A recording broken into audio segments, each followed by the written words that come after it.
A few people lay among the ruins. They were no danger to anyone now. The girl was holding a suitcase in her hands and was running as fast as she could to get away, puddles splashing from under her boots. She was being chased by several young men, just a little more, and they would definitely catch up with her. The guys had guns in their hands. One of them shouted that you can't let this girl get away. Just then they heard a voice ordering them to stop. They opened their mouths in surprise, droplets of sweat glistening on their faces. A man with blonde hair and a beard remarked that further pursuit would only lead to wasted bloodshed. This was Master Zhong Likyu. He looked intently at the boys and informed them that the most important thing at the moment was the ceremony. Jun stood surrounded by young men and stared intently in front of him at those who were no longer a threat. He saw a guy whose face and neck were covered in blood and recognized him as Kim Si-hyuk. The master came closer and asked the kid if he thought his little nation had reached certain heights, and then remarked that there was still a limit, as the hero of a fallen nation has no right to strive for more. He spread his arms out to his sides and shouted that he was the only one worthy to stand among the gods. There was a smile on the master's face, and he looked up and said that he had kept his promise. The creature replied to him that Zhong Likyu had indeed done everything he promised. After saying that, the man shrank back.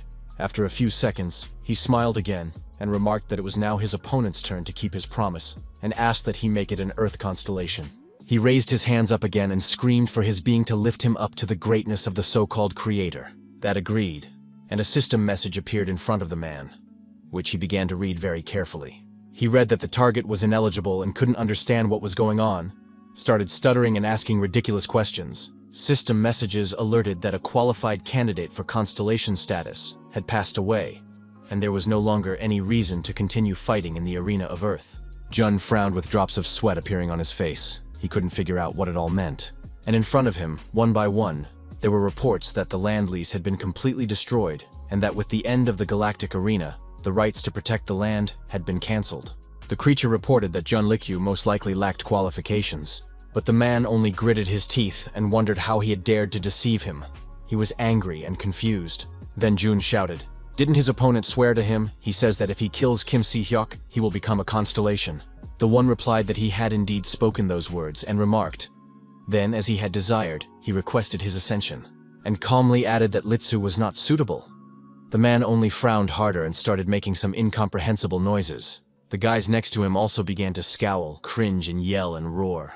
Face was shaking with anger. His pupils became like dots. He clenched his teeth and began calling the creature's name. And that replied that it was wonderful, because this moment always feels like something fresh, and noticed that would happily consume his world. It was a still night in the city. It was very dark. There were no lights in any window, and the rain was pouring down like a bucket. The girl opened the door and started calling Kim Si-moon very loudly. She was in no hurry to enter the room. She frowned and asked what the guy was doing this time. Was he really creating something again? A young man was sitting on the floor, wearing white clothes, and calmly asked if the girl was here. She asked what he was doing, and noting that the world was falling apart and he was quietly working here, she asked what an alchemist could do other than create. The guy opened the book and started flipping the page. The girl told him about how incredible he was. Then, with all her might, she threw the bag she had been holding all this time to the floor and screamed for him to pick it up. The young man froze in place. He opened his eyes wide, his pupils very much constricted, and he stared in amazement in front of him. A few minutes later, he was holding a very beautiful vial in his hands, and the pretty girl asked him what it was. Suddenly, a system message appeared saying that it was a legendary alchemy artifact, a universal remedy that could affect even a god. The girl covered her nose with her hands and asked if he hadn't noticed. After all, it had happened just as he had assumed. Jun Lijui's bastard had betrayed his brother. She thought for a moment and asked how Sai-hek didn't take advantage of it, and the guy's eyes went wide with a twinge. The pretty girl further stood with her nose covered, and said that she had thought that the young man would do so. But after all of his guild members died, he instead abandoned her. The young man listened to her carefully, closed his eyes, and calmly said that this was the way it was. The girl began to put her hands to her sides and remarked that she was paying the guy back anyway, and the guy was very much surprised. After a few minutes, he smiled and wondered if she still remembered it. The brunette scratched his head and said that in a way her revenge had caught up with his brother. He replied that that was not the point, for it was just, and then added that the men really deserved to be punished, for revenge and a continental fortress were one and the same thing. The girl walked to the door, grabbed the handle, and added that Kim was completely different and clarified if he knew it.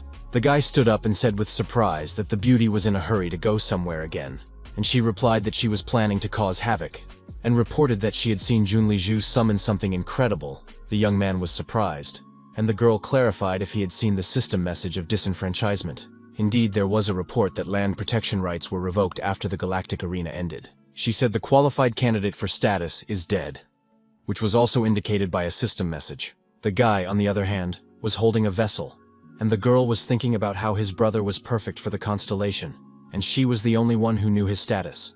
A drop of sweat appeared on her face, and the beauty said whatever that meant, but obviously something had gone wrong. The girl remarked that the place was also unsafe, and this time he might also die. Kim wondered why she was not running away. Pretty Lady smiled and replied that he knew her and it wasn't her style to run, then remarked that she had no reason to keep living anyway. She told him not to throw away what she brought, but to drink it, for the noble sword saint had given his life for it. The girl started to walk away, and Kim noticed that it was from the beginning of his...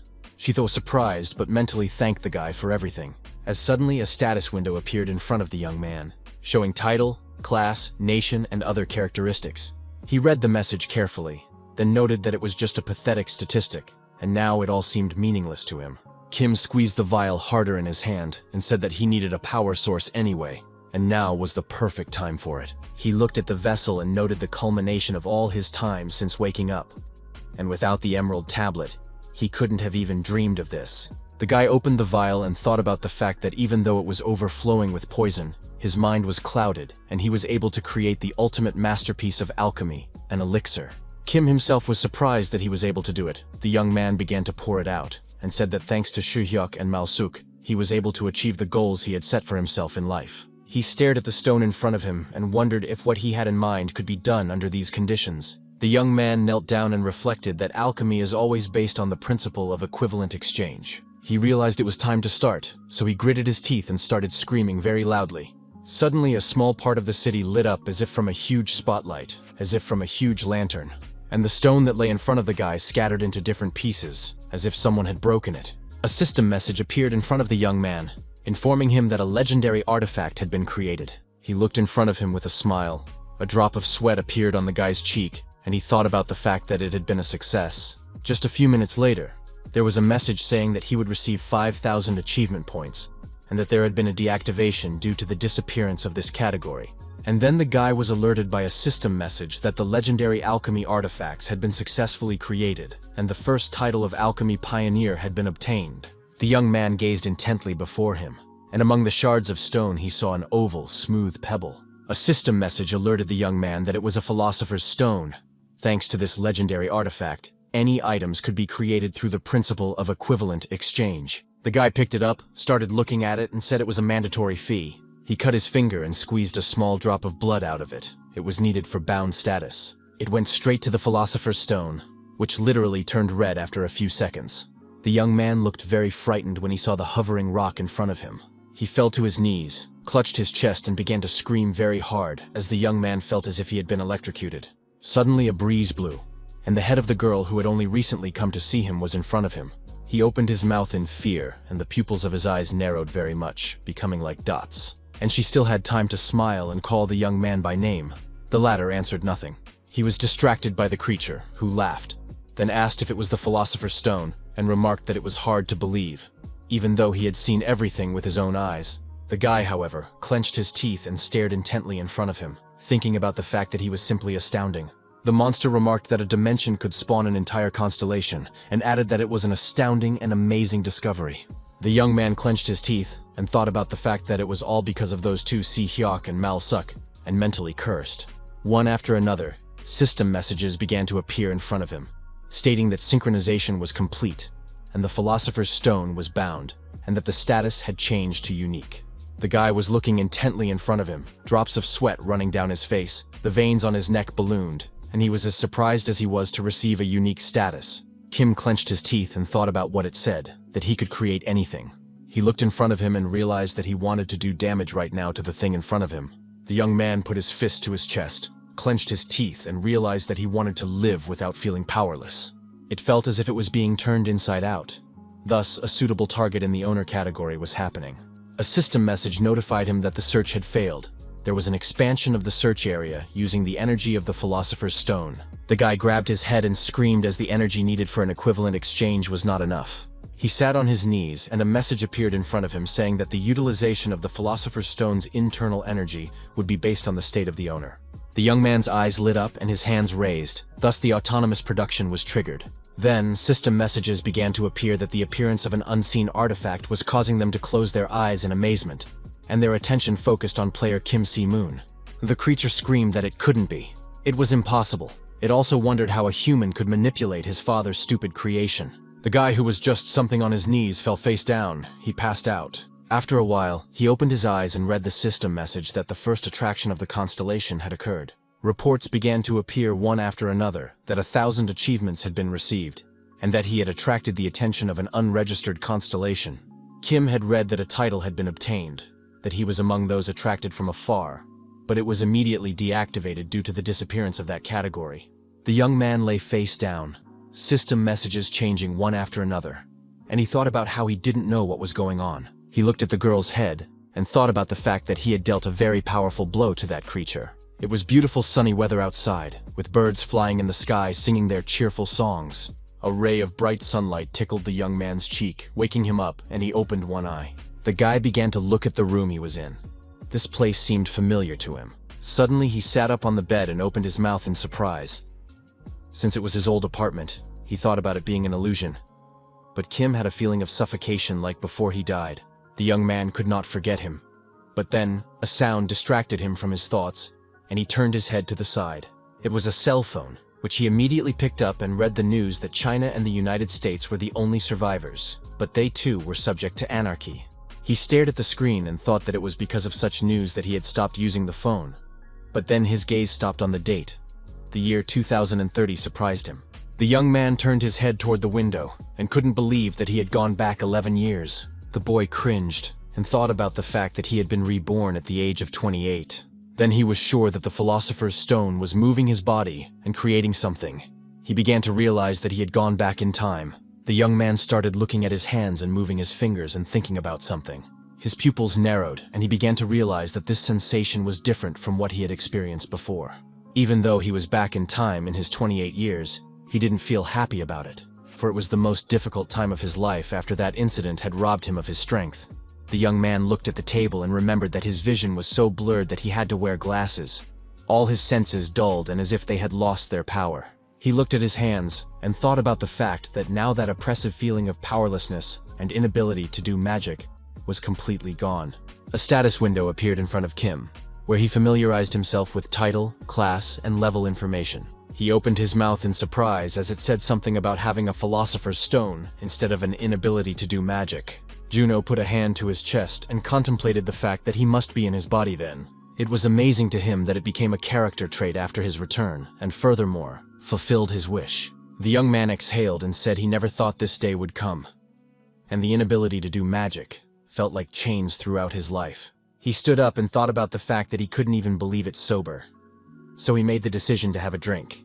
The guy pulled a can of drink out of the fridge, drank and thought about how more than one or two things had changed here since the inability to magic disappeared.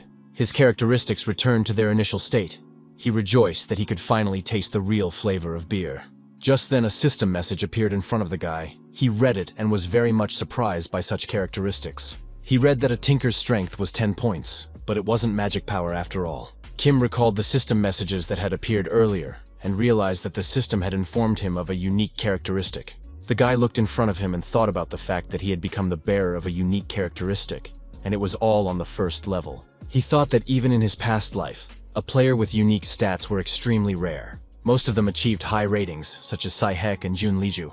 The young man put the jar on the table, laughed mentally, and thought about the fact that life really is unpredictable. As suddenly, a system message appeared in front of him, alerting him that he had 1,012,500 achievement points. He couldn't figure out what it was going on, as he didn't even know where he had gotten those points. The young man decided to think about it later when the achievement store opened and decided to look at his awards. A message appeared before him describing a title worthy of his remote presence. Kim was very much surprised as this title was directly related to employment. He couldn't understand if it was related to his profession. The guy put his fist to his mouth and thought about the fact that even Mal Suk, a high-level player who had appeared recently, dominated thanks to the cheater constellation name. He couldn't even believe he was going to get something like this and decided to see the other titles. He wondered if there was anything else good out there. The young man read the system message that the title was bestowed for attracting the attention of a being calling itself the Forbidden, and it was undoubtedly wonderful. He sat there puzzled, reading carefully and unable to understand when he had gotten all this. The boy thought about the look of the Forbidden. He wondered what it even was. He decided it was some sort of passive option, stretched, lay back on the bed, and remarked that it was better than nothing. The young man smiled and thought about how the most important thing right now was that his inability to use magic was curable. Kim thought about trying it while he had the chance, but first he needed to lay out an ignition formula that needed to be reshaped into a form compatible with magic. The boy gritted his teeth, reached forward, and realized that he then had to input the creature's energy. He frowned and said that it was just as he thought, because even in magic class, the power of creation couldn't be used to cast spells. After a few minutes, he got up and walked over to the desk, opened the top nightstand, and started looking for something. The young man took out his chalk and wondered if drawing a creation circle would change anything, since alchemy always requires a creation diagram. He sat down, began to draw, and thought about how when magic was ineffective, alchemy had many advantages. Just a few minutes later, everything changed. A red mist appeared in the room and the young man screamed. The young man frowned, clenched his teeth, his pupils narrowed, and he thought about his body rejecting it. Kim began to realize that this was all most likely happening because of the Philosopher's Stone. His hand was trembling, and he thought that this was all primitive and inefficient. Was he really using an outdated method? He wondered what happened after getting the Philosopher's Stone, if he had created something. The young man covered his eyes and began to think about what he wanted to create. He wanted it to be a spear like Jun Liju's. He was well aware that the stronger the special ability or capability, the much better. Also, the young man was interested in what the cost of manufacturing was, and everything around him was illuminated with a bright light. After a few seconds, the guy got really sick, squinted his eyes really hard, and screamed with all his might. Suddenly, a system message appeared that alerted that the performance power was insufficient to fulfill the requirements for the desired creation. The guy looked carefully in front of him and only mentally swore. He was not prepared for such a development.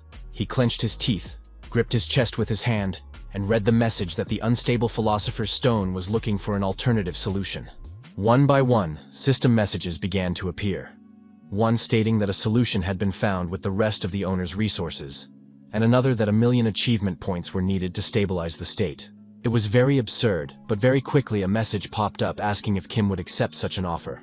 Sweat dripped down his face. He clenched his teeth and thought about the fact that the Philosopher's Stone had cured his inability to do magic and brought him back 11 years. So the guy clicked on the system message and talked about how he had proven he could be trusted.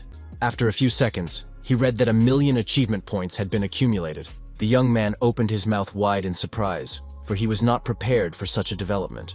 And yet he had read a systematic report that the Philosopher's Stone was stabilizing its state. Kim smiled wryly and thought about how making alchemical substances had become much easier. The young man snapped his fingers and reflected on the fact that this should have worked by now. Again the message appeared, but this time it said that the fusion power was insufficient to reach the required level. The guy got really pissed off. He just freaked out as he couldn't understand why this was happening. The young man held his head and thought about why he had demanded it in the first place, and said it was all very annoying. He folded his hand into a fist and thought about the fact that even in his despair, and with his inability to use magic, he had managed to create legendary artifacts, but now he was unable to create a spear with additional abilities. The system message reappeared, stating that the Philosopher's Stone required 500 points to cover the deficit for an equivalent exchange. Kim had to accept or reject it. The young man was amused that 1,000,000 wasn't enough and needed 500 on top, but he still agreed. He pressed the button and mentally asked for all his investments to pay off, and there were sparks all around him. People who were walking down the street looked up and saw flames from the window. A woman said she was scared, and a man asked what the sudden rumbling was. The guy looked at everything that was going on with his mouth open, drops of sweat appearing on his face. A system message then appeared in front of the young man, alerting him that the constellation XXX was watching him. He also read about the constellation Hermes being in the spotlight in anticipation of the 5th lightning bolt. Another message alerted the guy that the constellation Athena was showing interest in the sudden appearance of lightning on Olympus. Kim couldn't figure out what these constellations were. A message reappeared in front of him that the constellation of Aries was suddenly showing interest. His eyes opened very wide with surprise, and he asked why the constellations were suddenly interested in him. He got an answer to his question very quickly. But naturally, the constellations that were in the room said nothing. A system message alerted that the constellations of Olympus were shocked at the marks left on it. And then they began to hide very quickly. The young man read about it. He watched carefully as the creatures in dark robes began to slowly walk away. He also became aware that only the three kings remained in their seats unperturbed. On the throne was a huge man with gray-haired hair that stood smoking and a gray beard. It was the Lord of Olympus, the constellation of Zeus, who took a great interest in the young man. He stared intently at the young man, his forehead furrowed and his eyes glowing white. The guy said with surprise in his voice about the constellations of Olympus receding because of the marks left on him. The young man wondered if it was because of the title. As then, a message appeared in front of him. Kim began to read it carefully, and the young man's mouth dropped open in surprise, for the title was given to someone who had attracted the attention of an otherworldly being. Just then, a huge sword appeared in front of him with flames coming out in different directions. The young man's pupils narrowed, and he wondered why there was such a commotion. He looked in front of him and saw a weapon that had waves of light coming from it and spilling out in different directions. The guy walked over and picked it up. He looked very scared and clenched his teeth, but he kept the sword in his hands. A system message appeared in front of him, alerting him that he was holding Astraph, the spear of Zeus, ruler of Olympus, could throw lightning bolts, but for some reason could not display its full power. The young man was very much surprised and couldn't understand what Astraph was. Drops of sweat appeared on his face. He wondered if this was not the primary weapon of the Thunder Lord Alexander. The young man knew that he had not lost his position as a high-ranking fighter, even after his exile. The boy remembered that even though Alexander fought with a spear, the power of his strike was not inferior to the magic of the other rankers. And Kim said that no one would have thought that he would be the one to get such a weapon. He squeezed it harder in his hand and noticed that compared to the real Astraph, it was capable of sizzling everything around it, as this thing was rather flimsy. The young man grimaced and remarked that based on the rank, one could conclude that it was an imitation. The young man reflected on the fact that Zeus had only shown interest so far but had not made any offers. It was no surprise to him. He put his hand to his face and it hit him, for the system had never said fusion was impossible. A system message appeared in front of the guy, alerting him that the power of the synthesis was insufficient to achieve the desired result. He looked in front of him and thought about what would happen if he could fulfill all the prerequisites. Kim clutched his weapon harder. He wondered if he would be able to create a real Astraph. He smiled and remarked that it was suspicious that he was able to cure the magical incapacity at all, and regressed 11 years. But if he would create a mythical weapon just by fulfilling all the conditions. The young man looked at his hand and realized that alchemy was an amazing ability. He was very surprised when there was nothing left of the weapon. He asked what it was. Was it really the result of fusion? Kim wondered what about the achievement points then. The young man swore and shouted that he had spent 500 points, which is a lot at the first level. Kim decided to take it back, as now this ability is insane, but in a different way, and he lost 500 points. A system message suddenly appeared in front of the kid, alerting him to the fact that the Philosopher's Stone minimized the backlash. The young man read it carefully. His pupils very much narrowed, and a mute question read in his eyes. He read that in proportion to the rank of the Philosopher's Stone, 50 spent achievement points would be returned. The guy couldn't figure out if he was getting his points spent on fusion back and turned to the status window for help. It stated the characteristics of the Philosopher's Stone, namely that it is a mythical item from the realm of alchemy.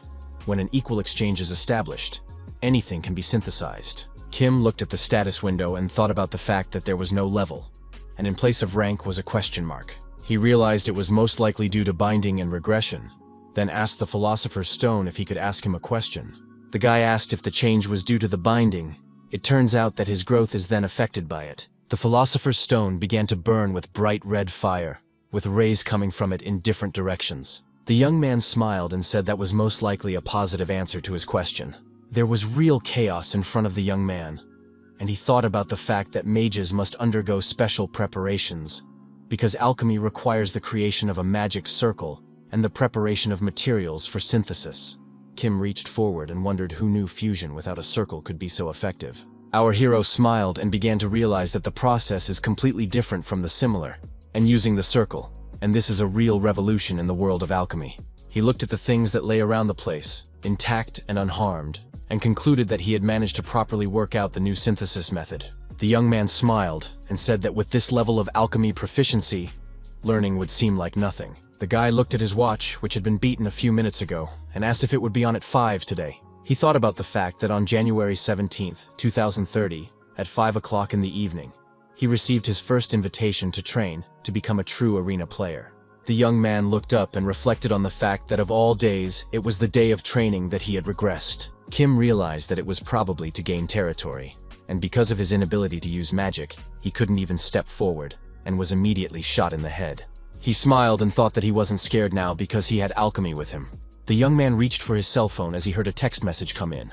He saw that he had gotten over 100 calls from several people, and yet he had never even thought of picking up the phone.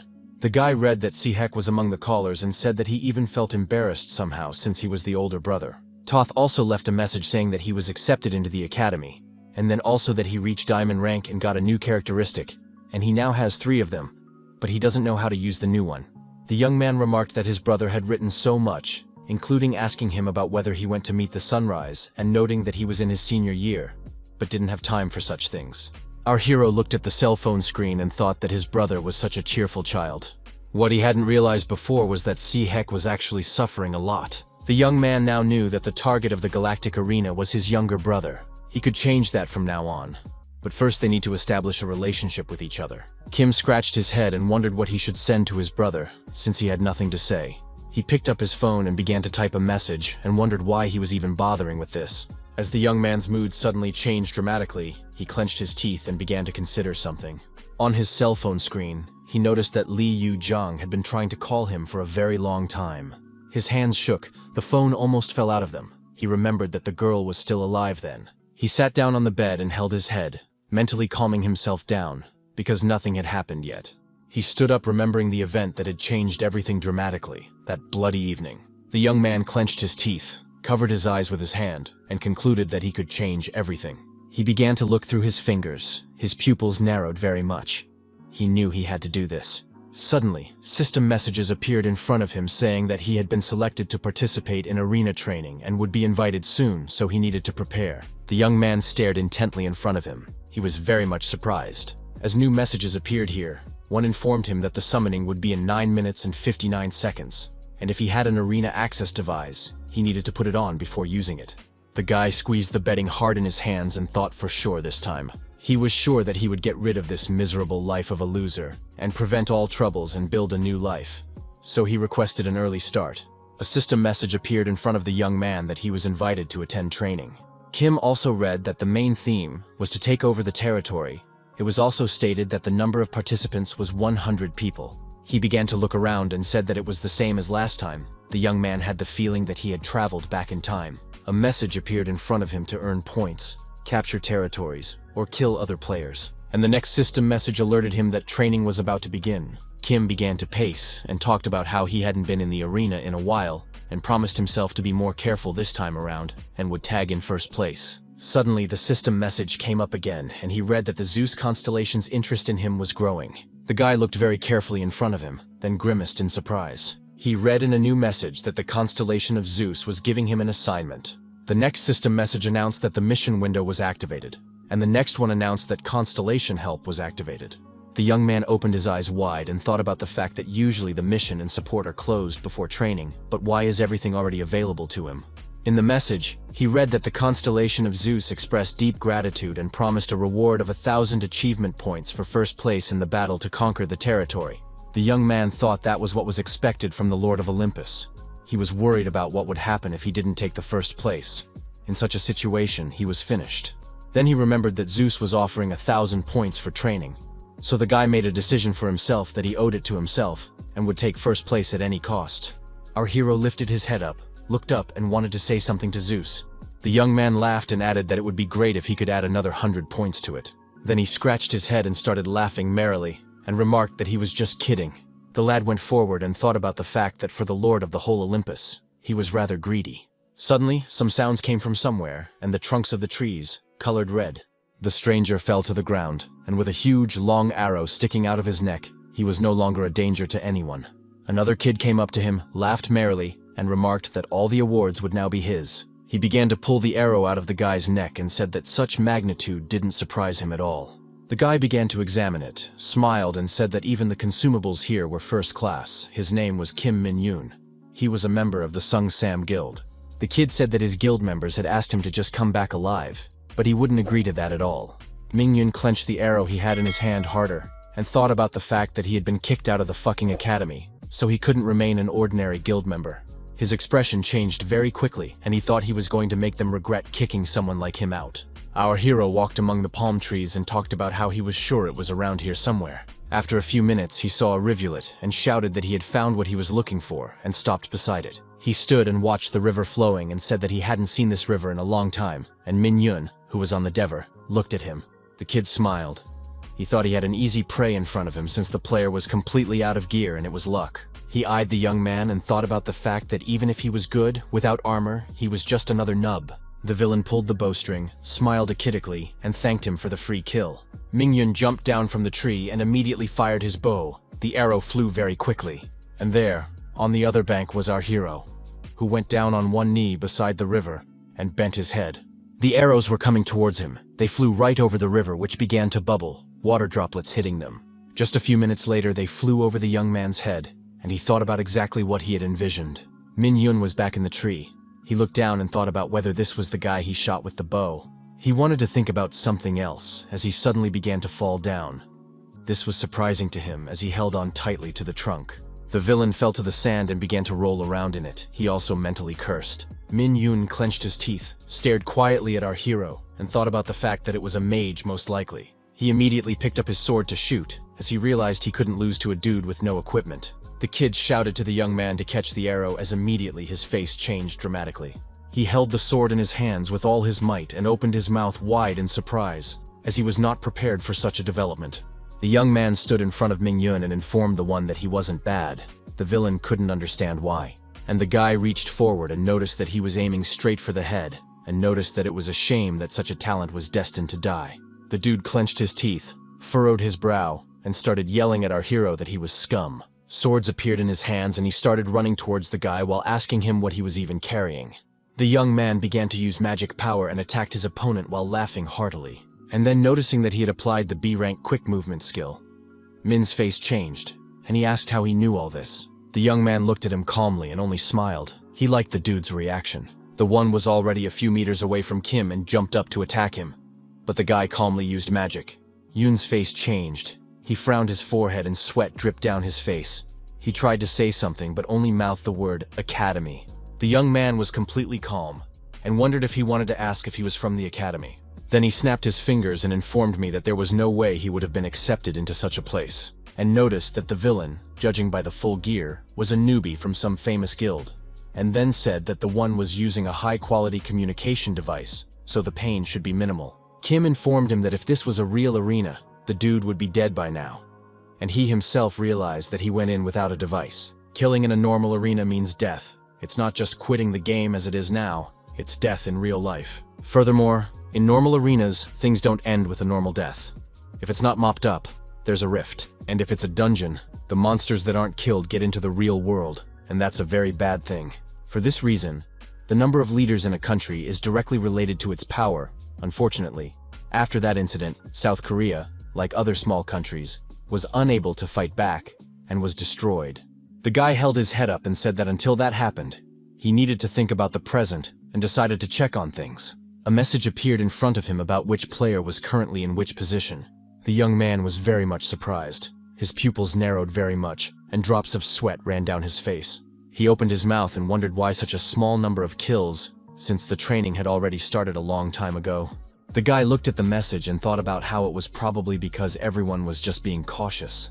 He thought it was a special event, so the player recruitment rating must be high. The more you have, the more you fear losing. Kim watched the system message carefully, and realized that some had already begun to take over the area. The young man realized that there wasn't much captured, which meant they were just starting to do it, and considering the nature of the task, territory capture points were more important than kills.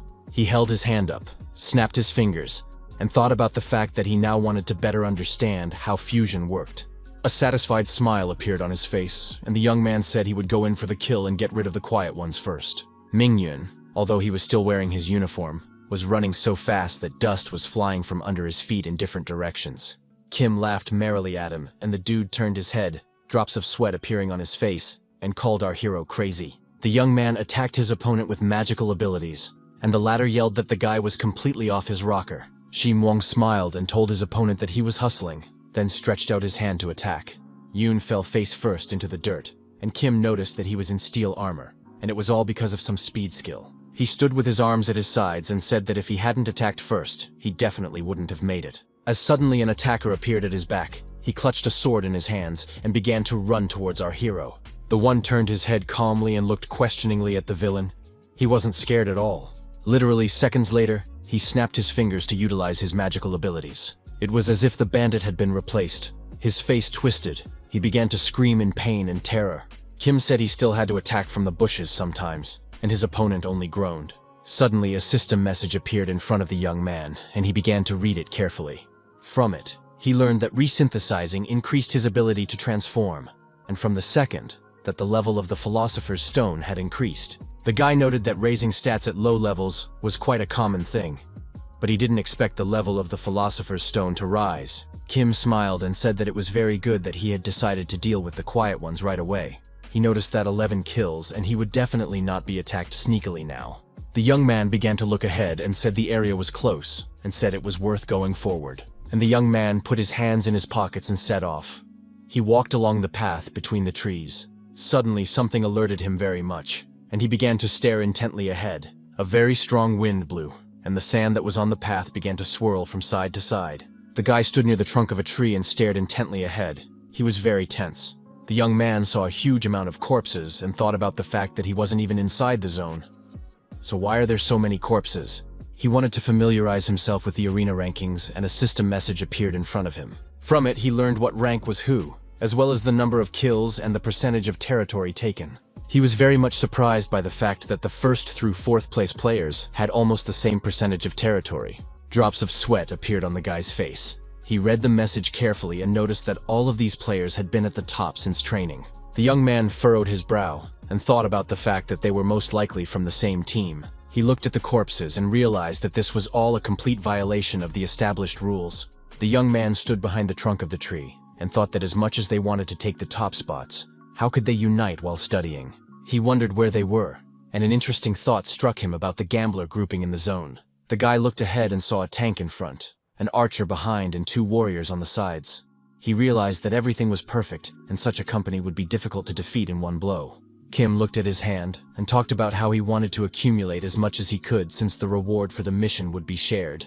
He wanted to use magic skills and said he had no other choice. The guy shouted if they wanted to play by those rules, he was fine with it. He was very stressed. Literally seconds later, he smiled and informed me that he would have to become an intruder as well. The girl stared intently ahead. Her pupils narrowed so much they weren't even visible. The blonde-haired man who was standing behind her asked if Lee Se-yoon had seen anything. She replied that she didn't think there would be anyone else. He clarified if the girl was tired of looking out due to her lack of aura. The girl got angry and asked what he was talking about, then added that her providence worked through magic, not aura. The man smiled, asked if it was true, and said that was great. It came out that she was killing using the remnants of her aura. Lee got angry and asked the guy why he was picking on her, and pointed out that he had fewer kills. The guy said there wasn't that big of a difference there, and added that everyone but him had more than 5 kills. The girl looked at the guy, took a deep breath, and asked who had told him to play as a tank. The man clenched his teeth, frowned, and replied what he would do if he had those characteristics. Se-yoon replied that she didn't choose hers either. Her opponent started making faces and almost took a swing at her, as someone on the sidelines told them to calm down. The brunette said Kim Jae-won has more than 60% of the territory, and added that he could get him more kills. The blonde-haired young man looked at his opponent and wondered what he meant. After he realized what the young man was talking about, he got excited and asked if it was true, then informed him that he believed him. The girl looked at the guy, called him brother, and asked him if they could come out already. He was very much surprised by such a question, so he asked his sister again, and Lee noticed that there were considerably fewer players. The hottie then added that they couldn't stick around the area forever, and the guy pondered her words. He clarified if she was worried about that guy named Kim Se-moon and furrowed his brow. Lee told him not to worry, and pointed out that she knew almost all the newcomers from the other guilds, and Kim Se-moon's name was nowhere to be found. The brother said that this made it more alarming, and pointed out that some obscure type had 11 murders. The girl smiled and remarked that she didn't think they should worry, and added that this time all the players were some kind of nubs. Yoon said that this Kim Se-moon was probably just a sneak attack, because if he was that good, he would have gotten to them a long time ago. The girl smiled and said if her brother was worried, they could just look around, maintaining the same formation, and added that they were well practiced. The young man closed his eyes, furrowed his brow, and thought about her suggestion. Just like Seyun had said after their last training failure, they began to train very hard. Because of this, their Scorpion Guild had even provided them with fine equipment. It's all of this together that has helped the players achieve such great results. This was evidenced by the standings, which included places, number of kills, and percentage of territory captured. The brunette started thinking about something, and Yun told him not to even doubt himself. The girl noticed that they had never even heard of this guy, and looked at her brother from under her eyebrows. As suddenly she saw some person standing behind a tree, it surprised her very much. She immediately grabbed her bow and did not hesitate to draw the bowstring to shoot the stranger. The girl stared intently in front of her, and then quietly said something about the guy they were talking about being nearby. Her brother was definitely not prepared for this and didn't even realize what was going on at first. Yun shouted that she could see where her opponent was hiding and immediately released an arrow, one after another. But when she looked in front of her, there was no one else in the place where the guy had been. Just a few seconds later, our hero peeked out from behind the trunk and began to look around. He stared intently ahead and his pupils narrowed very much, became like dots, and the arrow that was a few centimeters away from the guys suddenly snapped in half. Kim stood still, a hood over his head, and a broken arrow flew past him. The girl looked at everything that was happening and opened her eyes and mouth wide with surprise. The blonde-haired guy frowned and wondered if it was magic by any chance. Brother Yun, also like everyone else, was surprised and scared, so he asked if the mage in front of them was a mage. The young man smiled and said quietly about what he thought was a good hiding place, and then calmly said that the girl used B-rank Providence, so even more surprised. She opened her eyes wide, the pupils of which had narrowed very much, and asked how he knew all this. Kim smiled and replied that it would take a very long time to explain, and added that he had studied the skills for a long time. Yoon asked if that was true, then noted that they would see if he was smart enough not to lose his head. She was about to fire her bow when she heard someone demand that she stop. It was her brother, who clutched the weapon harder in his hands and asked our hero if he was Kim Si-moon. The guy didn't answer the question, but only asked his opponent who he was. The latter replied that his name was Kang Ho-yoon. The young man asked if he was the leader, as he was the one who took the top spot in the standings. Khan replied that he was the leader, was quiet for a bit, and remarked that he would be brief with the guy. He frowned, reached forward and motioned for Simwang to join them. Yun opened her eyes and mouth wide with surprise, and asked what her brother meant. The blonde was equally surprised, so he asked Kang if he was crazy and why he thought Kim wouldn't finish them all off. The guy replied that 11 kills without special equipment, and from that, we could conclude that he had a magic ability of at least S rank, and then added that would help him rank first. His sister put a hand on the man's shoulder and asked him to stop, asked if he was sane, and remarked that the bastard was a mage, and he would suddenly attack them and they'd all be screwed. But his brother calmly pointed out that teaming up with a mage of that rank carried more benefits than risks. He threw his sister's hand off his shoulder and said that mages were rare, especially in their guild. Kang frowned and thought about the fact that, moreover, Kim had more than 11 kills. No matter how nimble a player was, this number was simply astounding, and he told his sister to think ahead, because if they teamed up with such a mage, their position in the guild would increase. Our hero scratched his head and noticed that the guys were quite funny, and asked why they thought he would even agree. Kang Ho-yoon was very much surprised, and Kim remarked, "Isn't it all obvious, since they make it sound like he should join them without a second thought?" The brunette put a hand to his forehead and asked the young man what he didn't like in general. He was quiet for a bit and apologized. The young man spread his hands to the side and said he knew that mages were considered arrogant, but he wasn't one of them.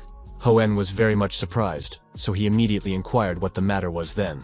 Our hero looked intently at the young man and calmly said that the whole snag was in the team. Kang frowned, squinted his eyes and asked what was wrong with the team. He couldn't understand what the guy was talking about. He smiled and asked if he really didn't understand anything, because it was a direct violation of the rules, and if the passing of the training was broadcast, they would be in trouble. The Yatsan frowned even more and remarked that he didn't care, and added that he didn't care about public opinion. Kim only smiled after saying that, and added that judging by their equipment, they were from a notorious guild, and then asked how they were going to deal with the aftermath. Are they really that confident? Kang clenched his teeth. He was pretty pissed off and said Guy swatted a couple nubs and his self-esteem skyrocketed. He held his hand up and pointed out that the Scorpion Guild only cared about results, and if they were good, they didn't care about the rest. The kid clenched his teeth and remarked that they were a perfect four, and added that they were different from the fools he had come across before. He told Kim again to come to their side and held out his hand to the young man, and then he added that this was his last chance. But the young man stood opposite Hoen and remained silent. Our hero pulled the hood off his head and noted that he saw no point in continuing the conversation. As Kim suddenly held out his hand towards Kang and called the guy by name, he and his teammates looked at him. And the guy smiled and remarked that he should have worried about himself first. And the young man took advantage of his skills. Lightning began to flow from him in different directions. The players opposite couldn't stand it, so they started covering their eyes with their hands. A few meters away from the blonde-haired young man, a huge sword landed and he asked what it was. The guy took it in his hand and squeezed it harder, and then said that first place still belonged to him, and wondered why he would get involved in their dirty tactics and smiled. And Kang Ho-yun pointed his sword at the young man. He frowned and noted that the negotiations were unsuccessful. He called his sister's name very loudly, and she opened her mouth wide in surprise. But very quickly she gathered herself, came to her senses, replied that she knew what to do, and drew the bowstring, which was just loaded. A huge arrow flew towards our hero with the speed of light. A little more, and it will hit him. Kim thrust his hand forward. He was collected and serious and ordered the Astraf to cry. A few meters away from him, everything began to blaze with fire, flames devouring everything in their path. The young men watched everything that was happening and opened their mouths wide in amazement. The fire was slowly getting closer to them. But they stood confused and didn't know what to do. And our hero carefully watched everything that was happening and laughed. He looked at his weapon and noticed that he was the only one using 10% of the power. The guy looked at the kid who was lying nearby on the ground and thought something was wrong. He slanted his eyes to the side and began to think about what was bothering him so much. He saw Kana, who was clutching the sword in his hands hard, and started running towards him with a shout. Kim smiled and said his opponent managed to survive and looked at him intently. The young man raised his weapon and pointed it at the guy who was approaching him. And the man had already raised his sword upwards to strike his opponent. He was approaching the young man very quickly. The guy thought about the fact that his opponent was using the A-rank shadow movement skill, and was most likely using that ability to dodge the spear. So he put his weapon forward and began to use his magic skills. In the meantime, behind our hero's back stood Khan, who thrust his sword upward to strike. He shouted loudly for the young man to die, scowled and would strike him a little more. But Kim raised his index finger upwards in order to activate his magic skills. Just a second later, he attacked his opponent with his magic and the latter cried out in pain. He clenched his teeth and told Simuyang that this couldn't be possible, since he had used so much magic and yet his mana was fine. The guy smiled, gripped his weapon harder, and stated that it was more complicated than he realized. He pointed the tip of his Astrath at his opponent's face, and noticed that there was more than just mana there. The young man smiled and told Kang Ho-yun to calm down as he had nothing to stick around. Flames began to emanate from Kim in different directions. They were very much like lightning bolts. A system message appeared in front of the young man that he had gotten the full amount of points, and a second that the owner of the entire captured area had been determined. He put his hands in his hoodie pockets and read them very carefully. The guy was very serious. And a few seconds later, a message appeared in front of him saying that the training was over. The expression on our hero's face changed a lot. He was very happy. He also had a system message in front of him about the rankings. Who ranked what, how much territory he conquered, and how many players he killed. As it turned out, he was in first place. He was additionally alerted to this by the next system message, and the second alerted the guy that he was the Lord of Learning. Messages appeared one after another. From the next ones he learned that he had received 100 achievement points and completed the Zeus constellation mission. The young man also read that he also received 1,000 achievement points. He pressed his lips together and thought about the fact that if he hadn't used the spear, he would have gotten 1,000 points. Then the system message appeared again, and the young man was informed that the constellation of Zeus was extremely pleased with him.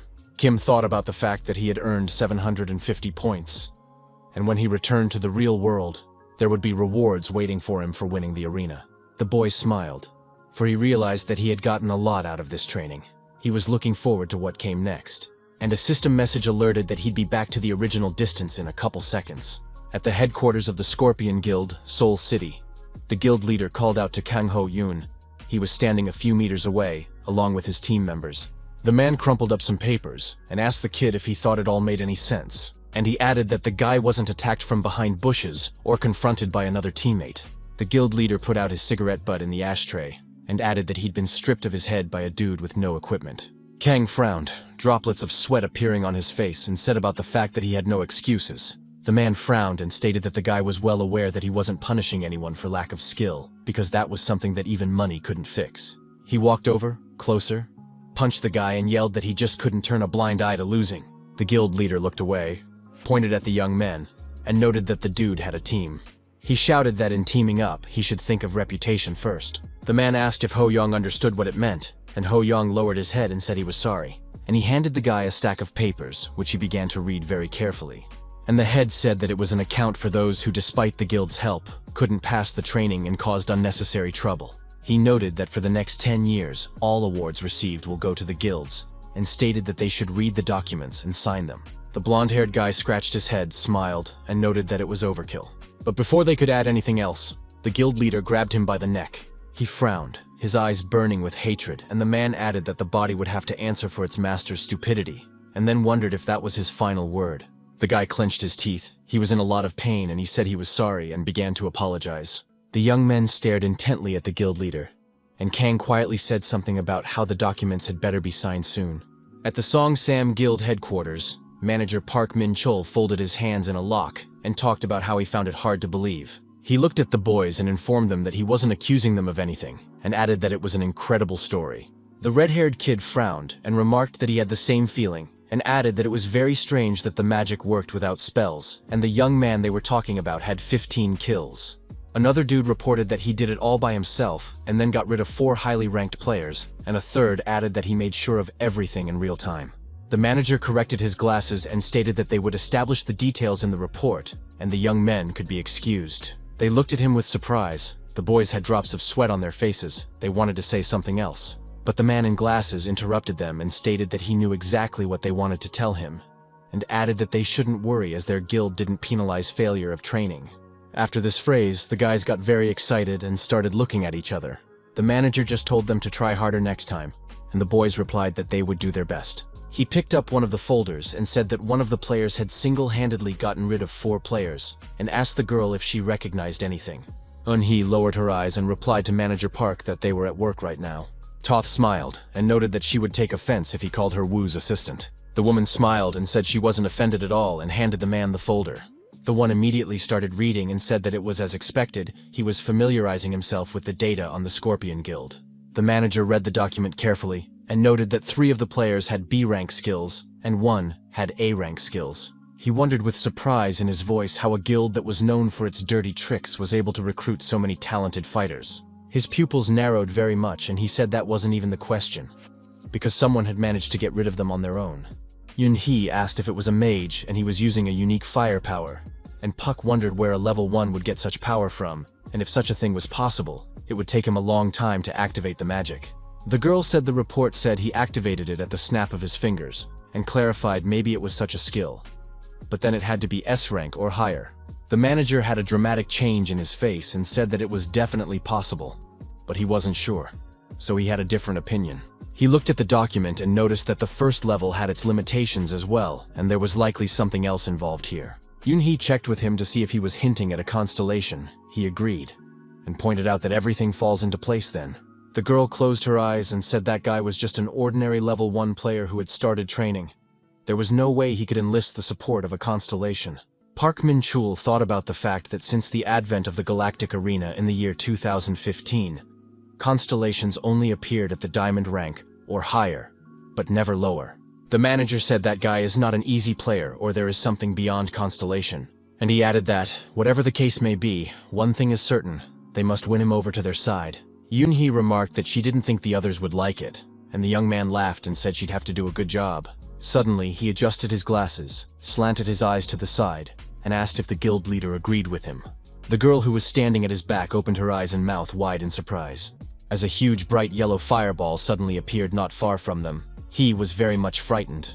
A girl came out of the balloon and noticed that Puck could just call her Ms., and wondered how long ago he'd noticed it, then added that it was A-Rang's invisibility. She began to approach the young men, and the manager reported that he didn't understand at first, but as soon as they started talking about Kim Si-moon, he felt a presence. The man adjusted his glasses and asked the blonde what brought her here, since she must be very busy, then clarified, she was in her final year of school now. Ta smiled and said that she was just bored, and the academy didn't really matter to her anyway. The manager fixed his glasses and asked if she was so bored, then why not go to the arena? And the blonde replied that she had only recently gotten out, and she asked Min-chul if he had watched the stream, but he fixed his glasses and replied that he didn't have time because there were urgent reports coming in. The girl reached out for the folder the guy had on his desk and said there was no need to apologize. She began to familiarize herself with the document and asked if it was the report that struck him so much. The guy started shaking. Drops of sweat appeared on his face, and he asked Lady Yujung not to do that, and remarked that this was secret information of the guild. The girl smiled and said there was nothing wrong with it, and she owned it, and began to read the document. But the young man did not calm down. He tried to snatch the folder from Yu's hands, but she held it firmly in her hands. Park stretched his hands toward the documents, and Lady Yujung raised them above her very head, a look of surprise on her face. She opened her mouth, and the pupils of her eyes narrowed very hard. All because she read Kim Si-moon's name in the document. Our hero stared intently in front of him and pressed his lips together hard and thought back. He lay back on the bed, laughed, then stretched and said it was finally over. System messages appeared in front of the guy saying that he had received extra experience points as a reward for first place in the training, and that the Philosopher's Stone had absorbed some of the experience points. But that wasn't all. From one of the messages he learned that his level was raised 2, and the level of the Philosopher's Stone was raised by 1. The young man carefully read the distribution of experience points and said that apparently without the Philosopher's Stone, he could reach the 3rd level. A status window appeared in front of Kim Nova, and he noted that strength, agility, and stamina were heavily hoarded compared to the power of alchemy. He smiled and thought about the fact that the difference was pretty big, but that was a good thing. The kid clenched his hand into a fist and thought about why. The lower his level and the higher the level of the Philosopher's Stone, the more profitable the arena would be. A picture appeared in front of him, which made him realize that the principle was quite simple. Because in arenas where all the players were around the same level, everyone was at least at the 3rd level. He continued to familiarize himself with the levels and wondered what if he secretly hid his real level. The young man continued his familiarization and realized that this was even better than any innate characteristic. Our hero presented a fight in which he very quickly became the winner, which he was insanely happy about. He folded his hands in front of him and said, "That was very good. And now it was worth checking the ranks." A system message appeared in front of the guy from which he familiarized himself with his title, class, strength, and level. He looked carefully in front of him, then noted that his title hadn't changed at all. He recalled his girlfriend's words about why it's so hard to improve the title, and said that even Mal Suk can't improve the title. The system message appeared in front of him again, and he rejoiced that he had a new title. It was called Lord of Learning.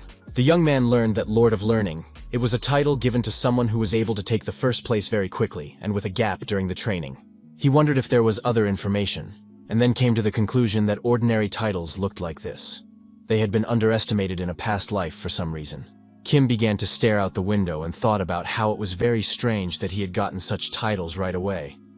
But he couldn't say it was a loss. A message appeared in front of the kid that indicated that it was an achievement shop. Its levels were directly related to titles. It was most often opened at gold rank and above. He knew that titles were required to buy points at the commissary, and then he read that there were 2 points left and wondered where to invest them. The young man scratched his beard and asked if he should put all the points into the power of transformation. He knew that the Philosopher's Stone was powerful, but it didn't solve the fundamental law of equivalent exchange in alchemy. The young man held his head and thought about the fact that he had already spent 1,000,000 points. What was this 500 to him? And he needed a more powerful transformation power to deal with everything. Kim realized that he couldn't completely ignore the physical stats and only think about the power of transformation. They come in handy for mages. The guy reflected on the fact that it was a very hard decision.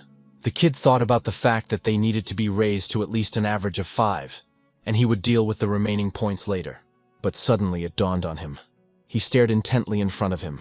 His pupils narrowed greatly, and he told himself that he should stop. The boy put his hand to his chest and wondered if the Philosopher's Stone could be asked a question. And he asked if he could convert anything with equal exchange. The young man then asked himself if human transformation was possible. He sat and listened to himself, but there was still no answer from the Philosopher's Stone, and wondered if he could understand it, since human transmutation is considered taboo in alchemy. It's well known that chimeras are the most obvious example of human transmutation. Sometimes they appear in the arena as monsters. Kim knew they could also be used to their advantage. After all, 21st century science had progressed. And the Philosopher's Stone, as before, was silent and did not answer our hero's question. The kid stared intently in front of him and wondered if he could use what he had for a good cause. Then he said that was his intention, and he planned to get much stronger. The young man wrinkled his nose and said if he ever found himself in a difficult situation, he couldn't promise anything. He folded his hand into a fist, the young man adding that he had a goal to achieve after all. Then he put his hand to his chest and remarked that he was well aware of the dangers of human mutation. The stone glowed bright red, and Kim wondered what he was even worried about. He asked if it was the opposite of the emerald tablet, as he couldn't understand what the philosopher's stone was suddenly about. The young man asked if he meant to say that there was an object that was like an emerald tablet, and it contained special knowledge. Nothing surprising, he thought. There was nothing in the emerald tablet about human transmutation. A system message appeared in front of him, that a tablet ownership test was taking place, and the guy remembered how he had been tested when he had first gotten the emerald tablet. The kid was very surprised as he read that the right had been confirmed, and the tablet would recognize him as its owner. This was very unusual since a level 1 player had received it, because of the binding mechanism, making the item unusable by anyone and protecting it from theft by vaporizing thieves. The young man thought about the fact that, to be more accurate, everyone who didn't qualify for possession dies. He felt creepy, for if he didn't pass the test, there would be only ashes left. Kim asked the philosopher's stone if he thought he could pass the test for transmutation. He grabbed the bedspread with his hand and wondered if he should just let the idea go then. The young man heard some sounds and asked the philosopher's stone if it could partially block the penalty for failing a check. He was quiet for a while and asked me to tell him if the stone could prevent death. The young man began to get out of bed and remarked that since he was an official player, the most important thing for him was not to die, and that way he could recover. A system message appeared in front of him, and the guy said he would invest the remaining points in the power of alchemy first. Then he asked the philosopher's stone again if it could roughly describe the transmutation material. The one replied something, and Kim wondered if it was an emerald scroll, but of a different color. He closed his eyes and started thinking about something. After a while, he replied that he understood everything. The kid held his hand up and thought about the color being dark purple instead of light green, and it should work like a modern smartphone and be able to store knowledge. Suddenly, a system message appeared, alerting him that his alchemy power was insufficient for transmutation. The young man opened his eyes, pressed his lips together, stared intently in front of him, and thought it was expected. The next message informed him that about 10,000 achievement points were needed for an equal exchange. Then he had to agree or not. The guy was very much surprised, as such an offer was definitely not expected. And the philosopher's stone said something to him and pulsed very hard at that. Kim had drops of sweat on his face and wondered if this was still considered cheap. He stood in front of the system message and noticed that the Astraf was only worth 500 points. Kim thought about the fact that he had worked so hard to accumulate 12,300 points, and now all was lost. And then he said he had no choice and decided to take the risk. Literally a second later, a message appeared in front of him saying that he had sent 10,000 achievement points. As he suddenly saw that white smoke began to spread in different directions from his hand, he looked at it with interest. The pupils of the boy's eyes narrowed. He frowned and noted that this energy was familiar to him. He looked with interest at his hand, from which smoke continued to spread across the room. The guy was very curious about what was going to happen next, and didn't take his eyes off his hand. In the meantime, his body was gradually draped as if in a konan. Purple huge threads. Just a few minutes later, a similar situation occurred with his arms. They were all wrapped around him. Kim spoke of the object in his hands being alive and was very much surprised by it. A message appeared in front of the young man that he had created an unregistered mythical artifact, and a second one that he had received 5,000 achievement points. He also learned from the message that the characteristics of the title Alchemy Pioneer had improved, and an option had been added to it. The guy was very surprised. He opened his mouth and couldn't believe that his title had improved. He began to read the system message carefully and said in a voice that fusion energy absorption was being reduced by 5%. The kid pointed out that it turns out that not only does the percentage of efficiency increase as the level increases, but also the percentage of energy absorption decreases. The young man smiled and thought about the fact that it was no wonder now why Mal Suk had talked so much about changing titles, and decided that he needed to maximize the efficiency percentage. The system message reappeared in front of him, alerting him to the fact that the constellation of Baphomet was looking at the trail he had left behind with bulging eyes, and that it had caught his attention. Kim also read that because of his incredible accomplishments, the entire arena is all but discussing him. The young man stared in front of him, then wondered what else it was. A message appeared in front of him with characteristics about the obsidian tablet. He learned that it was a replica that contained various information, including human transmutation. He opened his mouth in surprise as he had invested 10,000 achievement points, and there was only 20%, and that was another line. The kid thought about the fact that even the Astraf was only 10% and for 500 points. He was breathing heavily from worry. He took hold of his head, took a deep breath and told himself to calm down, and then stated to just not be told that this item has no rollback. The guy started to look through his fingers, his pupils narrowed, and asked if he really didn't have a backlash. He realized that the tablet was forever, and then concluded that for every 10,000 points there was a 20% increase. The young man rubbed his beard and contemplated 4 more times for 40,000 achievement points. The kid smiled as he began to realize he could get his hands on the mythical item. The young man looked intently at the tablet and cried out that it was all madness. Literally after a few seconds, his expression changed a lot. He heard the mythical stone speak. He put his hand on his chest and told him not to worry, as he was prepared for the punishment that might follow. Kim picked up his cell phone and thought about being able to contact his brother and sister with one tap. The guy talked about how he was used to pain in general, as he had suffered from a lack of mana all his life, and for him, unbearable pain is an eternal companion. He put his hand to the tablet and thought with a smile that, if his guess was correct, there should be no punishment. And that one lit up. On it were written incomprehensible symbols. The young man was blinded by a bright light. His arm was wrapped in purple threads like vines, and began to squeeze the limb very tightly. The kid smiled and thought about the fact that everything was as expected. He felt no pain, and wondered if the constellation of Baphomet was very interested in him. Just then, a system message appeared in front of him that the obsidian tablet required fusion with the Philosopher's Stone.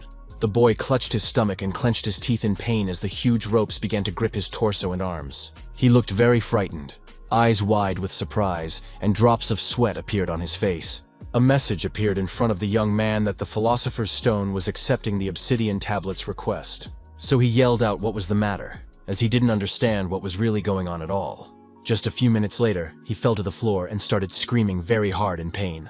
Kim clenched his teeth and thought about the tentacles all over his body squeezing him really hard. There were drops of grotto sweat running down his face. But he shouted that it was enough, because just a little more, and he would definitely be finished. The scream was so strong that the man who was walking near the door of his apartment heard the young man shouting as if frantic. Messages appeared. One notified that the obsidian tablet had successfully merged with the Philosopher's Stone, and the player was also informed that there had been a small change. The Philosopher's Stone had one new option added and its rank was raised. The last message our hero could not read, as he felt very bad. Saliva began to flow from his mouth. The guy was invited to the Galactic Arena. Today's event was called Offense. 50 players were to participate. The message alerted the youngster to the fact that a condition called cooperation had been added, and the kid read that the participants would be divided into groups of 5. But the main point was that the trial would only begin once the groups were formed. The young man read the message carefully, and then said that he had just finished his studies, and already there would be an attack, still cooperating. He cringed and noted that it was likely part of the entrance testing, then marveled that a silver-ranked event would show up here. The guy thought about our hero and came to the conclusion that it was probably all because of him. He looked at the system message and thought about the fact that this was his chance. After all, he could try to prove himself in a way that didn't work out last time. Suddenly the kid heard some sounds in the side and turned his head and listened. He thought it was an attack, but saw some young men, one of whom remarked that they were lucky. Someone asked why offense and not defense. The dark-haired guy noticed that the player recruitment rating was high, and he performed well in training. The blonde clarified if he wasn't the reason for the difficulty now, and the man replied that the dude shouldn't be afraid, as he would protect him this time. The red-haired guy frowned, his pupils narrowing very much, and he thought about the emblem. He began to realize that the Scorpius Guild's scum in front of him were in front of him, and he was greatly distressed. No matter the rank of the arena, there would always be some bastards, but the Scorpion Guild had long since gone over the edge. First, they have formed a huge posse, and second, they back up their disgusting behavior with stupid logic. But the most important thing is that they claim they are willing to work for victory, but in fact, they are just dirty crooks. The red-haired guy put a hand to his forehead and thought about the fact that they were most likely on the same team. He realized that his chance to prove himself was gone. One of the guys said he heard there should be 5 people on the team, and there's only 1. Everyone started laughing, and the blonde man remarked that the others probably hadn't joined. The other player said he'd be curious who was on the team with them. The red-haired guy thought that the members of the Scorpion Guild were showing off as usual, but a dude approached him and asked if he had the mark of the Song Sam Guild on his clothes. The one only looked at her but didn't answer anything, and the brunette began to ask further. His companion tensed up. One was very much frightened. The other smiled and began to ask if it was true. The dude started asking the redhead what his name was, and he stammered that his name was Kim Min-hyun. The young man put his hand to his face, closed his eyes, and said he couldn't recall him because he had never heard that name before. He looked intently in front of him and wondered if the person in front of him was an ordinary rookie who had been trained. The guy was shaking, and the brunette remarked that no matter how bad things were, the Song Sam Guild wouldn't give him equipment below C rank, and clarified if that was true. And then he added that he had heard that the big companies could give A-rank armor if one performed well in the training. The blonde man, on the other hand, said that Kim Min-hyun didn't take any place.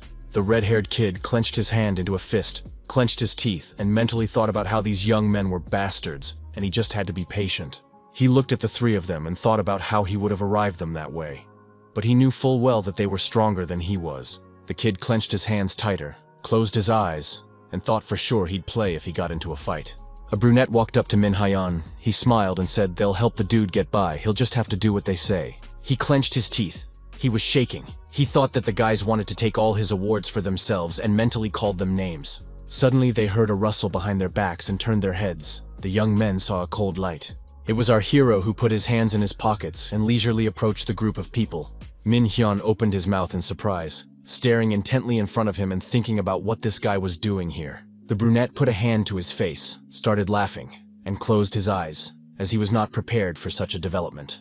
After a few minutes, he calmed down and stated that he couldn't understand the arena's algorithms, because first the kid from Song Sam appeared, and now another nub without armor.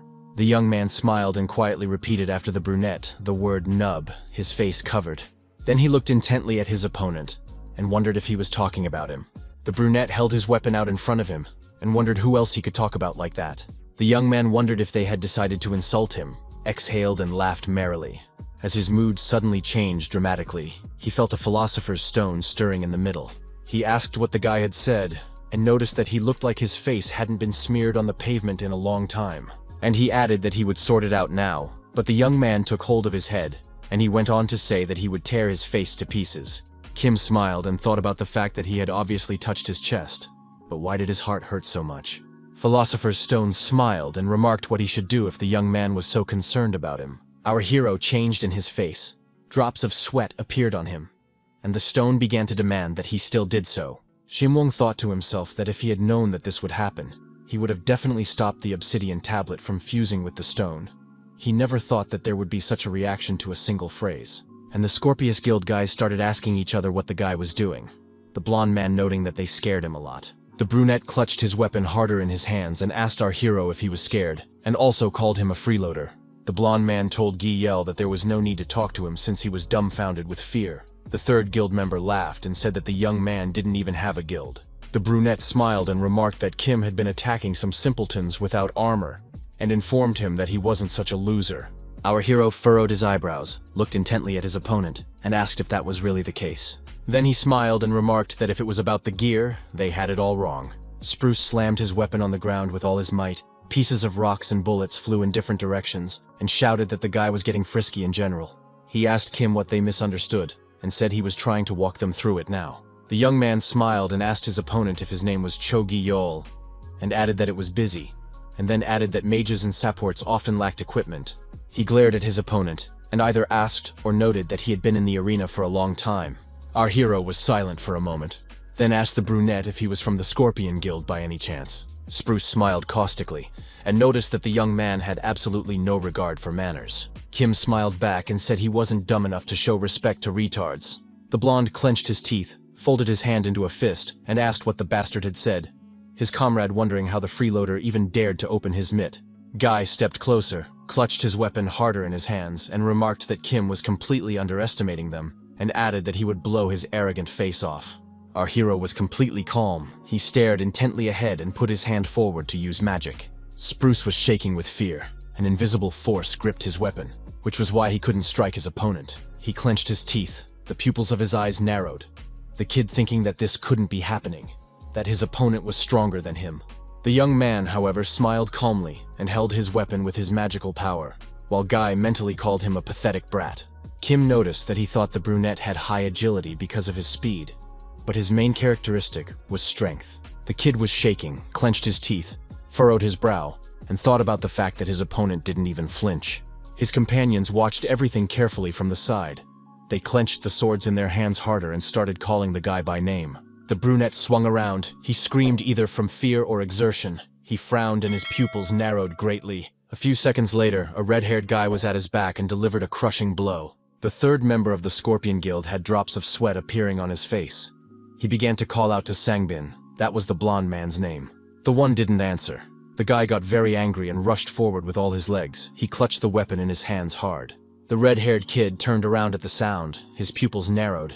He hadn't expected his opponent to rush towards him, but he was not at all confused, and the man was no longer any danger after a few seconds. Spruce continued to hold his weapon, and then shouted that his companions were assholes. He frowned. He felt heavy, droplets of sweat running down his face, and thought that the opponent had the A-rank physical skill, a distribution of characteristics focused on strength and agility. And the equipment is above B rank, and he was well aware that it was all just one hand. After a few minutes, he shouted for all he was worth why our hero was so strong. Thoth continued to clutch his opponent's weapon even tighter and wondered if he still had the strength to scream. A second later, he saw the splinter in his hands. Kim held up part of his opponent's weapon and said with joy in his voice that he really liked that look on his face. With his own weapon, the guy stabbed Yell and asked him not to be so offensive since he attacked first, and himself thought about the fact that this arena has an extremely high difficulty due to the high level of player recruitment, and on the other hand, means that the reward will be much better as well. He looked at his opponent, who no longer posed any threat, and realized that this time, the fewer people on the team, the more each participant would get, which was why they had stuck to his gear. A system message appeared in front of the young man, informing him that the ogre's corporeal shell could replicate his physical abilities, with only 15% synthesized. The guy was very much surprised by such an indicator, because the risks of possessing such a thing are already high, and now also the hand to turn into an organ hand. The young man smiled and talked about how everything was fine and he was enjoying everything at the moment. Just a few seconds later, his expression changed. He looked away and opened his mouth in surprise. Kim saw the red-haired guy and asked if he was the last participant. He answered in the affirmative. Our hero asked if they had seen each other before, and added that the kid seemed familiar to him. The latter replied that they had met in training. The young man opened his eyes wide, frowned, and asked if he and the dude were fighting near the river. The one replied that his name was Kim Min-hyun. He was from the Sung Sam Guild, and would be happy to work together with the guy. Xing Mong's pupils narrowed, droplets of sweat ran down his face, and he interrogated which guild the red-haired man was from. And he himself thought about the fact that the guild in question belonged to Yu Jung, the beautiful blonde. He pressed his lips together, frowned and stared intently, and waited for the young man's response. That one felt awkward and asked if maybe he had said something wrong, and Min Hyan also had drops of sweat appearing on his face. Our hero laughed and replied that nothing was wrong. He was just thinking for a moment. He shook the kid's hand and said they'd do a good job, and the redhead asked if it was just the two of them, and added that the mode requires 5 players, to which Kim replied that those 3 died after distribution, so the system won't pick up new ones. Min frowned. Drops of sweat appeared on his face. He couldn't understand anything and shouted that there was no such thing. There were system messages, one reporting that all participants had been allocated, and another that the arena was opening. From the third message, the young people learned that there was a limit, and it was 30 minutes. Min opened his mouth in surprise, and our hero was surprised and very much upset at such news. The guys were very confused, and for a while they just stood there silent. Then Kim said they should hurry up. They already have few players compared to other teams. His partner agreed. A system message appeared, alerting them that the constellation of Zeus was watching them, and the constellation of Baphomet was very pleased with them. The young man opened his mouth in surprise and thought of Zeus still watching him, and now Baphomet as well. He was very curious as to why. After all, he wasn't even that high-ranked and was just being tested. So why were these 2 constellations watching him? A message alerted that usually constellations don't even always even watch for funded players, and a second announced that their target was a goblin fortress. After a while, the guys read that they needed to clear the area by any means necessary in the time limit. They had 29 minutes and 59 seconds left. The boys were not prepared for such a development. They were surprised, and Moon clenched his teeth and wondered what kind of fortress this was. Commonly referred to as a checkpoint, this bridgehead varies slightly in surroundings and shape depending on the map, but it is built like a fortress with a bridge. The guy asked what the fortress was doing here, since checkpoints usually appear at platinum rank or higher, and he himself was thinking about the fact that the trio from the Scorpion Guild had originally surpassed the testing level. If you think about it like that, everyone here was of high level, so such a thing was quite realistic. He wondered if it was fair here. This could be a special beachhead just for them. The young man looked up and thought the reward would be generous, and it was only to their advantage. The guy smiled and wondered if this was the way it turned out. He would deal with them and all the rewards. But something distracted him. He called out to Kim Min-hyun and started apologizing to him. He opened his eyes wide and couldn't understand what was going on. Shimwang smiled and asked his partner if he wanted to rack up more kills. The one scratched his head and replied that he didn't want to, as he had just finished his training and goblins were too much for him, and added that he was sorry he was so useless and would rather collect the rewards carefully. Our hero smiled, agreed, and offered to come up with a joint strategy, and added that he could take all the kills for himself. One of the goblins had a snide smile that showed sharp teeth. He laughed and remarked that it was time for a shift change. His partner said he hated standing guard as it was boring. The monster replied to stop saying stupid things as their boss wasn't in the mood. And in the meantime, very interesting events were happening. Someone was coming down to the goblins in a lilac cloud. One of the goblins laughed and remarked that the idiots would be violated, but his partner only smiled. He didn't have time to say anything, as someone swiftly descended on neither goblin from on high. A system message appeared in front of the guy. It showed the characteristics of the Black Panther shell. It was 12% synthesized and Kim could use them. The young man had read the characteristics very carefully, and the goblins posed no danger. He couldn't even think that they wouldn't notice anything, as they were usually very sensitive to sounds. And he himself said that transforming multiple body parts is a difficult task. Philosopher's Stone remarked that the very fact that he was doing it at all was insane. A red-haired kid came up to the young man and wanted to say something, then asked if they were sure they could handle it since there were only two of them. Kim smiled and said that he had scouted the area from the ambush and added that the goblins only had rocks and poison arrows as weapons. He noticed that the monsters wouldn't be able to pierce his partner's armor, and the most important thing was to stick to the plan, and then definitely everything would be fine. Min smiled and replied that he understood, but you could still see that he was nervous. The young man took a few steps forward and told his partner to follow him as well, and the boys set off towards the huge doors of the fortress, Min-hen walking a little behind. The goblins sat around the fire, eating the meat, saying it was delicious, and noting that it had been a long time since they had eaten such goodies. One of the monsters froze with a piece of meat in its teeth. It heard some incomprehensible sounds. The red-haired young man clutched his weapon harder in his hands and ran forward, pupils screaming. The goblins started yelling that they had people coming in and yelled for all their might that it was an attack. Then one of them clenched his teeth, smiled, and said that there was only one person, so there was no cause for concern. Then the monster added that this man had definitely lost his mind and pointed a slingshot at him. And the goblins started throwing stones at the kid, but he was dodging and swearing. Hen frowned and shouted, "Is that really all?" as not a single stone hit him. The same ones pointed various weapons at the guy and shouted that people wouldn't get through to them. They started running towards the young man and shouted that he was trapped. The boy clutched his huge sword in his hands and was ready to fight the goblins who were rapidly approaching him. He simply waved his hand with his weapon, doing so erratically as the monsters were already almost beside him. Min stared intently in front of him. His pupils narrowed very much. He also frowned his forehead. He thought about the blind spot here. He swung his sword at random and realized that there was only a little bit left. And when the goblins were already near him, the boy shouted with all his might for everyone to come to him. He looked up and started yelling it was about time. He looked very confused and scared, as suddenly everything lit up with a bright yellow light. It was our hero taking advantage of the lightning and Astraf. The goblins began to burn alive while screaming furiously in pain and incomprehension of what had happened. And Kim stood nearby, holding his weapon and watching intently. There were only charcoals left of the monsters, and it was all thanks to the Astraf. The guy squeezed the hand he was in harder. System messages appeared in front of him. The first alerted him that the Philosopher's Stone had minimized the rollback, and the second that 50 achievement points spent earlier had been restored. Hen held onto the wound and noted that it had all happened in an instant, and wondered how that was even possible. But our hero was staring intently at the system window. He was very much surprised, and his pupils narrowed. He noted that the obsidian tablet had merged with the stone and the rank had increased to E, but the achievement points remained the same, and the Philosopher's Stone asked the young man if he knew what a rollback was, and added that no one is able to handle him, only he can do it, but you need to reach at least B rank. Kim thought about this information, and read the system message. Something appeared in front of him that alerted him that the constellation of Zeus was smiling approvingly because of how cool he had used the Astrophis. So it was giving the guy 100 achievement points. He reflected on the fact that he was being helped with his glasses even without a live broadcast. He was very much surprised. The young man thought to himself that considering the speed of completion of the obsidian tablet, and all the transformation to come, it had worked out rather well. He gripped his weapon harder in his hands and thanked the constellation Zeus for his support. Kim thought he could use it again. Even if he spent all the investment, the rollback would continue. He smiled, as he was well aware that he hadn't lost much, and looked carefully in front of him. He had a red-haired partner at his back and was looking around carefully.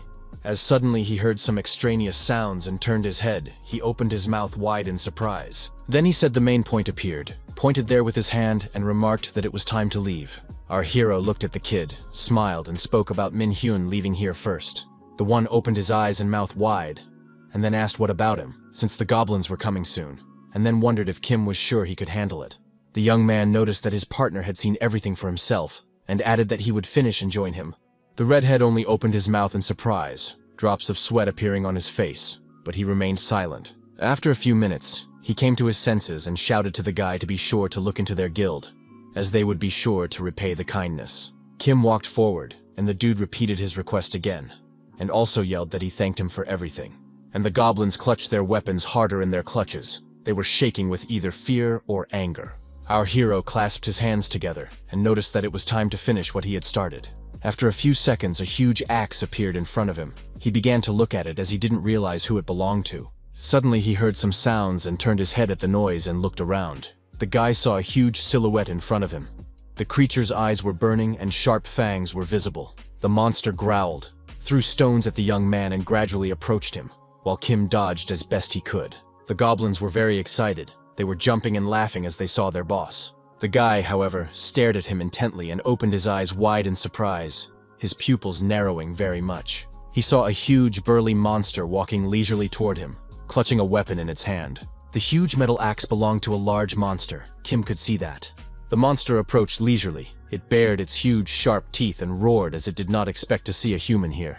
The young man clenched his hands into fists and thought about the hobgoblin in front of him and wondered why he was here. He remembered the system message that the target area was the bridge that was engulfed by the goblins. Kim stared intently at his opponent while a myriad of thoughts swirled in his head. And after a while, he came to the conclusion that most likely that message meant that the fortress had been taken over by goblins. Hobgoblins, creatures that arise when elite goblins are affected by dark energy. And since the captured fortress is filled with this energy, their appearance is inevitable.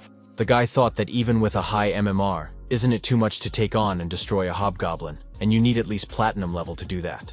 A system message suddenly appeared in front of him that he had applied the Dark Panther's body shell skill. And the hobgoblin came closer and closer. With shouts, he brought his weapon above his head and shouted that now there was going to be a spectacle for his subordinates. A huge axe, literally a few centimeters away, flashed near Kim's head.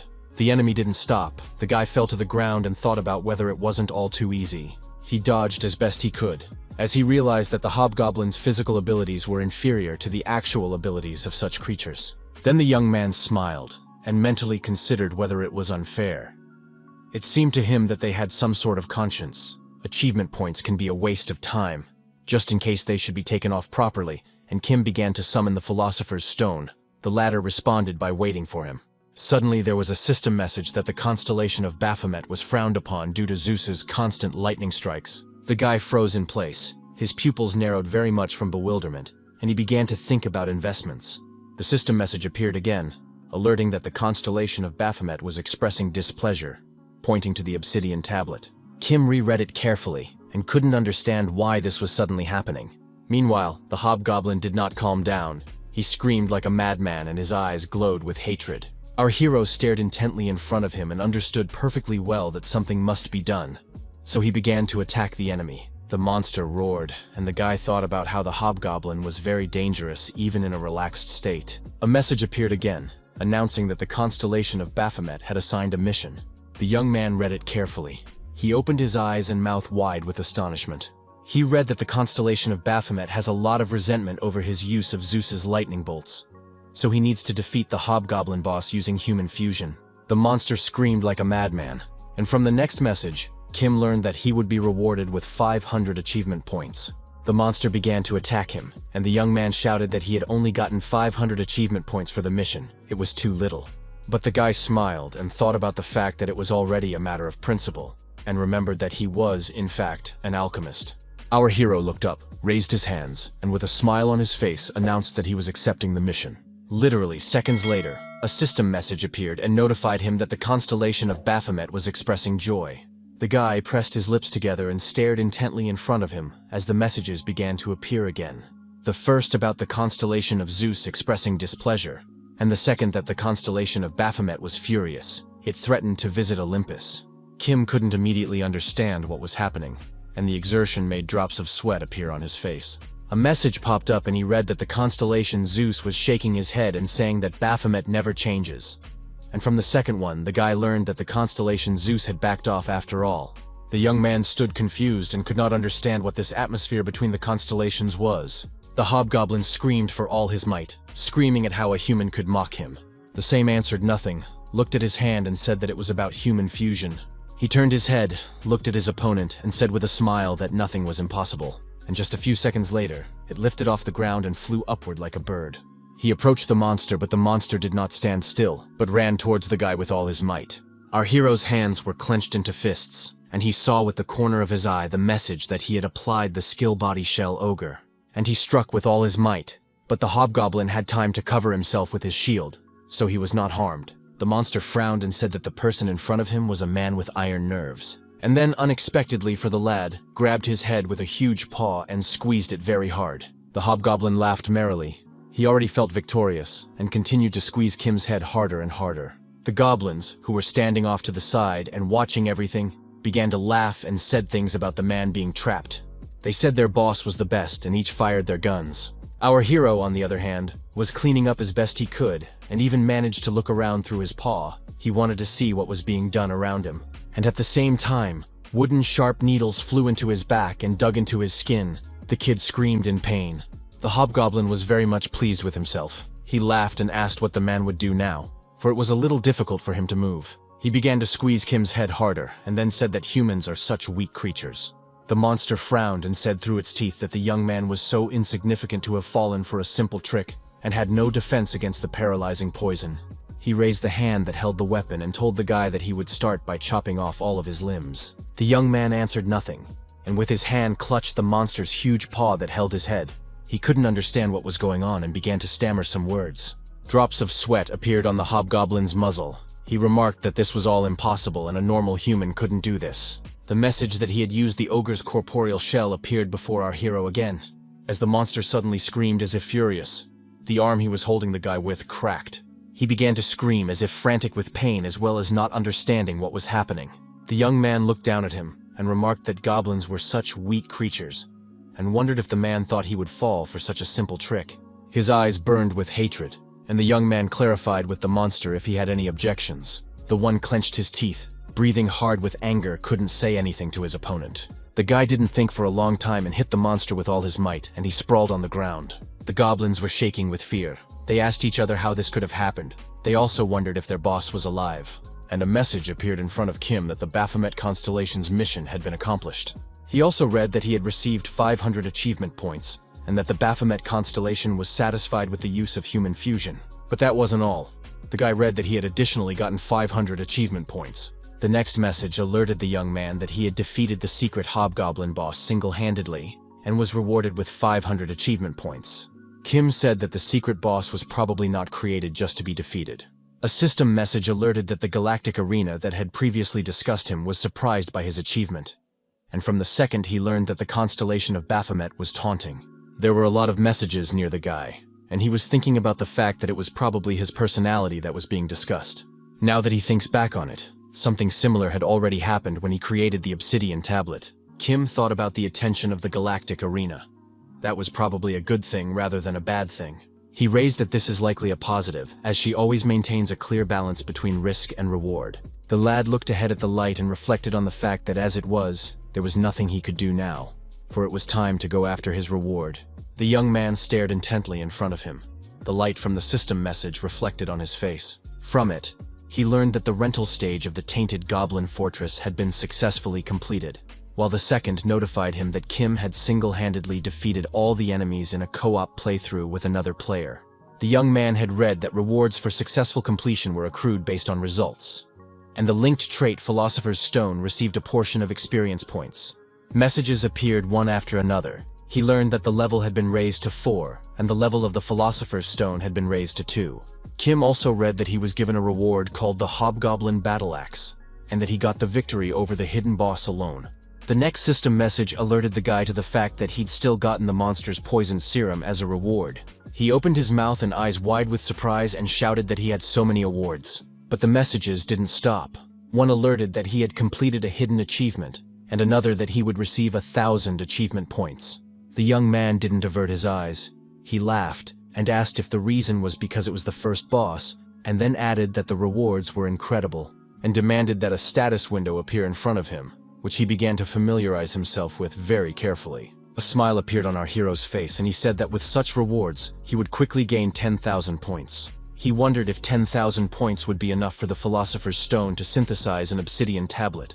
The stone replied that the requirements would vary. Kim looked at the system message and thought that the price was going up with each update, so investments should be made cautiously. He looked at his hand and knew full well that there was no avoiding the investment. But unlike consumables such as the Astraph, the obsidian tablet was permanent. Guy knew that once created, it could be used without restriction and had the power to change a person. The young man recalled dealing with the hobgoblin, and the Philosopher's Stone said that for the second stage of synthesis, the growth rate of 20% would apply even if he had a lot of points. The kid clarified if the price would remain the same until 40% was reached. He rejoiced that it would. He pressed the button and thought about the fact that it was better to keep a few points in reserve when synthesizing, since achievement points were his only source of resources. The player wondered about the fact that pass rewards were not given for rental points. He remembered that he sometimes got them through broadcasts. Kim said that he was still in the entrance test stage for now. With that, his alchemy power would be 17. Also, the Philosopher's Stone level increased from 5 to 7. He rubbed his hands together, smiled, and said that now it was time for the main course. A system message appeared in front of the guy, showing his inventory. The Hobgoblin battle axe was there. From the system message, he recognized its characteristics.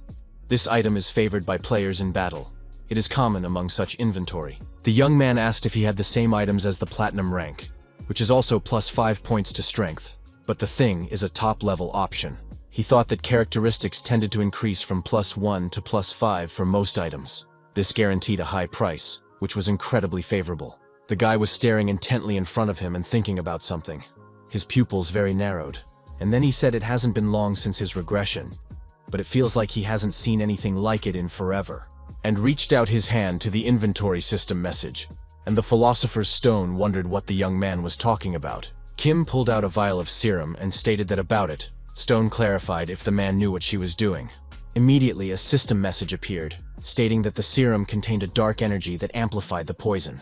Our hero closed his eyes, and the Philosopher's Stone asked if he had used potions before he synthesized it. The young man clutched the vial in his hand and thought about the side effects of not being able to use magic. It was the disintegration of the body during the normal phase, so he used pain relief potions. He thought that one of the key ingredients in these pain potions was serum. Philosopher's Stone clarified why the guy didn't drink it earlier if he had it, but the guy looked at the picture and replied that he had his reasons. Stone remarked that the kid should take better care of his health and thanked that he had been synthesized in near-perfect condition. Kim remarked that if he hadn't synthesized it based on the elixir, this regression would be impossible. And Philosopher's Stone remarked that it couldn't even be achieved by constellations. The guy asked what he had synthesized to restore it and make regression possible, and the stone replied that there was something capable of doing so. This answer surprised the youngster, and the Philosopher's Stone informed him that he could not say anything because the constellations were afraid of it. Kim lay back on the bed and replied if it was forbidden, then there was no choice. Stone was surprised that he gave up so quickly, but the kid remarked that there was no point in questioning at all. Philosopher's Stone remarked that the galactic rental would get him in trouble for mentioning it. They're scrambling his message, and then clarified what the dude would do with the serum. The young man smiled and remarked that there was no need to make an anesthetic from her now, so he was thinking of making an elixir. He added that for an alchemist, poison could be a cure. The stone shouted that he liked it so much. And then he added that it was going to be something special, Kim clarified loudly, wondering if he had said something wrong, and the question hung in the evening sky. The next day, the guy went to town. He looked up and noted that the place hadn't changed. Philosopher's Stone remarked that this was indeed the case, and asked if this place was called the Player's Hideout. And the young man replied that it was called the Galactic Agora. Stone asked if this was the building to which the arena had been given, and the young man replied that the Galactic Arena directly controlled the broadcast channels. Here someone approached our hero asking if he was awakened, a question that surprised him greatly. The girl laughed and remarked that there was a short check to be made and asked if he could put the vessel in his inventory and then bring it back again. The young man agreed to this request and did as the stranger commanded. She reported that everything checked out, thanked him for his cooperation, and gave the guy a wristwatch, and he thought they hadn't seen each other in a while. The kid looked at the watch and thought about the fact that it had features such as saving personal account records, transfer history, and data. It was a kind of advanced artifact. The girl clarified if it was the young man's first time at the Galactic Agora, and if he needed to explain how the watch worked. The young man replied that it was fine, and he had used it before. Stone noticed there were a lot of people in the room and asked if everyone was a player. Kim replied that some might be awakened, and you can't come in here without inventory. Toth clarified where they were going, and the guy pressed the elevator button and replied that it was to an area where players exclusively buy, and he had something for sale. After a while, the elevator doors opened and the young man saw the players in front of him. He walked into the middle as the elevator moved. He heard a guy ask his opponent if he had heard about the new batch of Awakening Academy students. The guy replied that he had heard that those were the best of them all, and he added that Kim Si-hek and Lee Yu-jung are special because they passed the diamond and are now the best. They talked amongst themselves for a long time as the elevator announced that they were on the 4th floor and the doors opened. Kim came out and heard one of the guys say he was jealous because some players get stuck on gold for 4 whole years. The Philosopher's Stone laughed at first, but then he noticed that there were a huge number of stores around, and asked if they sold and bought ore here. The guy replied that there were far more guild stores than private ones, and the Stone asked why the guy was trying to sell here and not at auction. Our hero looked at the system message that appeared in front of him, and replied that it was almost impossible to sell something that fell under the category of school uniforms at auction. And he added that most of the prices were not set, and thought to himself that it was easier to deal with the big dealers. He walked into the middle of a small store, and the salesman behind the counter greeted him. The young man thought about how big corporations, it's a whole other level, they're so clean and classy.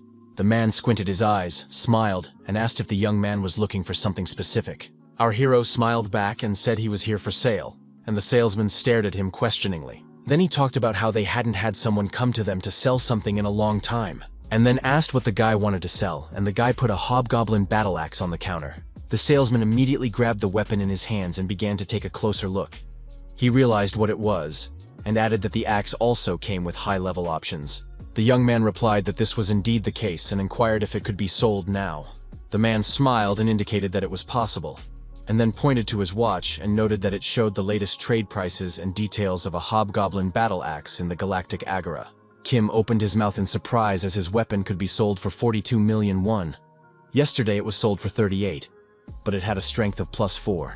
The salesman corrected his pince-nez and asked if he could ask where the guy got the axe. He opened his mouth in surprise, and the man noticed that he was a professional player. But the young man didn't look like a high-level player. He frowned, looked intently at the young man and asked him what level he was. He replied that he was level 7, and thought to himself that the salesman was suspicious. The man rubbed the bridge of his nose and asked if the guy wanted the full amount in cash rather than on a credit card. Kim said the seller probably misunderstood him, and remarked that he got the weapon as a reward in the arena. The one pointed his finger at the topple and clarified if the young man at level 7 had obtained an item that only fell out with a platinum rating. Our hero started to answer something, but the man ran up to the panic button and put his hand on it, and then remarked with a smirk that if he pressed it, security would arrive, and the owner of the stolen item would be found immediately. He smiled at Kim and said that people like him usually had some sort of misfortune, and added that he would help him, and said that if the guy sold for 10 million won in cash, he wouldn't press the panic button, and the guy started shaking with anger. The salesman smiled and noted that he would keep it a secret. He reached forward and indicated that it was time to choose.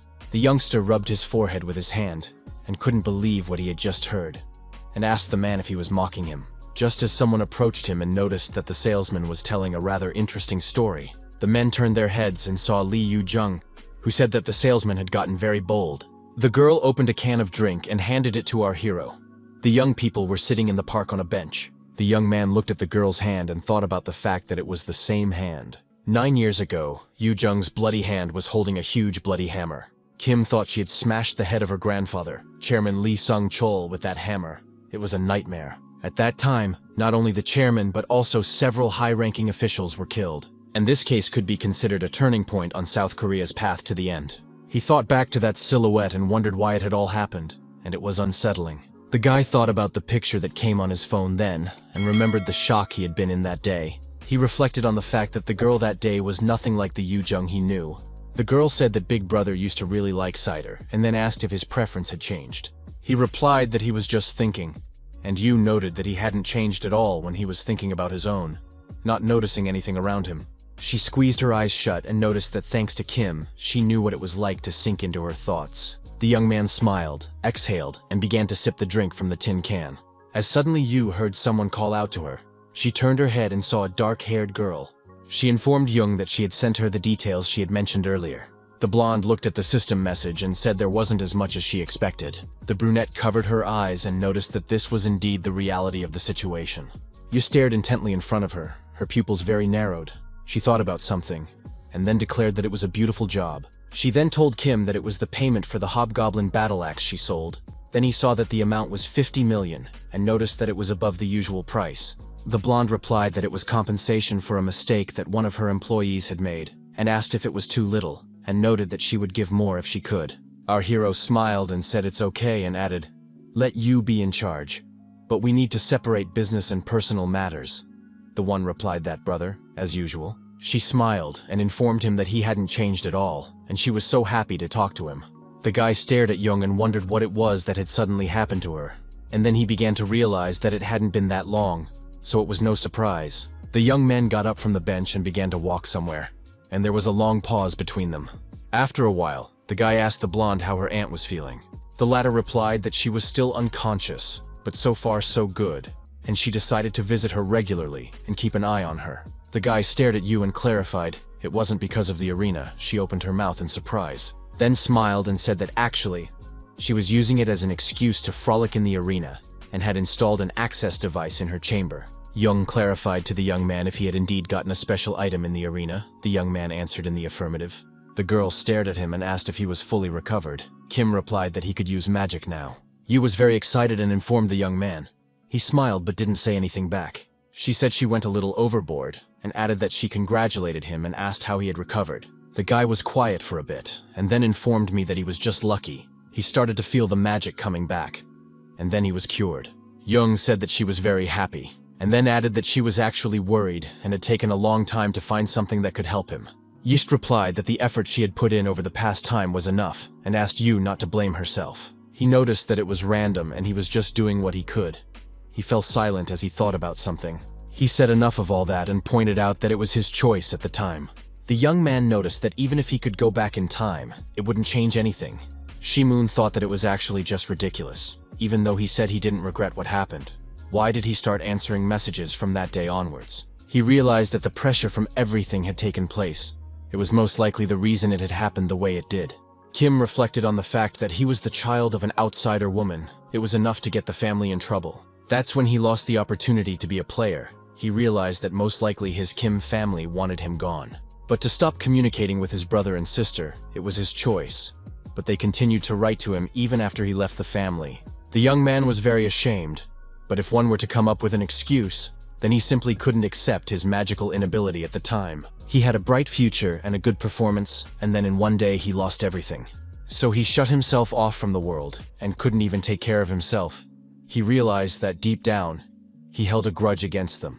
After all, if it weren't for them, it's likely his life would have turned out very differently. He'd spent his whole life feeling sorry for the people who were around him. There were a lot of thoughts in the guy's head. The young man lowered his head and pressed his lips tightly together. He didn't say anything to the girl, only remained silent. The guy thought about Yu's case. If he had stayed by her side then, she wouldn't have had to live with the stigma of being a traitor. Jung asked his brother if he had recently started the arena. He replied that it had only been a few days, and he hadn't even passed the entrance exam yet. The girl noticed that he needed equipment and offered to go buy it, but the young man replied that he didn't need it yet. She wondered very much how a mage didn't need equipment and opened her eyes wide, and the young man replied that he was an alchemist, Yu remarked, which then explained everything. And noting that he was most likely planning to buy alchemical materials with his earnings, he replied that he was lucky enough to get his hands on a couple of recipes. Jung replied that it was great and she also needed some supplies. Kim was surprised that she needed something too. He noticed that his sister had a combat class. He wondered what kind of materials she needed. Yu laughed and said that they didn't just swing swords, they also made potions, and Moon was very surprised, and wondered if it might be better to ask an alchemist or other mage. With such skills, she could put together all sorts of potions. But the girl took the guy's hand and pointed out that she didn't have time. She needed to visit her mom in the hospital. The guy offered to postpone it all. But Yu pulled the young man and shouted that he should go faster since he was a mage, and then added that he was so slow and offered to bring him faster. Assistant Jong, who was watching, frowned, a drop of sweat appearing on her face. She just couldn't believe that the very lady she knew so well was in front of her. Yu laughed merrily at her brother, and the brunette noted that the one had changed a lot. The girl stared intently in front of her, and then said with a smile that this was the real Jong. She stood back and thought about how she couldn't understand anything, because something had changed. And the brother and sister continued to walk through the busy streets of the city. They passed small stalls. One of the vendors shouted that he sells folk remedies for recovery, and remarked that he had in stock for every taste. His partner remarked that they had affordable prices. People who passed by were curious about who was next to Yu, and the girl laughed and pointed out that alchemists always had a shortage of materials and offered to look some more. Kim reported that this is enough as he has already purchased even more than what is needed. The girl gave a thumbs up and remarked that there was one more very important item to take, and it would be the last one.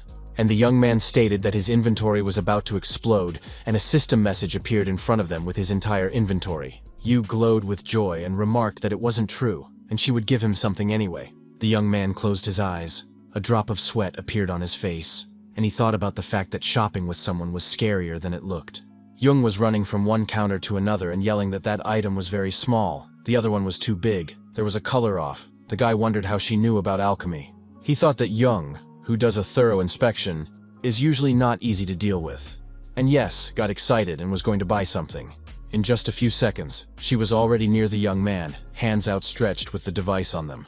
The young man picked it up and wondered with surprise in his voice if it was an arena access device. My sister laughed and remarked that was correct, then added that it was the latest model that hadn't even come out yet. The arena access device comes in very different variations, from helmets to capsules to goggles. It was created both in the galactic arena and around the world, resulting from the direct interaction between the galactic arena and the government around the world. From the beginning, only powerful nations like the US and China could produce such goods. However, the Galactic Arena Company appealed to all governments to stop the monopoly and exploitation of these two nations, and as a result, a warning against monopoly was issued. Kim reflected on the fact that they even announced they were canceling qualification for all players from China and the US. He asked with surprise in his voice if he could be given something like this. Yu said that all the players in her guild who had reached the highest level were already using it, but it wasn't on sale yet. The guy clarifies again if he can take it, and Jung asks what's the problem, since she's the one offering it. She smiled and said that if Seong-sam came to him, he should tell her about it right away. The young man was holding a helmet and his sister asked if her little brother was okay. Toth crumpled, and then asked if she could get him something more suitable at Seong-sam, and Yu replied that running around the arena without the device could seriously hurt herself. Her sister bit her lip, and the kid immediately remembered the habit she had when she tried to resist. Jong said if it bothers him, he can take it as compensation for the rudeness previously shown by the manager. Kim smiled and thought that was great, because he wanted to get his hands on this device anyway. And he was also thinking about starting broadcasts from the arena, so that worked out even better. The guy told the girl that he had to go now and had to go. She replied that she was also going to visit her mom in the hospital. Simon wondered if her aunt also had an arena-related illness and wondered what he should look into. When the Galactic Arena opened, as with his mana weakness, a disease known as arena disease appeared. It only affects the awakened. The young man did not know the exact name of his aunt's illness, but she had once been chosen by the stars, and so must endure. She had treated him, an illegitimate child, as her own. The young man remembered how she had comforted him. The boy reminisced about the fact that he was forced to grow up sooner and start preparing the cure. Suddenly Yu grabbed his hand again and started saying something unintelligible. She opened her eyes wide, drops of sweat appearing on her face. The girl declared that he should answer her. The guy couldn't understand what she was talking about, and then he scratched his head and realized that Jung was talking about that message. The blonde said that Si-hek was bragging about the young man's response to him. Si-moon laughed and said that his brother had nothing to brag about at all, and he lowered his head and thought about the fact that they weren't kids anymore, after all, and replied that he would send a message when he got there. Yu folded her hands into fists, laughed merrily, and then asked if it was true, promising her brother. Our hero stroked the girl's head, smiled and called her little children, and a blush came to her cheeks. Suddenly he froze in horror, for he thought that girls hated it when someone touched their hair. And he coughed and told Yu to take care of herself, and think about leaving soon so she wouldn't make a mess. He waved his hand, said he would go and started to walk away. Yu and her assistant, who was standing behind him, watched him. The brunette noted that the guy really has no manners, because you shouldn't touch even someone you know by the hair. She wanted to say something else, but she thought about the fact that Jung wasn't moving and came to the conclusion that the latter was quite upset. The girl told Yu not to worry so much, and informed her that she would take care of everything. She realized that she had to worry if something happened, because there were a lot of eyes here. And considering all the players present, it would be very difficult to remain silent. And Jung was slumped and continued to stand. Then she cried and asked the brunette to just pretend she didn't see anything. She agreed. And she herself looked away and thought about the fact that today was a maximally strange day. Yu asked the girl what was wrong with that, but the girl couldn't understand what she was asking her. The blonde closed her eyes, noticing it was just them here, so it was okay to talk straight. The brunette asked if Jung was referring to that incident from 10 years ago, and remarked that there was still no word, and that was very surprising. Yu opened her eyes wide, her pupils narrowed very much. She began to realize something, and her opponent replied that it looked like the information had been purposely erased, and pointed out that it's all strange, a terrorist attack in Korea. But nothing was said about it. Jong said that the media always gagged to publicize a small scandal, but here they just kept silent. The brunette beauty noted that the Saint Group heir recently behaved in an unflattering manner on the broadcast, and the media made a huge fuss, and added that there's clearly something fishy going on. Yu thought he was just a third-generation chaebol with a small gold medal, but even one troll can make the country buzz with excitement, so it's unrealistic. She was well aware that someone was deliberately hiding all this, and he had considerable power. The brunette asked if June really felt that way, and remarked that there could be trouble waiting for them next. The blonde was quiet for a moment, then asked the girl if she was scared, and so shouted who she thought she was. She noted that she was just asking Yu if she was doing well, and added that she had more to lose than she did. The blonde closed her eyes, took a deep breath, then exhaled, and replied that she had nothing more to lose. And she began to stare away, very long and intently. The pupils of her eyes narrowed. The girl watched as our hero walked. He didn't even think that he was being followed by someone staring intently. Yu said that she had recently acquired something, so she had some things to figure out. The brunette replied that she knew what she was talking about. She asked if they were going to start the work, because if they did, it would be too late to retreat, so Jung told her to go and start the work, and then added, if she finds any information, let her bring it. She smiled and said, if it is an awakened one, let her bring his head if need be, as she found an entertaining thing. Our hero lay on the bed and said that his house was the best, and the philosopher's stone asked if the person they were talking to was close to the guy. That one was very surprised and clarified. Neither was talking about Yu Jun, and then added that they are close but haven't talked much lately, even though they've known each other for 5 years and grew up together. Philosopher's Stone wondered how that was so, but the young man couldn't understand what he meant. Stone remarked that the girl looked like someone who wasn't who she appeared to be, and noted that he didn't think his words would change anything if they'd known each other since childhood. And he added that Kim would understand when she tried to trick him, and suggested that he start making the potion. And the young man agreed and stretched. He called up the inventory window and began pulling out the gear he needed. In just a few minutes, the table was littered with different crystals, standing vials, and books lying around. The guy picked up a huge piece of wood and remarked that it should suit him. After a while, he turned his head to the side and added that things looked much better there. He snapped 2 fingers to activate his magical abilities. In just a few seconds, a huge desk with a huge number of shelves and a coat rack appeared in front of him. The young man smiled, noting that as expected, it was alchemy, which fit perfectly. He placed the jars and vials and talked about putting all the ingredients for the potion in the center and placing the potion itself nearby, as it required immediate use. Stone clarified what effect Kim wanted to achieve, and the latter remarked that normally he would focus on increasing the effectiveness of the ingredients, but would change direction. A system message appeared in front of the guy, alerting him that he was holding a poisoned hobgoblin serum. He said that the materials associated with goblins cause paralysis, and the philosopher's stone replied that this is so, because those creatures create poison from their own blood, and added that he would cleanse the poisoned magic first, and clarified if Kim didn't want to face the effects of the bone-destroying poison. He replied that he would focus on the poisoned part. Philosopher's Stone yelled that the guy was crazy, and remarked that goblin magic shouldn't be used, since he wasn't a demon and didn't know basic dark magic, and goblin magic could traumatize his entire body, and added that if something goes wrong, the punishment could be an inability to do magic. Kim put his hand on his chest and told the man not to worry as he had a plan. He smiled and noted that he knew someone who was incredibly good at magic, and offered to create a philosopher's stone by himself, his eyes burning with fire, and asked how he could do such a thing. Stone replied to the young man that he knew how to use his brain. The guy laughed and remarked that he was saying clever things, and his opponent quickly understood the explanation. and asked if this was possible. The Philosopher's Stone replied that it could not state with certainty, but if they acted as directed, there would be no return. The young man rejoiced, and the stone remarked that it looked like a case for an obsidian tablet, because it wasn't a tool that used abilities. Kim thought that this time they were creating a book filled with knowledge. The Philosopher's Stone said about if they were to manufacture the second part, the price would increase significantly. And our hero asked with a smile on his face if the achievement points would be impressive. The stone replied that it wouldn't be a problem as long as his skills were top-notch, and added that he thought what they were doing now was going to be a legendary level item, and noted that he had no idea what the alchemy score would have to be to handle it. The young man thought about the fact that if he focused all his stats on alchemy and reached a high level, it would still be impossible. He frowned as he realized that legendary level weapons were items that constellations only allowed if a patron was chosen. The guy asked the Philosopher's Stone how many alchemy achievement points he thought he needed.